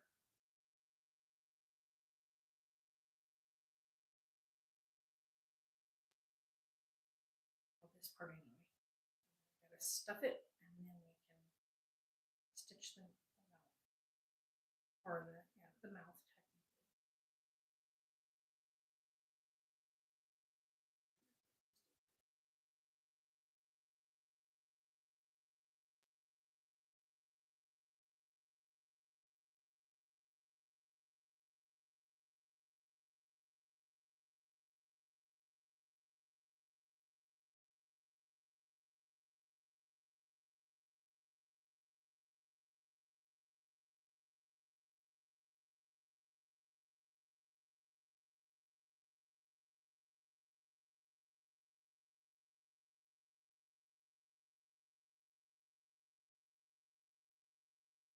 Thought I took the time so that I could see how the ear. I was like, how in the world are we sewing those ears in place? Questioning things for a minute.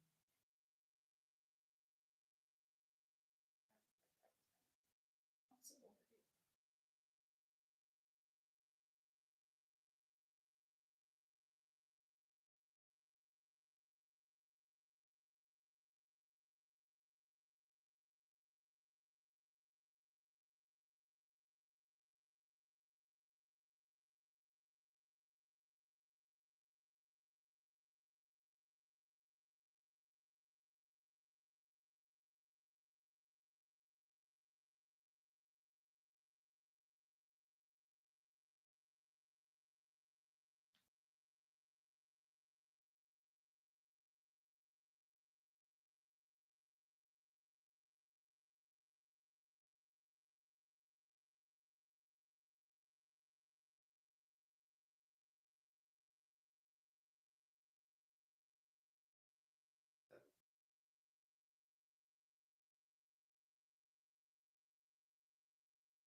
So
this. Okay. We now have Elefant. Said Elefant. Out.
Oh my god.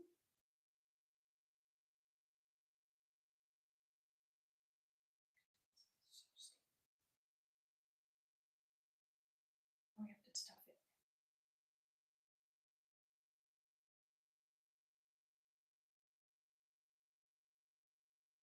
What else is here? Feet and its little underbelly. Oh my gosh. Like this is so stinky. Oh, I love it. Okay. Just gonna love it. Let's get the stuff out.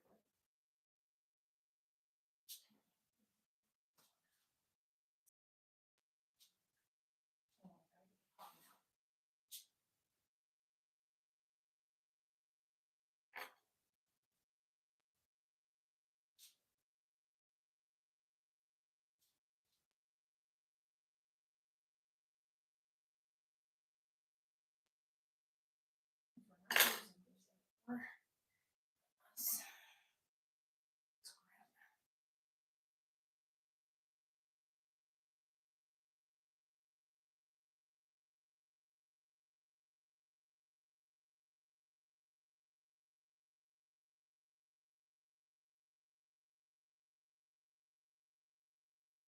let's grab fetching stuff on. He always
start stitching on that side.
You guys. Oh my gosh. Look how freaking stinking cute this is. Oh my gosh. Oh my gosh. It's so cute. Oh my gosh. And the little ears. Ears just are. This is so okay. There you go. We have a little elephant made. Oh my god, I am so excited with that. Can't wait to give it to Sarah. So. I think next time I need to make sure I do the little stitching on the back a little bit better, but I think that this is super stinking adorable for my first try at a patterned design. So there you go. Same, we love them here. Like, same. All right, those are in here. You guys are fantastic. Thanks for hanging out with me while we made an elephant. I love this. This came out so well, like so well. Look at that. And if you want to come back tonight, we are going to be doing a Lego build. It is now 5 o'clock, so I'm gonna let my computer do its updates, and I'm gonna go have dinner and whatnot, and then we'll be back right about 7:30ish, 8 o'clock. So we'll see you guys later on.